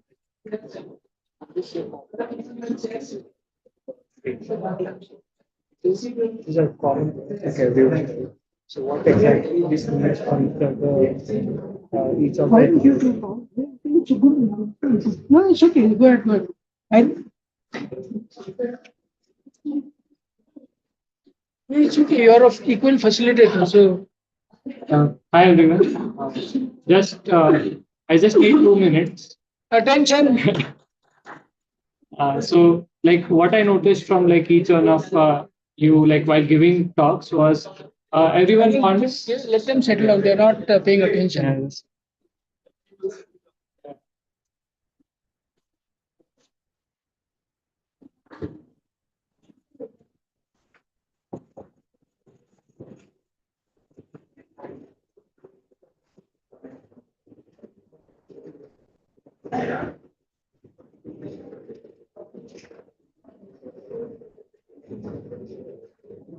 Please settle down.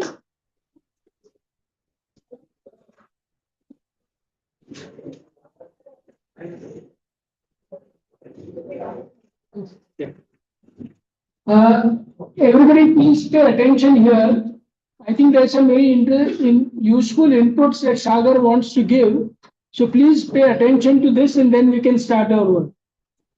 Yeah, so while introductions, I found there was a common theme. Everyone has lots of skills and training across. So what does this skill training mean for each of the NGOs? Can we generalize it in some manner so that the amount of effort that you put in for making these training modules, that reduces drastically? So maybe that is something that we could think on collectively. So this is just one of the themes which I could gather, but I am sure like there are other problems as well. So open to you guys. Thanks.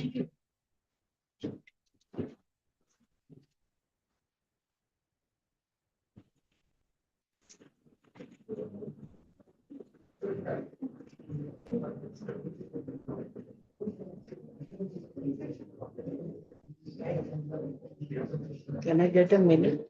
Yeah.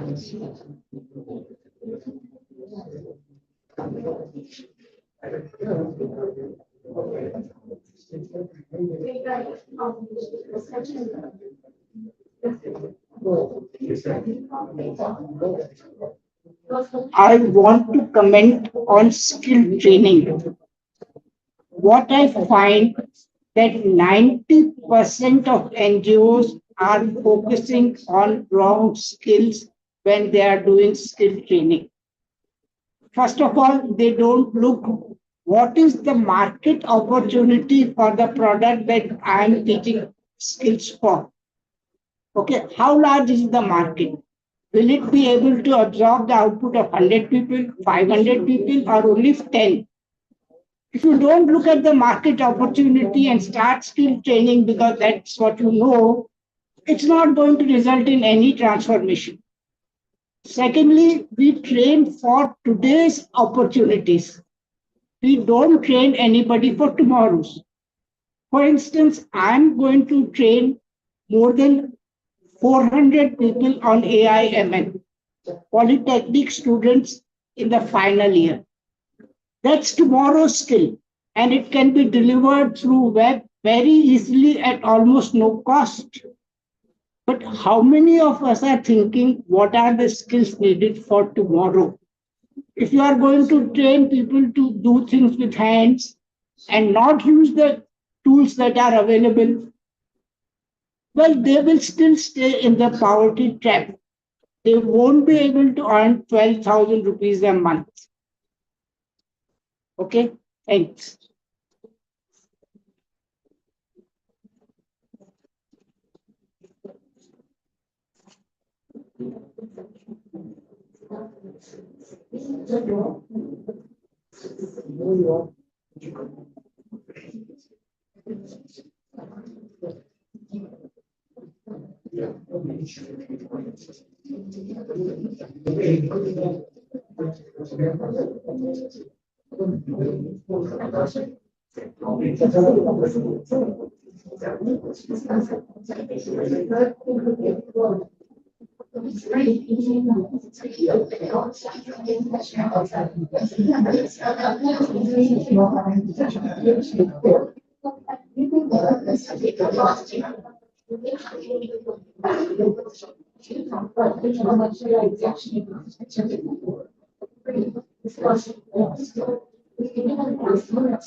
Each group should have at least 3 questions written that they will be presenting.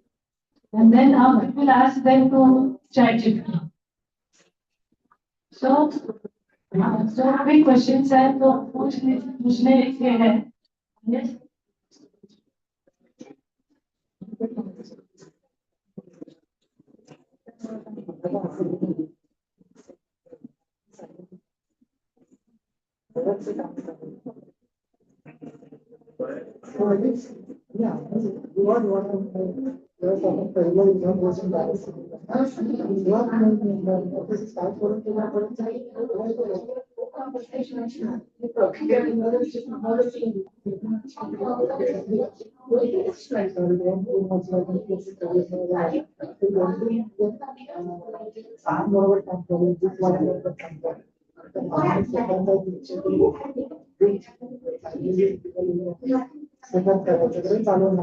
हे सगळं माझं personal content त्याच्या ह्याच्याकडून आणि मी काय केलं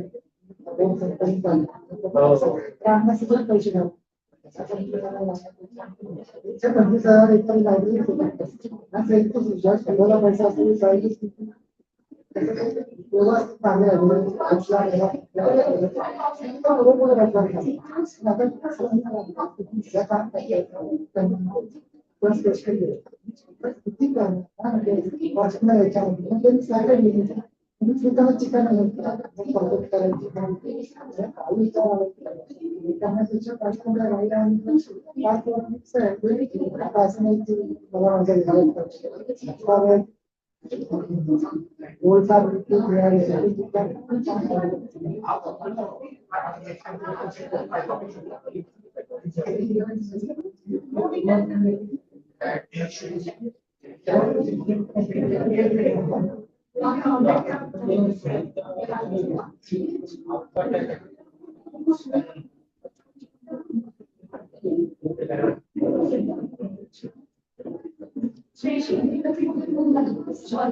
जरी करत असं विशेष रोखलं नाही तरी मला काही काम करायला मुलांना काही असं होतंय विशेष काम करतो त्यांना काही सुद्धा याच्यामध्ये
We've spent about half an hour discussing problems. Can everybody start listing whatever problems you have discussed so far? So if you are done, fantastic.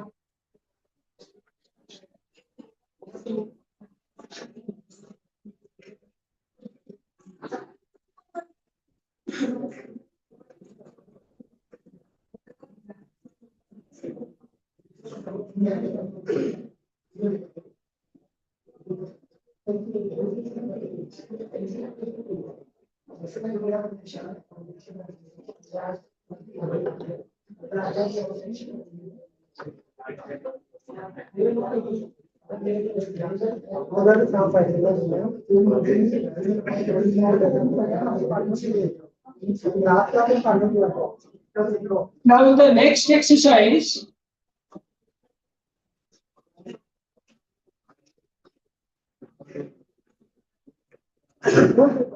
Before we start the next exercise, one announcement, one important announcement. From each of the group, identify one person to become your spokesperson.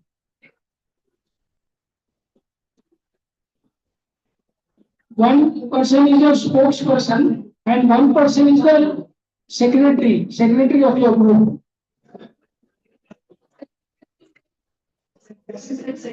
So that you can decide if it's the same person. The secretary will ensure that all notes are kept properly.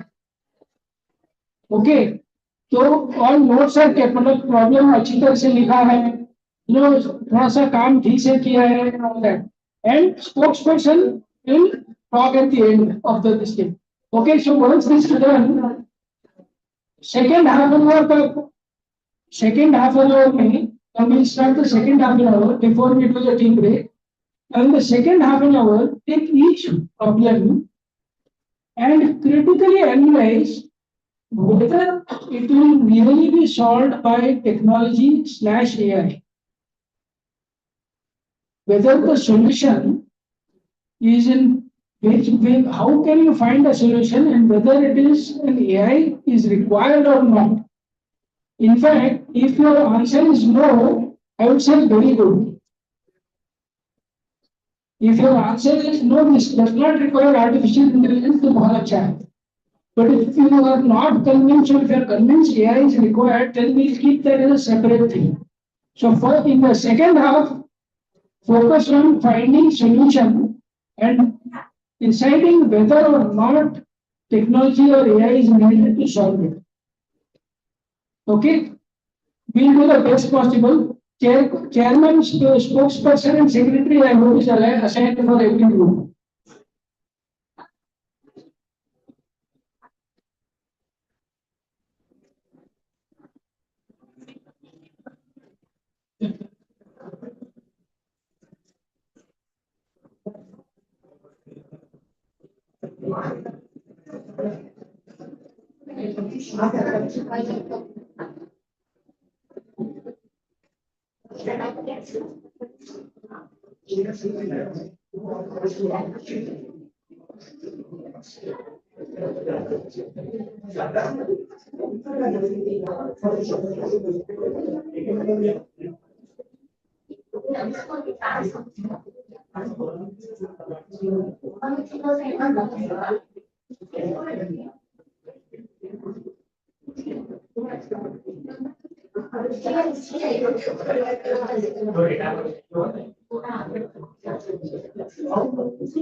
Hello, हाँ जिन लोगों ने actually forms भरे हैं मुझे दे दीजिए तो I can sign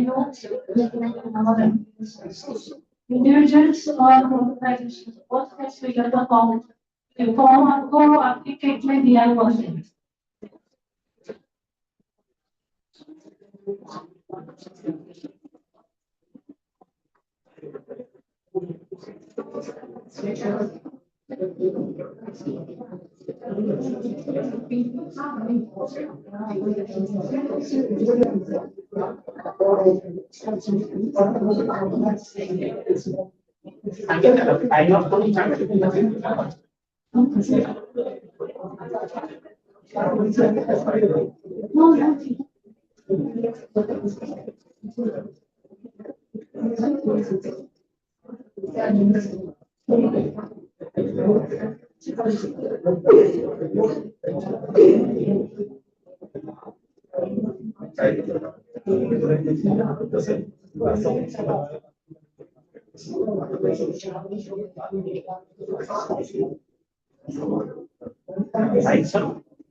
company में काम पण मी त्याला लिहायचं तर फंडिंग असल्यामुळे कंपनीला पैसे वाढवण्या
So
we have only 10 minutes for the tea break.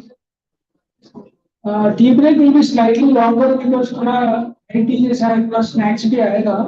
So half an hour कुछ tea break रहेगा, but I request everybody to start finalizing your work.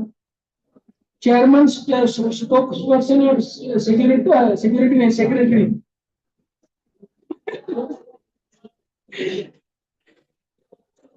After documentation there regular because 4 o'clock we will have presentations from every team.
So shall we take a break?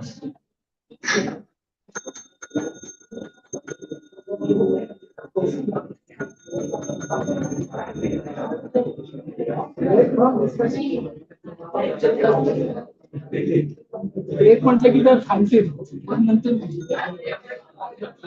hello everybody ready very good so I think we'll before we go on tea break we have 2 or 3 minutes to go before the tea break so what we'll do is instead of Waiting for team will start with the first presentation.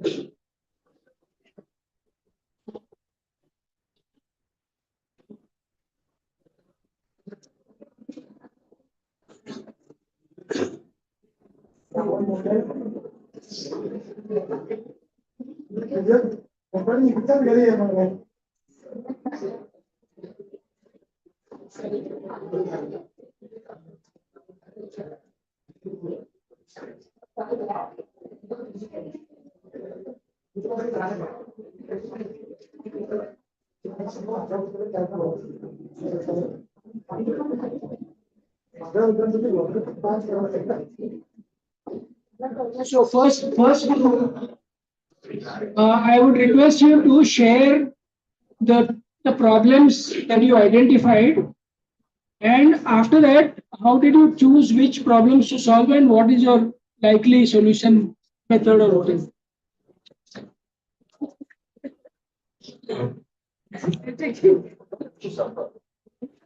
Yeah, okay.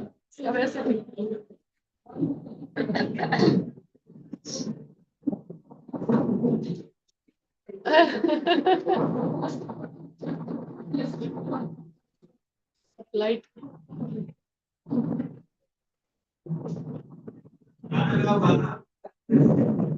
वो गाने के पहले आता है ना वो चलिए ठीक है thank you for your attention now. Good evening. So we're here today at Stars Forum. Learned a lot. We got a lot of learnings over the last 2 days. We were able to brainstorm through all the learnings that we've had through everybody who's spoken, who we've interacted with over the last 2 days, and what we've been able to come up with 3 problems that were presented over 4 different organizations. And these are the 3 common challenges or problems that we came across. The first one is of logistics and supply chain, and how there's a gap in meeting that in the market, and how logistics and supply chain plays an integral role. Second one is data systems, which means making an MIS or having a data structure with your historical family data over thousands and thousands of households and villages. The time, effort, and cost, and even resources, other resources that it takes to reach from the grassroots till your head office to the person who's going to take decisions on that reporting structure, what has happened, how to improve interventions. And there's a big time lag and even an effort lag, because of which what happens is if we have to plan the interventions, or if we have to improvise or improve the interventions, that doesn't happen on time. So reducing that time gap is the second problem. The third problem that we identified was mobilization and participation of communities in the rural areas particularly. And this was in specification to entrepreneurship and entrepreneurship trainings, skill trainings. And why is it that communities are coming on the first day, then there's 50% drop, then there's this more 75% drop, and then by the last, we are the only ones which is over here. So, entrepreneurship kisko kara? So these are the 3 main challenges, and we debated on it a lot. Like, is it actually a problem? Is it actually a challenge? We flipped it around. Ki logistics ka kyun challenge hai? Like, what if we look at it from the other angle? Data collection, community resource person kyun kar raha hai? Why is it not the village? I mean, the people, let's call them beneficiaries not doing it. या फिर training का हुआ तो कैसे करें training का? Some places we're getting, some places we're not getting. So yeah, the main, again, even if you look at these 3 challenges, what we find is that participation, time, effort, and cost is of critical importance. then we came to the part where can AI solve this? Or can AI not solve this? Or can human intelligence solve this? Or how AI can support human intelligence to solve? I think we are of consensus that AI can most part of it AI can solve. And again, like how Mr. Sawant said yesterday, it's a co-pilot. It will help you enhance your abilities. Right? So use it in that manner. So for solutions, I feel I'll just call up other team members who had specific problems, and then they can let you know what that one specific solution or a general idea of how AI can work and how human intelligence can work is going to happen. So yeah. Basically मुझे ये कहना है कि आपने तो सुने हमारे सब प्रॉब्लम्स, सो आप क्या सॉल्यूशन उस पे हमें देना चाहते हो? You can think and you can give us a solution rather than we have found our solution. It is there. Some AI हमें हेल्प करेंगे, some human intelligence will help definitely, but I put this problems आपको think करना है. अभी हमें क्या solution आप दे सकते हो? You can tell us after some time, no issues. Thank you.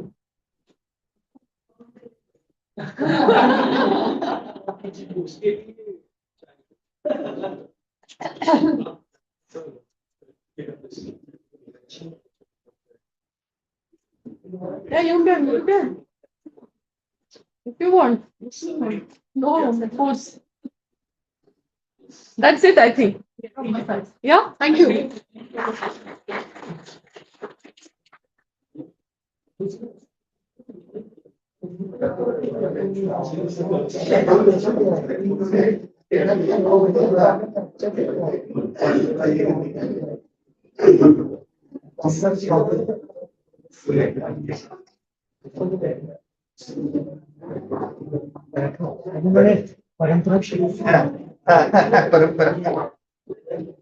Yeah. Good evening, everyone. So, can you hear me? Okay. Good evening, everyone. It's been fantastic being here and learning a lot. So, we were brainstorming on various topics and things and events. So, one thing which came in our mind was about the road safety. Okay. Indian roads are said to be one of the most dangerous roads in the world. Okay. So, we know a lot of issues happen, a lot of incidents, a lot of accidents which are happening in our road. So what can we do in order to prevent these road accidents, and how can we involve AI with it?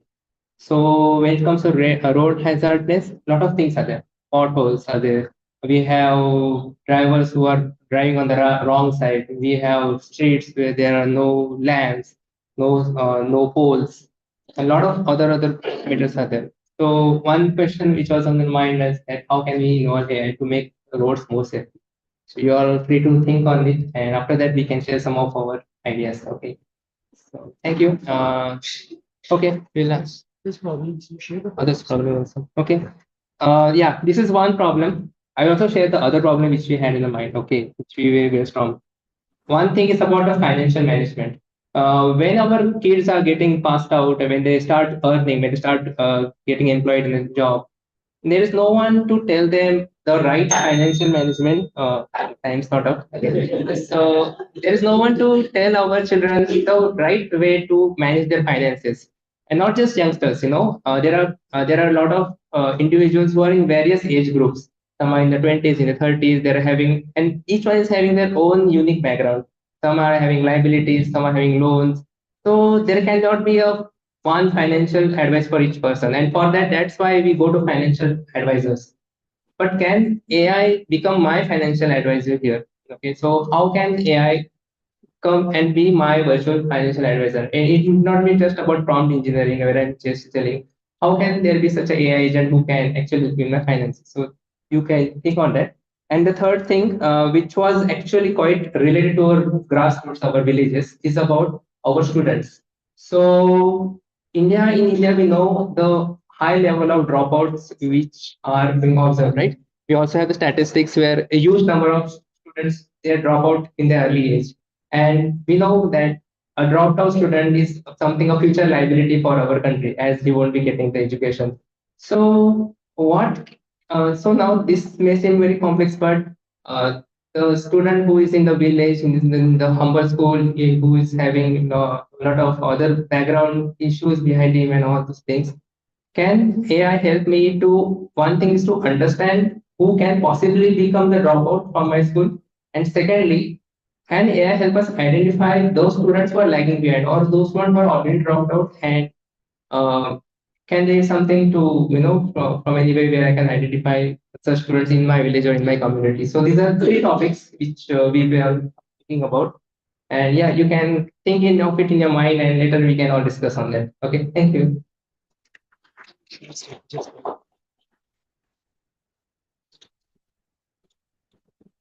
One, especially in reference to the social sector, we all are working because as we saw that for AI for past 2 days, we just got a lot more stuff right from end to end.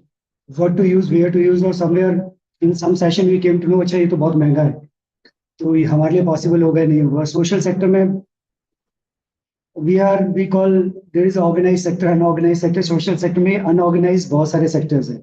Like हमारा team management का होता है, customer relationship management का होता है, donor management का होता है, उसके बाद फिर टेक्नोलॉजी का एप्लीकेशन है. नाउ जितना ज्यादा फ्लो टेक्नोलॉजी का आ रहा है, how we have to cater it, do we have a policy for it, और उसके लिए एआई का सॉल्यूशन क्या ले सकते हैं. मतलब मुझे लगता है कि चैट जीपीटी में डालूंगा कि टेक्नोलॉजी पॉलिसी का टेम्पलेट दे दो, वो टेम्पलेट दे देगा.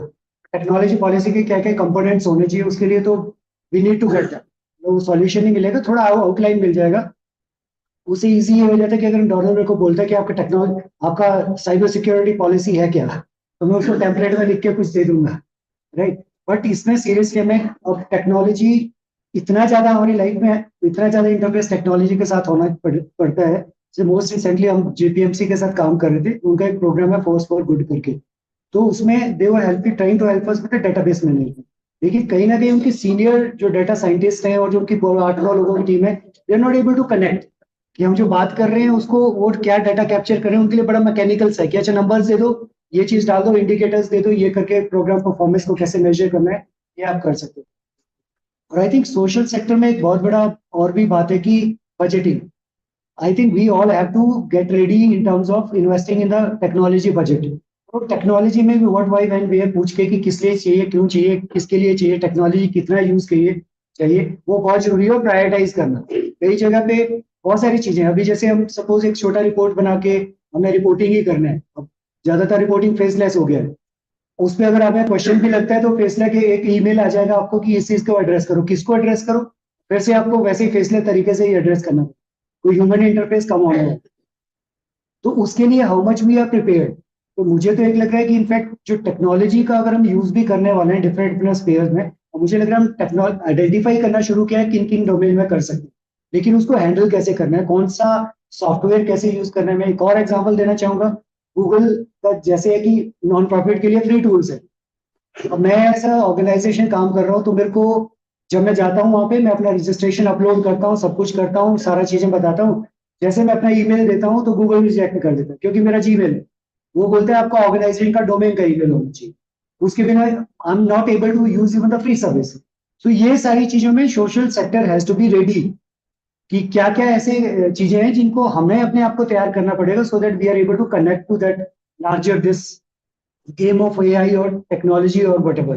तो मुझे लगता है कि ये और budgeting is very very crucial, क्योंकि ज्यादातर हम लोगों के साथ काम करते हैं तो हमें लगता है जो डाटा आता है, अभी भी still we are more comfortable with the human effort कि हमारा टीम जाता है करके. अब वही टीम अगर जैसे कोविड ने सिखा दिया कि आप डाटा कैसे कैप्चर कर सकते हो, व्हाट्सएप से कॉल करके लोगों से बात कर सकते हो, तो एक तो एफिशिएंसी लाता है उसी काम की डिलीवरी में, और दूसरा उसमें कुछ कॉस्ट इन्वॉल्व रहेगा. तो क्या मैं अपने बजट का 0.5% या 1% या 2% या टेक्नोलॉजी में इन्वेस्ट करने को तैयार हूँ, और डॉलर से भी अगर हम रीच आउट करते हैं तो are we building that in our budget. ये सारी चीजें मुझे लग रहा है सोचने की जरूरत है और हम सबको करना.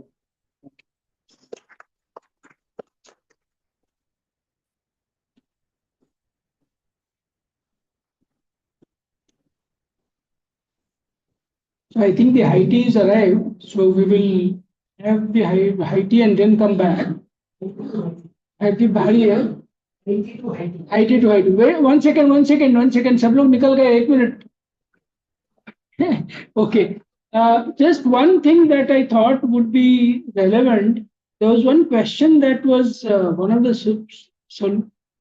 points that you had asked was about school dropouts. And can AI help in identifying or predicting if there is a dropout possibility, right? Now, one of the things that I think, I don't know how much we talked about in the last 2 days, and maybe Sagar can correct / improve in what I'm trying to say or what I have understood. One of the weakest areas of AI today is in predictability. Predicting कि ये हो सकता है is still not very well developed, especially when it concerns human beings. If it is in, you are predicting weather and all that, that's okay. If you remember, I think it was, I don't know if it was Mr. Vivek Samant or Rahul Kulkarni who said this, that if you look at one of the most advanced technologies is face recognition. Yeah, in fact, actually many of our phones have, biometric recognition hai. If any of you have used DigiYatra while traveling, वो face recognition से हो जाता है and all that, right? In many cities in the world today there's continuous 24/7 surveillance of that is happening. And one of the pitfalls of that is in using that for crime detection, or who may have committed crime, or who is likely to commit a crime. And if you remember that one of the things that Rahul mentioned is that bias plays a big role in this. So many Black Americans are being caught even if they are not, they have not committed crime or not likely to commit crime, but simply because of the bias this is affecting. And that is something because so many of us work very closely with people, we may need to keep this in mind when we are thinking of AI for predicting human behavior. That's the one thing, and I think this is what Vivek Samant said, ki, even I can't predict what my behavior will be 5 minutes later. So AI to bhul jaiye. So predictability is something that we have to watch out for. So I thought we'll just remember this as we leave this conference, ki where we can use, where we cannot use, be careful about predictability. Sagar, is there anything mistaken in what I'm saying or exaggeration in what I've said? Because I want to be corrected also.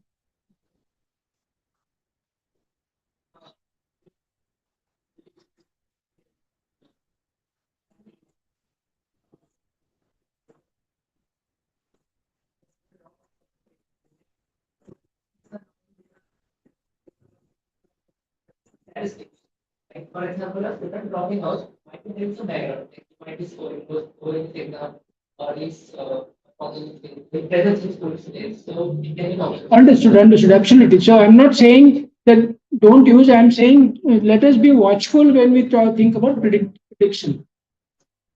So we'll have IT. We'll be back at, it is now 350, sorry, we'll be back at 4:10. And that will be our concluding session for the 2-day conference.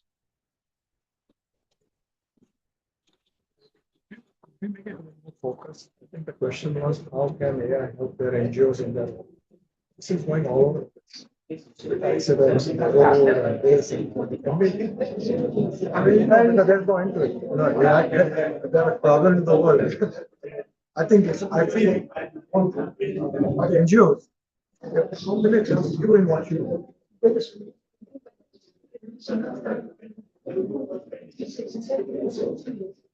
Okay.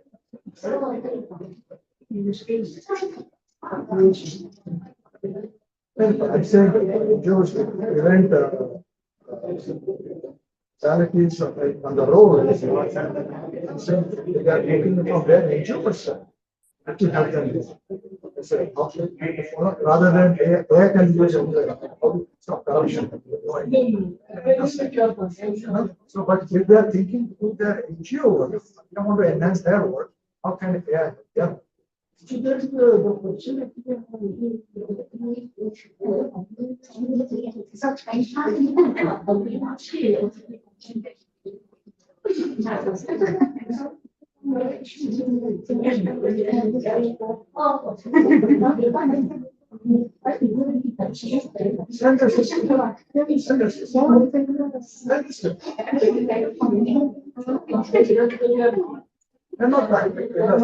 See how we discuss only major.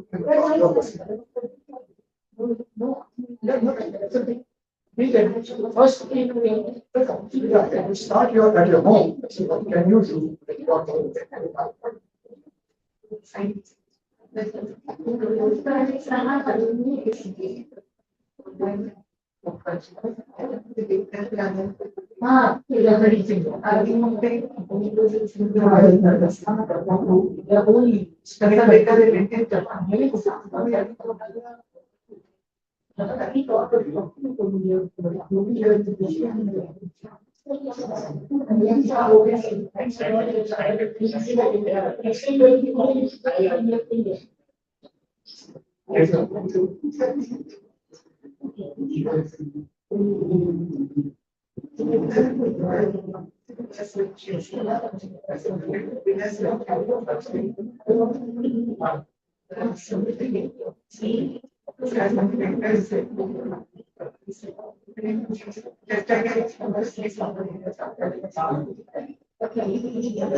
मी काय सांगितलं ते तू वेगळंच interpret केलं सांगण्याचं सो what means okay पण वेळ नाही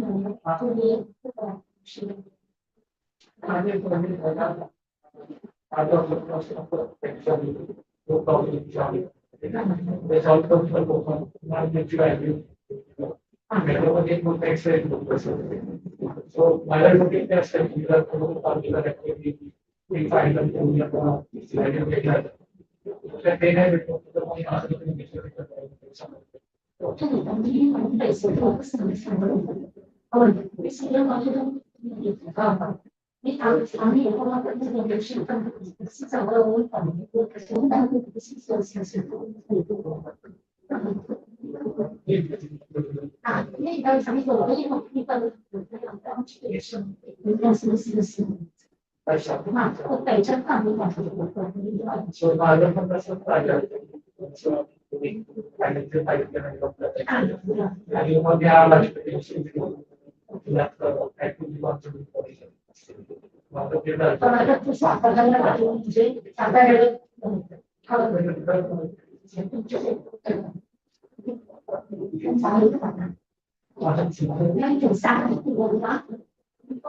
काही लॉंग रन मध्ये ना चांगलं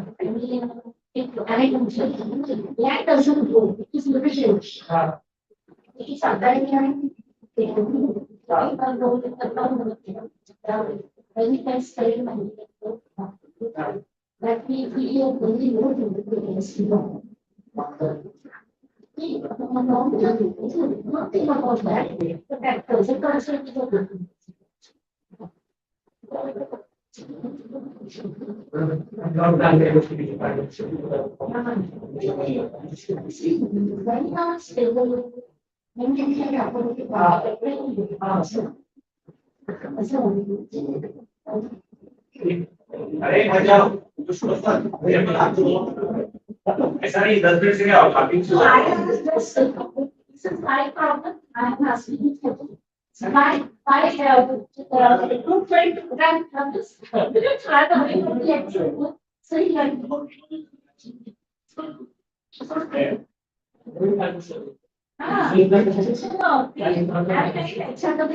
it's good that you have. Like, oh, it's like saying, तुला मी सांगितलं सोडतो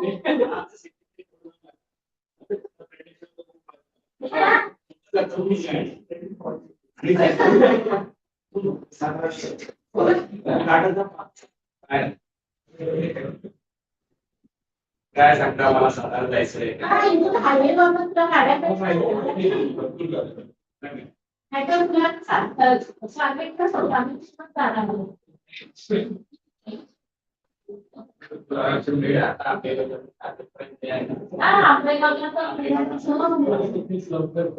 जाणार तीन तासात पोहोचतो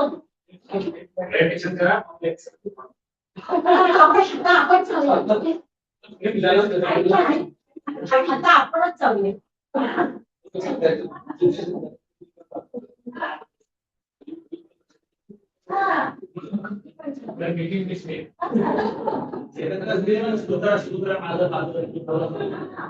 अगर तू सांग तुला करतो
समग्र शिक्षा उत्तर प्रदेश, यूनिसेफ, लखनऊ एवं स्टार्स फोरम ने साथ मिलकर 15 जनपदों के शहरी क्षेत्रों के उच्च प्राथमिक एवं कॉम्पोजिट विद्यालयों में लर्निंग बाय डूइंग कार्यक्रम शुरू किया है।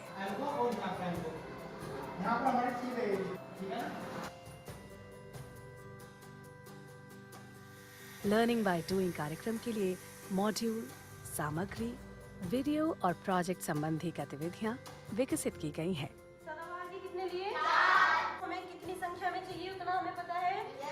उसको बोलते हैं। इस चीज को निशान लगा। गतिविधियों को विद्यालयी पाठ्यक्रम के साथ इस प्रकार जोड़ा गया है कि गतिविधियों को करते हुए बच्चे स्वतः पाठ्यक्रम की दक्षताएं प्राप्त कर ले। लर्निंग बाय डूइंग कार्यक्रम के लिए फैब्रिकेशन, प्लम्बिंग, निर्माण, sanitation, electric wiring, solar light, soak pit, rain water harvesting, gardening जैसी कई गतिविधियों का संचालन किया जा रहा है। पायलट फेज में 15 जनपदों के शहरी क्षेत्रों के 60 विद्यालयों में इस कार्यक्रम का संचालन किया जा रहा है। इस कार्यक्रम की पाठ्य सामग्री में इंजीनियरिंग, ऊर्जा, वातावरण, कृषि, गृह और स्वास्थ्य जैसे विषयों को शामिल किया गया है। ये कार्यक्रम 11 से 14 वर्ष की आयु के आउट ऑफ स्कूल बच्चे, संभावित बाल श्रमिक बच्चे और विद्यालय में अध्ययनरत बच्चों के लिए शुरू किया गया है। सभी 15 जनपदों में लर्निंग बाय डूइंग कार्यक्रम हेतु 4 अलग-अलग विद्यालयों में लैब की स्थापना की गई है, जिसका उद्देश्य छात्रों को विभिन्न कौशलों से परिचित कराना, कार्य करने की क्षमता विकसित करना, शिक्षा प्रणाली में लर्निंग बाय डूइंग पद्धति को लागू करना, पाठ्य चर्चा के विषयों को दिन प्रतिदिन की गतिविधियों से जोड़ना और स्कूली शिक्षा को रोचक एवं सार्थक बनाना है। ये क्या है? Godown wiring. इस अवधि के दौरान लर्निंग बाय डूइंग कार्यक्रम ने अपनी प्रभावशीलता, उपयोगिता, स्थिरता और पुनरावृत्ति को साबित किया है।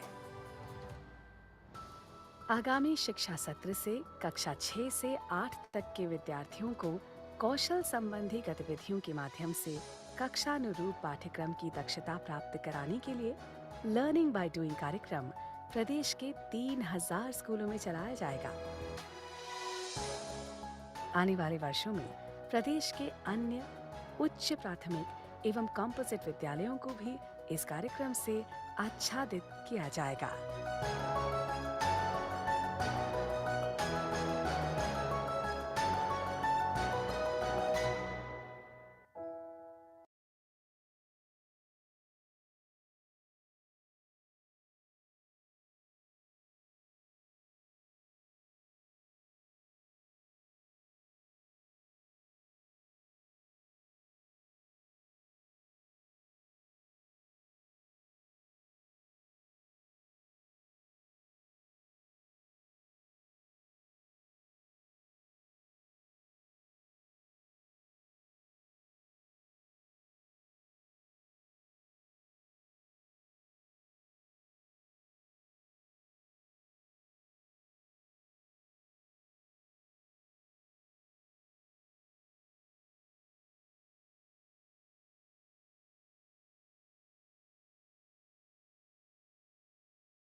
Right, right. असंच म्हणजे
शेवटचं आहे आता. हो लास्ट आता काय लाईव्ह नाही आपलं प्रेझेंटेशन वगैरे मग ते चालतंय माझं.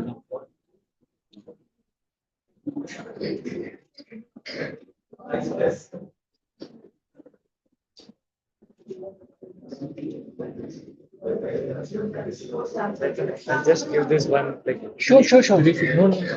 She will be introducing the proposition. I leave that. Yeah. They made me stop. No problem. I realized I was wondering. So, can everybody settle down, please?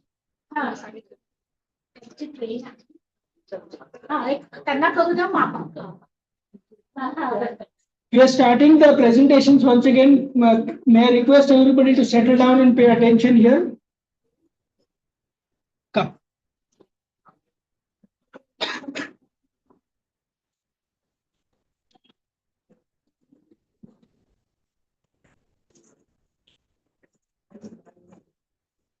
Hello.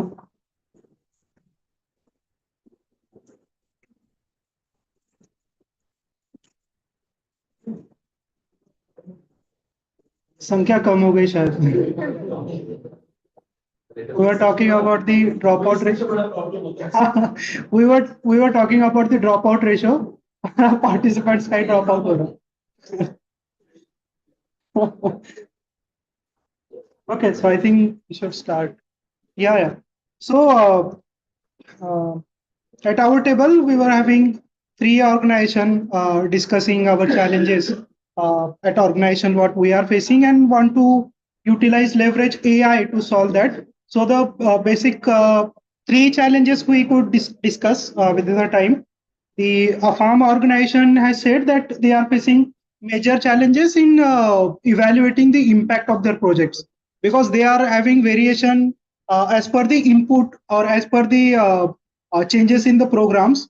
Once they are providing support with the water harvesting, once they are providing support with the agricultural some support, but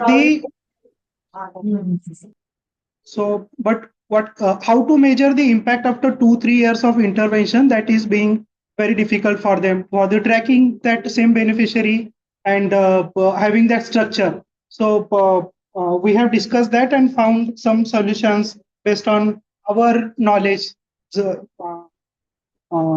so that we will discuss. The other problem is with the Yuva Parivartan organization. They are providing a tech solution or the e-learning solution for the students, but there are major challenge of engaging students actively on the platform, because the students need to come on the platform, watch videos, learn, and upskill them or learn that concept. But how to engage those students, bringing them into the onto the systems and measuring whether they are learning or not. The measuring learning outcomes is the biggest challenge. So how technology can be leveraged for that? So we have discussed one of the solution for that. And the other problem at Lend-A-Hand India, what we are facing right now, that's we are working with thousands of schools, lakhs of students, but how to measure the impact and how those data is coming. So how to manage that at such large scale. So what and the data is coming from the multiple sources. So how to create those data warehousing, how to inject that, how to do that ETL and having that meaningful insights out of it. This is being a challenge for that. So for the farm projects, we have discussed that first of all, we can provide them support internally at creating a robust MI system for their organization, that they need a basic data further, and then the data inheritance model for that. So we can ask project-wise questions or having those farmer profiles, so we can manage their cases, and after some times we can reach out those farmers again and having the questions, serving them on the certain set of questions, so we can have that insights that our intervention is truly is it benefiting them or not. So for that, so for the other Yuva Parivartan also, we have decided that we can leverage the chatbot functions for this. So we can have a backend data stored, and then we can create a flow, chatbot flow like that, so they can stay on that chat.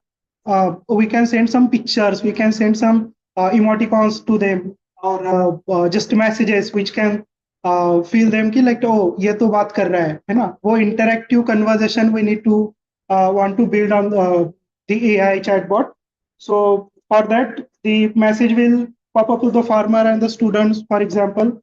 They will respond to it whether they want to stay on this or not. Then if they are responding then we will ask them following questions and get those data. And based on that, we will create a API connection to the visualization tools. There we can create the dashboarding and monitoring systems there, and having insights at the program leaders. This seems very basic, but again we are facing that at Lend-A-Hand India we are implementing chatbot system solution there, but the success rate is very less, because when we are reaching out to the people through the WhatsApp chatbot, so if we are boosting, we are just sending them these messages, out of 100, only 50%, 60% people react to them or converse with that chatbot.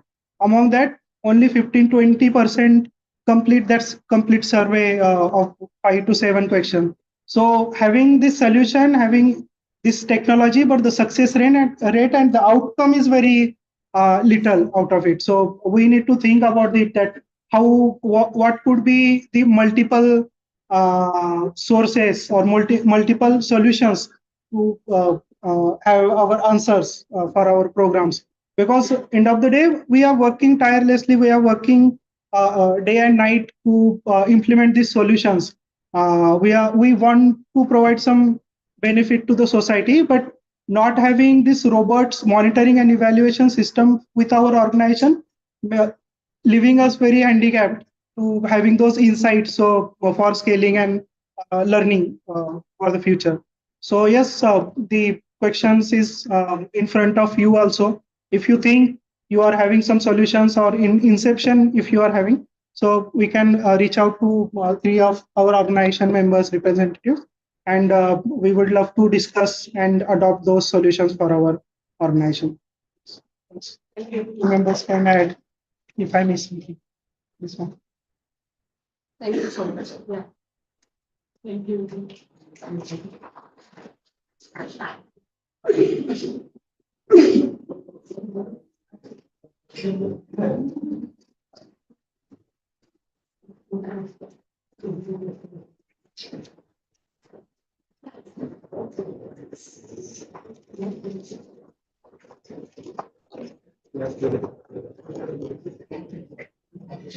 Hello. Good evening, everyone. I'm Veena Dhole from Devrai Foundation Research and Development, Ghodpadi. So, we do this setup of plant nurseries at different places and use these saplings to set up Devrais, that is Devrai, that is sacred groves, urban dense forest. It is a solution to Miyawaki, which costs a lot. And this urban dense forest is established in very low cost. Then we do food forest also, provide plants for food forest also, tree library for educational institutes, seed collection for nursery setup. So far, we have completed 379 Devrais all over Maharashtra, Gujarat, Karnataka, MP, 80 dense forests, 200 tree libraries, 20 nurseries. So, how Stars Forum is going to help us? Your platform for following project help us to promote our Devrais, Ghanvans, connect us with the villages, because villages have lands, barren lands. This can be done on barren land. We don't need fertile land for this. We can do this on fertile land. And our villages are having village panchayats are having lot of land which is just lying. So Star Forum can help us. And as far as artificial intelligence goes, you all can help us to geo. What do you say, geo? Just now I learned it, so I'm not tech savvy. Geo tagging, then plants in different season, how they flower, fruit, and how they look, how their leaves look, how a small sapling appears, and how a big tree is there, and the medicinal values. Because let me tell you, each and every plant has medicinal value, but we do not know. So we have to find that out, that also. Then till now we have made 379 Devrais all over Maharashtra, Karnataka, and every place. So we need to geotag and location tagging. Because of this, we need to tag what you say, migratory birds also come. So for that also we need to identify them, which migratory birds and all. So if you can help us in doing all this, AI and others, that will be very useful. Thank you. So AI, it will come.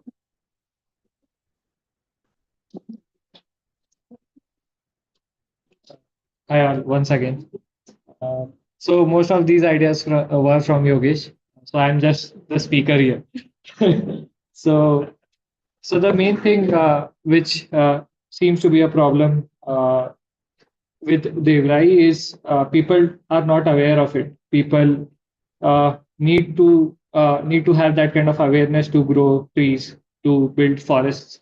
So in order to even start doing that, how do we gather attention? So that is the first question I think we need to ask. That is one of the primary problems which Devrai is facing right now. So that is where geotagging and tracking can help us. So once you have tagged multiple trees and are tracking their growth, it is fairly easy to estimate what kind of carbon dioxide reduction those trees are causing. So this will help us show impact. So once you show an impact, you get attention. So from multiple organizations. So this is where like you will get lots of funding, lots of media attention as well if you show the impact. So I think geo tagging and tracking is the first thing that that can be done to take this initiative in even further. Second thing which we found out was how can we make this scalable?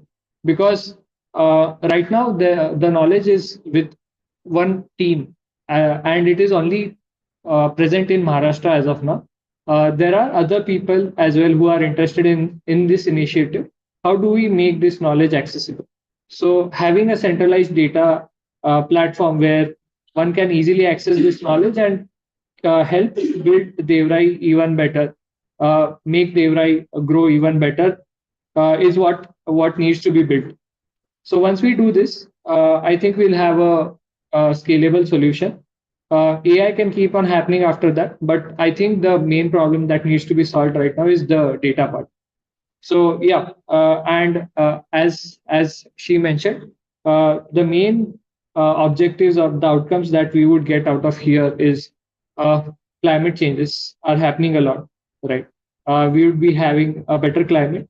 We would be preserving diversity, and as well as a lot of seeds would be generated and like out of these plants. So it will be like self-sustaining ecosystem altogether. So I think yeah, that is our short pitch. Like, can you unmute yourself, Rinaldi? Yes, I would like to mention here that Global Tree Initiative has been reporting the plantation that Devrai Foundation has been doing. First thing, yeah, and we are really struggling to support them in AI. Like now, they have got global attention. For example, they are helping Kakuma refugee camp to build a sacred grove. And Mr. Raghunath Dhole, who is the founder, is finding it difficult to help those people. Because see, if 2030 is the aim for United Nations that for Decade on Restoration, then with AI, we really look forward that he can help the global population. So, for example, people, they have their region indigenous plants known, and if Devrai gets that data, then they can design through AI the sacred grove species and all the details. This is what I wanted to bring attention. And one more thing. Now, whatever we have planted, when I say we, meaning Devrai Foundation, so they need to protect that as well. So here, if that after planting Devrai, certain species are occurring there, so all that data, if they report and observe with help of AI, then they will get attention from the necessary government organizations that this needs to be protected. We all know what is happening to the lakes, how the builders slowly, they encroach that area. So what is the future of Devrai if so much of hard work is gone through in planting? And so for preserving also, I think AI can be helpful. If we spot the species, I think they also need to collaborate with other organizations like iNature Watch Foundation, and there's so many others. They have the AI and all those things in place, I think. Thank you so much for your patient listening. Thank you, Mrilani. Welcome. Okay. Yes. Yeah, we didn't discuss much in the subgroup, but I want to say, as I said, okay, we are promoting natural farming across the country, and especially this interventions that I'm leading, we are actually looking at grooming thousands of CRPs. So probably I see and thousands CRPs of having different locality and different language and different kind of cropping system and so on and so forth. So I'm looking for some kind of, when you train them, it's not static also dynamic. Whatever you train today may not be fitted tomorrow. So need to groom them as center of excellence in themselves, as a knowledge point of themselves. So probably we are looking for some kind of AI supported kind of platform where face-to-face interaction intensity can reduce, which is practically not possible because women coming out and going and on a regular basis very difficult. And the place of learning also differs from lot from person to person. So in that way, I do see that there is huge scope for collaboration, and I personally committed at least to engage with the 500 CRPs on a continuous basis for coming 3 years, create as much data as possible from the ground, and building models. If existing is fine, it's not also building models, but making the training much more empowering and educative for the CRPs, so that they create a center of excellence in themselves. That's what I'm looking at, and I'm really eager for collaboration.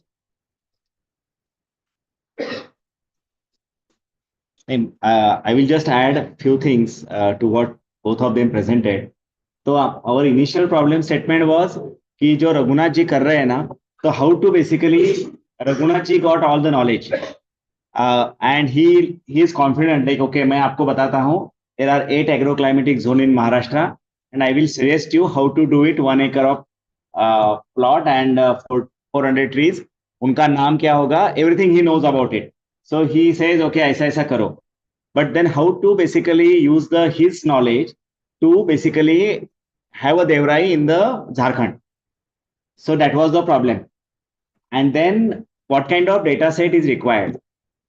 So he has data all is in his head, but there is not much on the computer. So basically there is a variables like a soil, then the climate, then there are different agroclimatic parameters.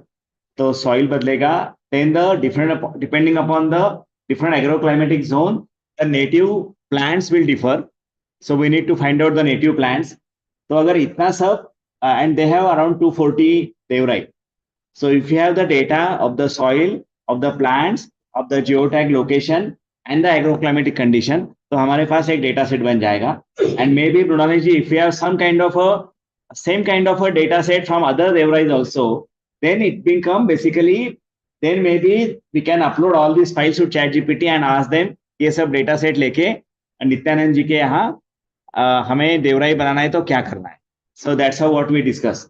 But yes, the data collection we found is the key. वो हमारे पास individual के पास है लेकिन वो computer को देने के स्थिति में अभी नहीं है, वो करना पड़ेगा.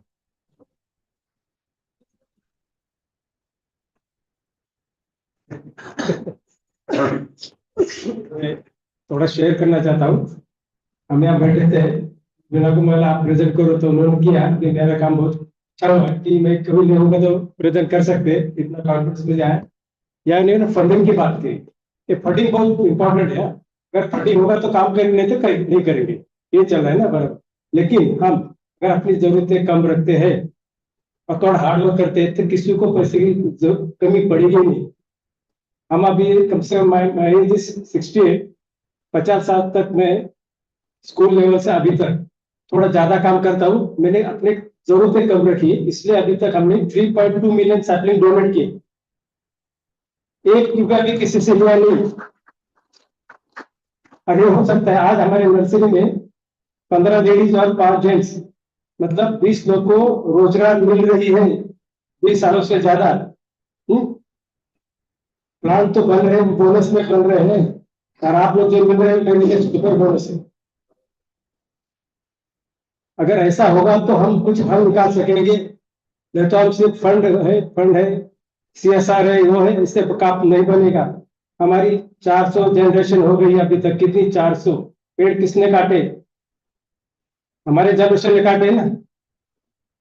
हम कहते इस उम्र में मातृ पितृ समझ वापस करना होता है. 400 जनरेशन हिसाब कर देना. अभी तो हम कोलैप्स होने वाले हैं. कब तक हम दूसरे के जेब की तरफ देखेंगे? हम अपने जेब की तरफ पहले देखेंगे. हमारा जेब खाली होना चाहिए काम करते समय. जब हमारा जेब खाली होगा हम पूछेंगे आपके जेब में कुछ है क्या, वो जिस काम के लिए पैसे लगते, तो उसके 10 जेब खाली करके दे देंगे. वह आपको पूछेंगे आप सच कर रहे हैं या नहीं कर रहे, वही देखते पैसे काम तो जगह पे. ये थोड़ा मैं ऐड करना चाहता हूँ. शुक्रिया.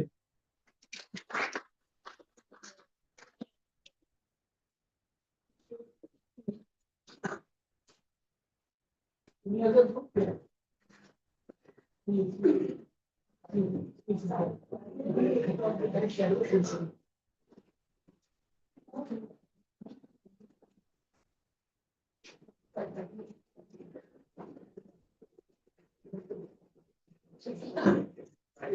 पहले एक छोटी सी कहानी बोलता हूँ, उसके बाद हमारे प्रेसिडेंट और चेयर को अपना सेक्रेटरी प्रेजेंट करेंगे। जिसका पहला नंबर होता है उसको बहुत अच्छा मौका मिलता है बोलने का, और जिसका पांचवा छठा नंबर होता है, जैसे उन्होंने कहा काम आसान हो गया, तो आपने देखा है ये क्या कहते हैं, देवड़ा था नाम, हिमाचल, जहाँ पे वैष्णो देवी, याद, वैष्णो देवी कितने लोग गए हैं आप में से? जब जाते हैं तो कुछ बोला जाता है, क्या बोलते हैं? जय माता दी। वैसे ही तिरुपति भी है, वहां पे कितने लोग गए हैं? वहां पे क्या बोला जाता है? गोविंदा। सो तिरुपति में भी ऐसे ही लोग जा रहे थे और गोविंदा गोविंदा बोल रहे थे। आप भी एक बार कोशिश कीजिए गोविंदा बोलने को, और अपने लिप को ऑब्जर्व कीजिए कि वो कैसा होता है, गोविंदा गोविंदा। सो ऐसा ही ग्रुप जा रहा था, एक मराठी ग्रुप भी जा रहा था, और सब लोग बोल रहे थे गोविंदा, पर उसमें एक लेडी थी, वो जब उस बोलने का वक्त आता था वो बोलती, एक से रहा नहीं गया कि ये सब लोग गोविंदा बोल रहे हैं और ये बोल रही है। तो उसको पूछा गया कि भाई तू क्या बोल रही है, तो उसने मराठी में कहा आमचा पण तेच है। सो आप सब लोगों ने बहुत कुछ बोल दिया, आमचा पण तेच है, पर थोड़ा सा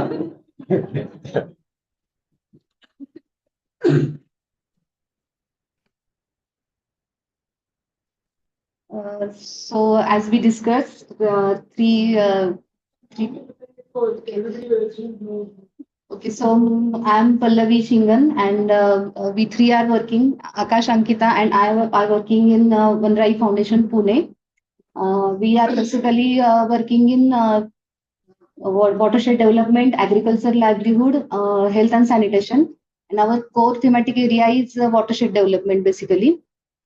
So the three problems we are facing as a NGO. The first one is process standardization. There is a this is the very basic problem in many NGOs. The process standardization is not very well, and I think it with a little flexibility actually. This another problem is the uses of technology. Many NGOs are very using little technology. They are very they are not very sound in technical terms. In case of impact assessment and reports, the major reports are not technically sound. And another third problem is with CSR licensing. There is a lack of alignment between actual field situation and the CSR team.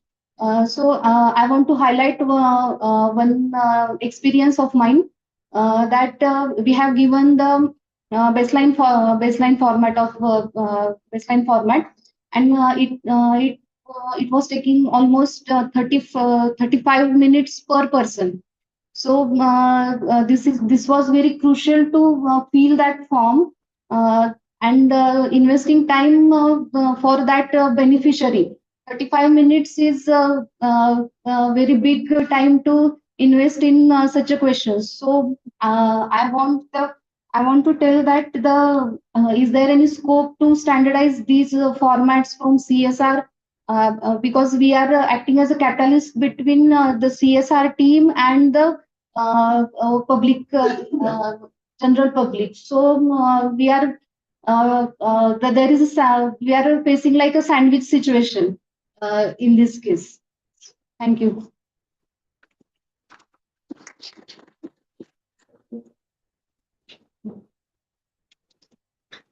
सांगायचं झालं तर सगळ्यांनी सगळे problem discuss केले. So one more problem I would like to add or highlight is like there is a lack of common platform between NGO and CSR. Means there are platform like CSR box is one of the platform.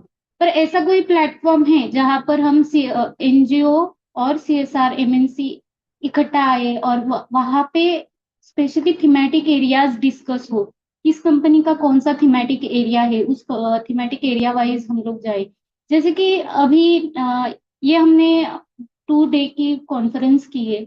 यहाँ पे मैं एक basic मोटो लेके आई थी कि I will learn more about chat GPT. Chat 2022 से chat GPT तो आया है. मुझे लगा था यहाँ आके मुझे कुछ थोड़ा एडवांस सीखने को मिलेगा, बट थोड़ा आई कैन से थोड़ा कम मिला. जो यहाँ पे सिखाया गया वो तो मैं करती आ रही हूँ. I am doing in my work like generating report, licensing between NGO. मुझे लगा था कुछ एडवांस थोड़ा बहुत सीखने को मिलेगा. तो मैं एक छोटी सी ख्वाहिश करना चाहूंगी, अगर नेक्स्ट टाइम कोई भी कॉन्फ्रेंस हो स्पेशली रिलेटेड टू AI, उसमें हम ज्यादा ऐड कैसे कर सकते हैं, लाइक प्रॉम्प्ट इंजीनियरिंग, उसमें भी हम लोग बहुत डिटेल कैसे जा सकते हैं, उसके रिलेटेड कुछ ज्यादा सीखने को और कुछ मिलेगा तो वो बहुत अप्रिशिएबल होगा. Thank you.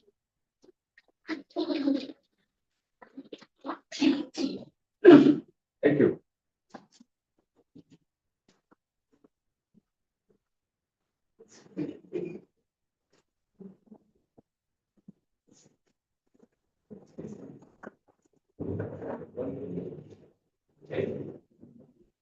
Oh, there's one more. Arey wah. Good.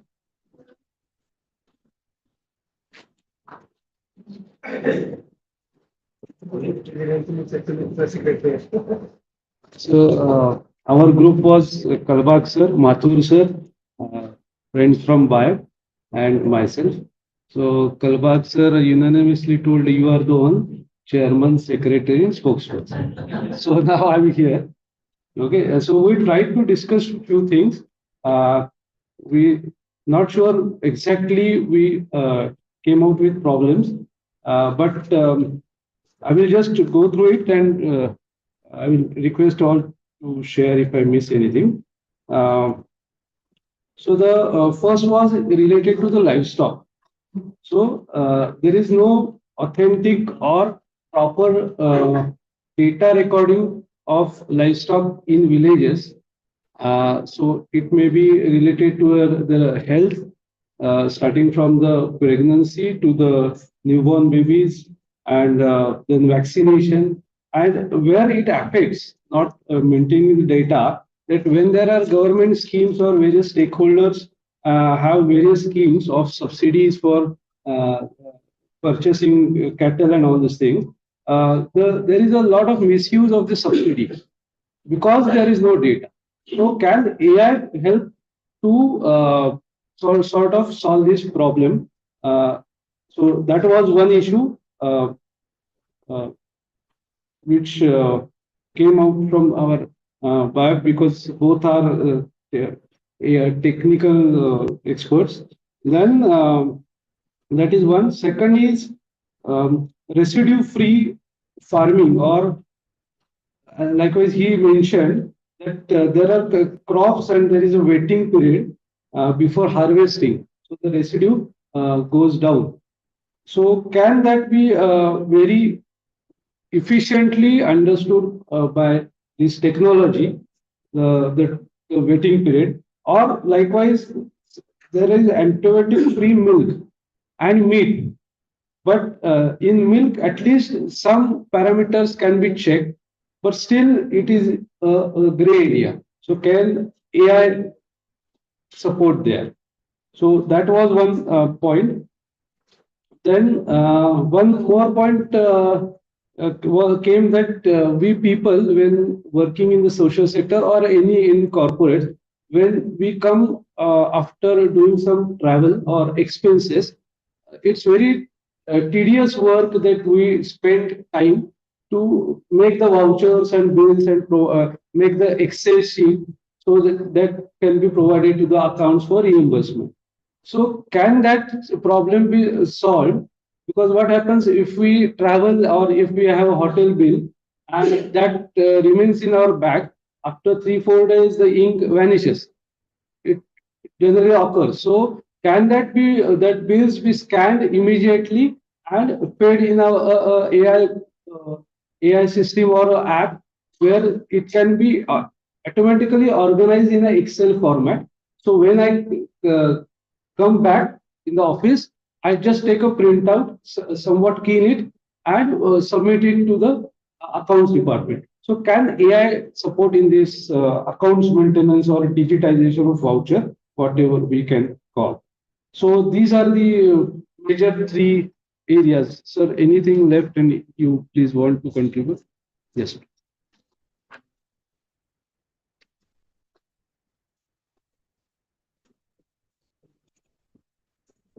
I think I would like to reiterate what I've been saying, that AI is a tool, and a lot of the problems that we are hearing are more with individual discipline for following certain things rather than bringing in technology to solve the problem. So if AI can come out with some solution to improve self-discipline, I think that will be the best solution that we will take out of this conference today. Thank you. So I don't know whether about the travel reimbursement. Does anybody remember Rahul had done something with ChatGPT?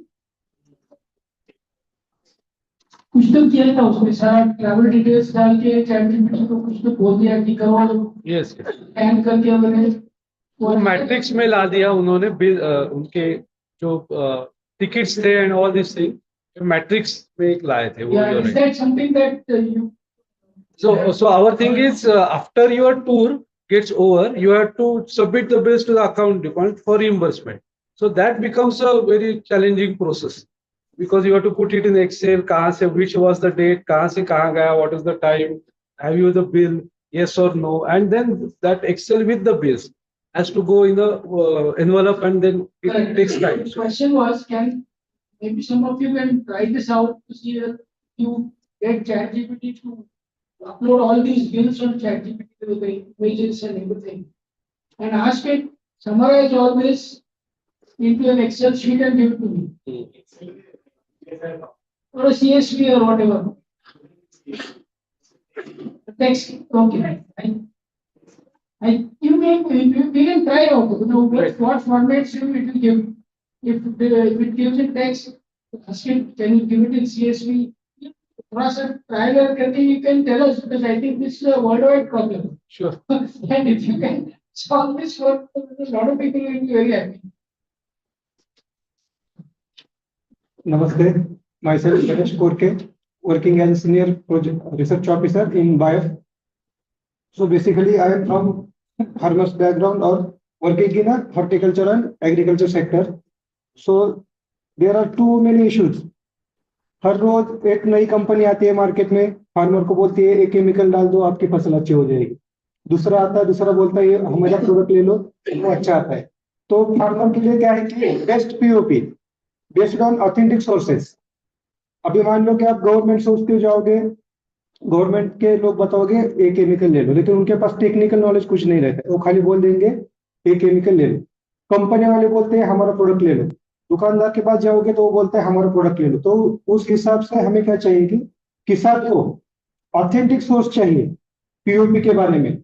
खाली एक chemical नहीं, 3-4 option उसके पास रहने चाहिए. वो चाहे कौन सा भी हो उसके ऊपर स्प्रे करे या खाद डाले कोई भी करे, लेकिन ऑथेंटिक सोर्स चाहिए. जिससे क्या होगा कि उसका कॉस्ट ऑफ कल्टीवेशन जो है, कॉस्ट ऑफ प्रोडक्शन जो है वो कम हो जाएगा. अल्टीमेटली उसको रेट के ऊपर डिपेंड नहीं रहना पड़ेगा. अभी जो आप देख रहे हो तो कॉस्ट ऑफ कल्टीवेशन उसको बढ़ रहा है. इस हिसाब से कंपनी वाला ही बोल रहा है ये डालो, ये भी डाल रहा है वो भी डाल रहा है, और रिजल्ट किसका मिल रहा है वो कुछ पता नहीं. तो इस हिसाब से पीओपी जो है वो स्पेसिफिक क्रॉप स्पेसिफिक और ऑथेंटिक चाहिए. एक हमारे मुद्दा था उसमें. और जैसे सर ने डिस्कस किया था वेटिंग पीरियड, मतलब अभी क्या है केमिकल डाल रहे हैं बहुत सारे. अभी क्या है, केमिकल किसान बहुत सारे यूज कर रहे हैं, तो रेसिड्यू फ्री के ऊपर हमें काम करना चाहिए। ऑर्गेनिक फार्मिंग है, नेचुरल फार्मिंग है, वो अलग चीजें हैं, लेकिन रेसिड्यू फ्री भी मिलना हमें आज के दिन में बहुत अच्छा माना जाएगा। तो केमिकल जो भी स्प्रे करते हैं उसका वेटिंग पीरियड कितना है, फसल हार्वेस्ट करनी है हमें 7 दिन बाद, 15 दिन बाद, तो उससे पहले कितने दिन में हमें स्प्रे करना चाहिए, उसकी भी जानकारी एआई के थ्रू हमें मिल जाएगी। तो वो भी अच्छा रहेगा, वो कम्युनिटी के लिए भी अच्छा रहेगा और किसान के लिए भी अच्छा रहेगा। ये दो चीजें बोली। Thank you.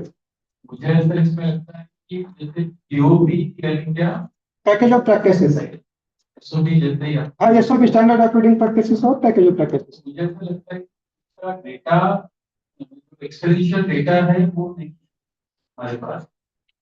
जैसे हम जैसे जो संस्था है, अगर हम कुछ रिकॉर्ड पहले मेंटेन करें, अगर हमको एआई में काम करना है तो इट्स डेटा, तो डेटा हमको देना पड़ेगा। वो डेटा है सर, जो कंपनी काम करती है उस हिसाब से कंपनी के पास पीओपी है, लेकिन वो क्या करते हैं उनको, हाँ, कमर्शियल कंपनी के पास है। ऑथेंटिक तो कंपनी के हिसाब से बोल सकते हैं, लेकिन उसको ऑप्शन जो है वो नहीं देते। मान लो मेरी कंपनी है, मेरे प्रोडक्ट का ट्रेड नेम कौन सा रहेगा, वो ट्रेड नेम के हिसाब से मैं पीओपी बनाऊंगा।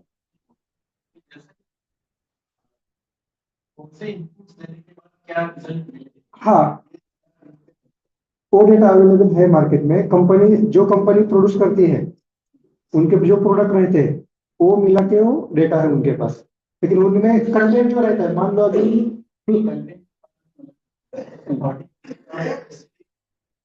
बनाना, यस, बनाना तो बनाना तो ये स्टेज पे हम ये इनपुट देते हैं तो ये रिजल्ट हमें मिला है, ऐसा यस, डेटा है उपलब्ध है मार्केट में। नहीं है, मार्केट में उपलब्ध है, दिन के हिसाब से है वो। 5 दिन में कौन सा डालना है, 7 दिन के बाद कौन सा डालना है, रिकमेंडेशंस। यस, के बाद ये आउटपुट मिला, हाँ, रिजल्ट भी है उनके पास। कितना यील्ड मिला, लास्ट में कितना यील्ड मिलता है ना, वो भी है। कितने दिन के बाद कितना यील्ड मिला, वो भी डेटा है।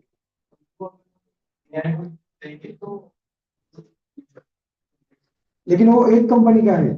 जैसे मान लो अभी बनाना को हमें लगता है 19 लगता है, किसी एक कंपनी का है, लेकिन वो कॉम्बिनेशन हम स्टेट फर्टिलाइजर से मिलाते हैं तो खर्चा हमारा कम हो जाता है, कॉस्ट ऑफ कल्टीवेशन अल्टीमेटली कम हो जाती है। तो उस हिसाब से वो कॉम्बिनेशन हमें चाहिए, अल्टरनेटिव चाहिए हमें।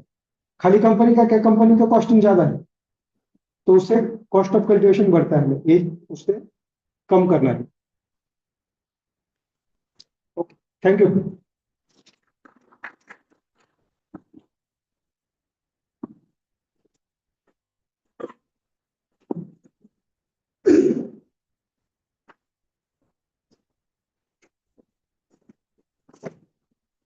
So I think with this, we have come to the end of our two-day Stars Forum conference.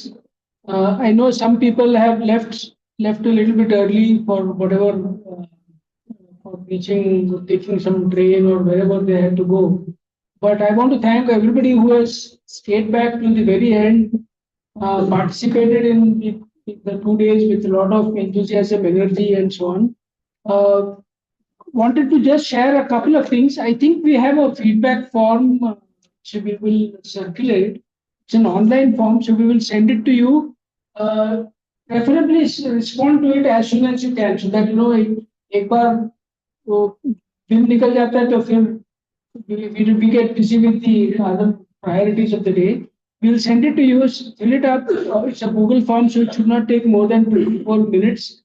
Idea सिर्फ यही है कि to understand what is your impression of what has happened, what we could do differently, what we could do better, and if you have suggestions for what other topics or other events or anything like that that Stars Forum should do, which will help either your organization, yourself, or you think in general, our community of development sector professionals and so on. तो ये feedback के लिए एक appeal रहेगा. Broadly, from a Stars Forum point of view, to bring all this to a closure in a way, this is like I said in the morning yesterday, this is our 15th year of having conferences. And there are people here who have organized and run the first conference, like Yogesh, Pallavi, and others. I don't know whether Pallavi, you must have been there maybe 15 years ago. Yeah. So it started as a small exercise of bringing like-minded people together so that we can exchange ideas, experiences, learnings, lessons learned, and so on and so on. And through that, create a network where we can support each other, where we can offer our expertise and also seek other people's expertise. So that has been our journey for the last 15 years. We wish to continue that, but I also request that this is a forum for all of you also. Every participant is a member of the forum. तो आप जितना इसका use कर सकते हैं उसका जितना ही ज्यादा फायदा होगा. So feel free to, if you are not on the, we have a WhatsApp group of all our affiliates. All the affiliates are organizations which have participated in the Stars Forum conferences, events, and so on in the last almost 7, 8 years. And it's a excellent group of very deep, knowledgeable individuals, organizations across this country. So it's a good platform for you to connect with. If you have questions on something, very likely you will get a very quick response. I think I remember a few days ago, Yogesh had asked that there are some programs out there looking for some partners. And within no time, quite a few recommendations came. People said, I will give you a call and so on. And this has happened frequently on the affiliate group. So join the affiliate group and participate, share information which will be useful. It is not a promotion platform. We are not promoting each other or whatever. You can definitely share success stories if you think it is of value to others. It's not a promotional platform from that point of view, but it's a platform for asking, for seeking help, for telling what we can do, and so on and so forth. Important events, important news, important important things that all of us will benefit from. So that's the request for all of you to be active on that group. Second thing is we are continuing to see how Stars Forum work can be expanded next year onwards, what more we should do and so on. So one of the things that we are going to experiment with is working at smaller, I won't say smaller is not the right word, but working at a state level. Looking to see if we can create small, like if you see today and yesterday, 80% of the people who are here are mostly from Pune or nearby places in Maharashtra. Okay. And which is natural because, not many people can travel long distances to, especially small NGOs and all that may not be able to spare time, money, resource, everything. So we are thinking we can do smaller, again, smaller is not the right word, state level such meetups, regional meetups, state level meetups, regional meetups, and so on. So we already have people who have shown the interest to anchor at the state level. So one of our advisory board members from Odisha, they're from Bhubaneswar, so they said, okay, we'll do something in there. We have another board member who's in Rajasthan, Udaipur. They have said that we will do something there. So we are exploring that. We may be able to do something in Tamil Nadu. We are exploring in Gujarat and so on. So if you want to be part of a partner with Stars Forum to do some regional level activities, we'll be more than happy to have a conversation. These are some things that we are looking to start off. This also, we got a lot of exposure to specialists in this field. Today and yesterday, you met Rahul Kulkarni, Yogesh Kulkarni, Sagar Sarkale, Ravi Mahamuni, and many others like that. So feel free to reach out to them. These are extremely, what shall I say? They're extremely helpful people. They come here not because of anything else, but because they think कि यहाँ पे आने से there is a valuable So time spent well. So please reach out to these experts. There are many experts, and all of you are also experts. So we want to find ways in which that this team of expertise, this collective expertise, can be used. So we will try and find ways to make this work for all of us. So with that appeal, I would call this conference as having completed its 2 days. I think by and large we were able to stick to time also. One of the things that we have been also very careful is try to run the conference as per the plan, as per the time also. So we value everybody's time. I know all of you could have done other things on Saturday, but still you are here, so it's important to respect that. And hopefully we'll stay in touch and see you all again maybe next year at the annual conference or maybe between that also. Okay, anything from your side? And I think this entire conference, I think you would have probably realized is that there was. Did anyone have any difficulty with finding time pe chai nahi mila, khana nahi mila, ya or anything like that? Did you have any problem? Everything was good. Not and even I was little bit worried that even there are so many people who had signed up to join on Zoom also. So I was also a little bit worried whether we'll be able to engage them, we'll be able to ensure that they get to listen what is going on, participate in all that. And I think a huge credit goes to Shweta, who has please come. From the very first day when we came here with the proposal, we came with a proposal to BIAF saying, can we consider doing an annual conference here? And Shweta has been there from that first meeting onwards. And I can tell you, we have had absolutely fantastic support from Shweta and the entire BIAF team also. But it would not have been possible without her personal commitment and without her personal involvement and the sense of ownership that she showed all the way from the first meeting till today. So on behalf of everybody who's come here, I want to thank and as a small thing from our side, this is a small token of, it's actually BIAF product. But those words itself means a lot to me. It's obviously a kind of, I'm honored to meet a lot of people over here. So it's an honor for me. So while we thought, it was my duty to support you. Yeah. That's what it was. Thank you so much. Thank you. Is it a Bhakti? No? Okay. So Bhakti makes sure that I have not forgotten everything, or anything for that matter. So I think, feedback, yeah. So feedback. The form is Yeah. So yes, it's a Google form, so you can fill it up. Yeah. And so thank you once again. A double thank you for everybody who spoke here. I don't know how many of them are still here. Ravi is here, but maybe many of them have returned today. So thank you everyone.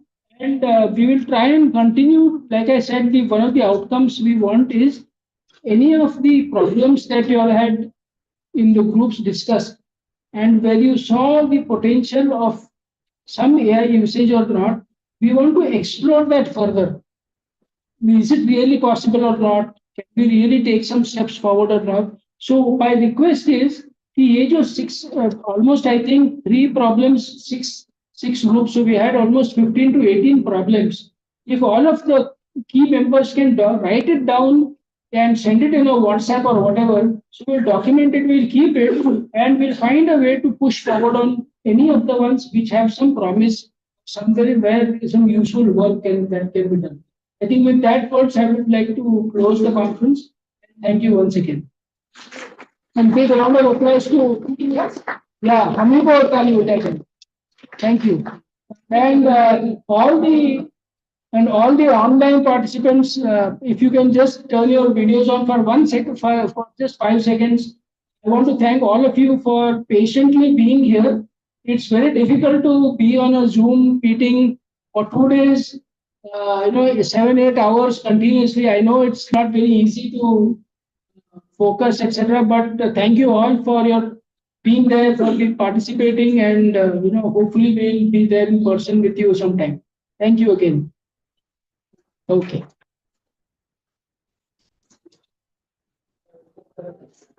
Thank you, staff. Thank you. Staff, Thank you. Thank you so much. arranging this Yes, AI yes. workshop.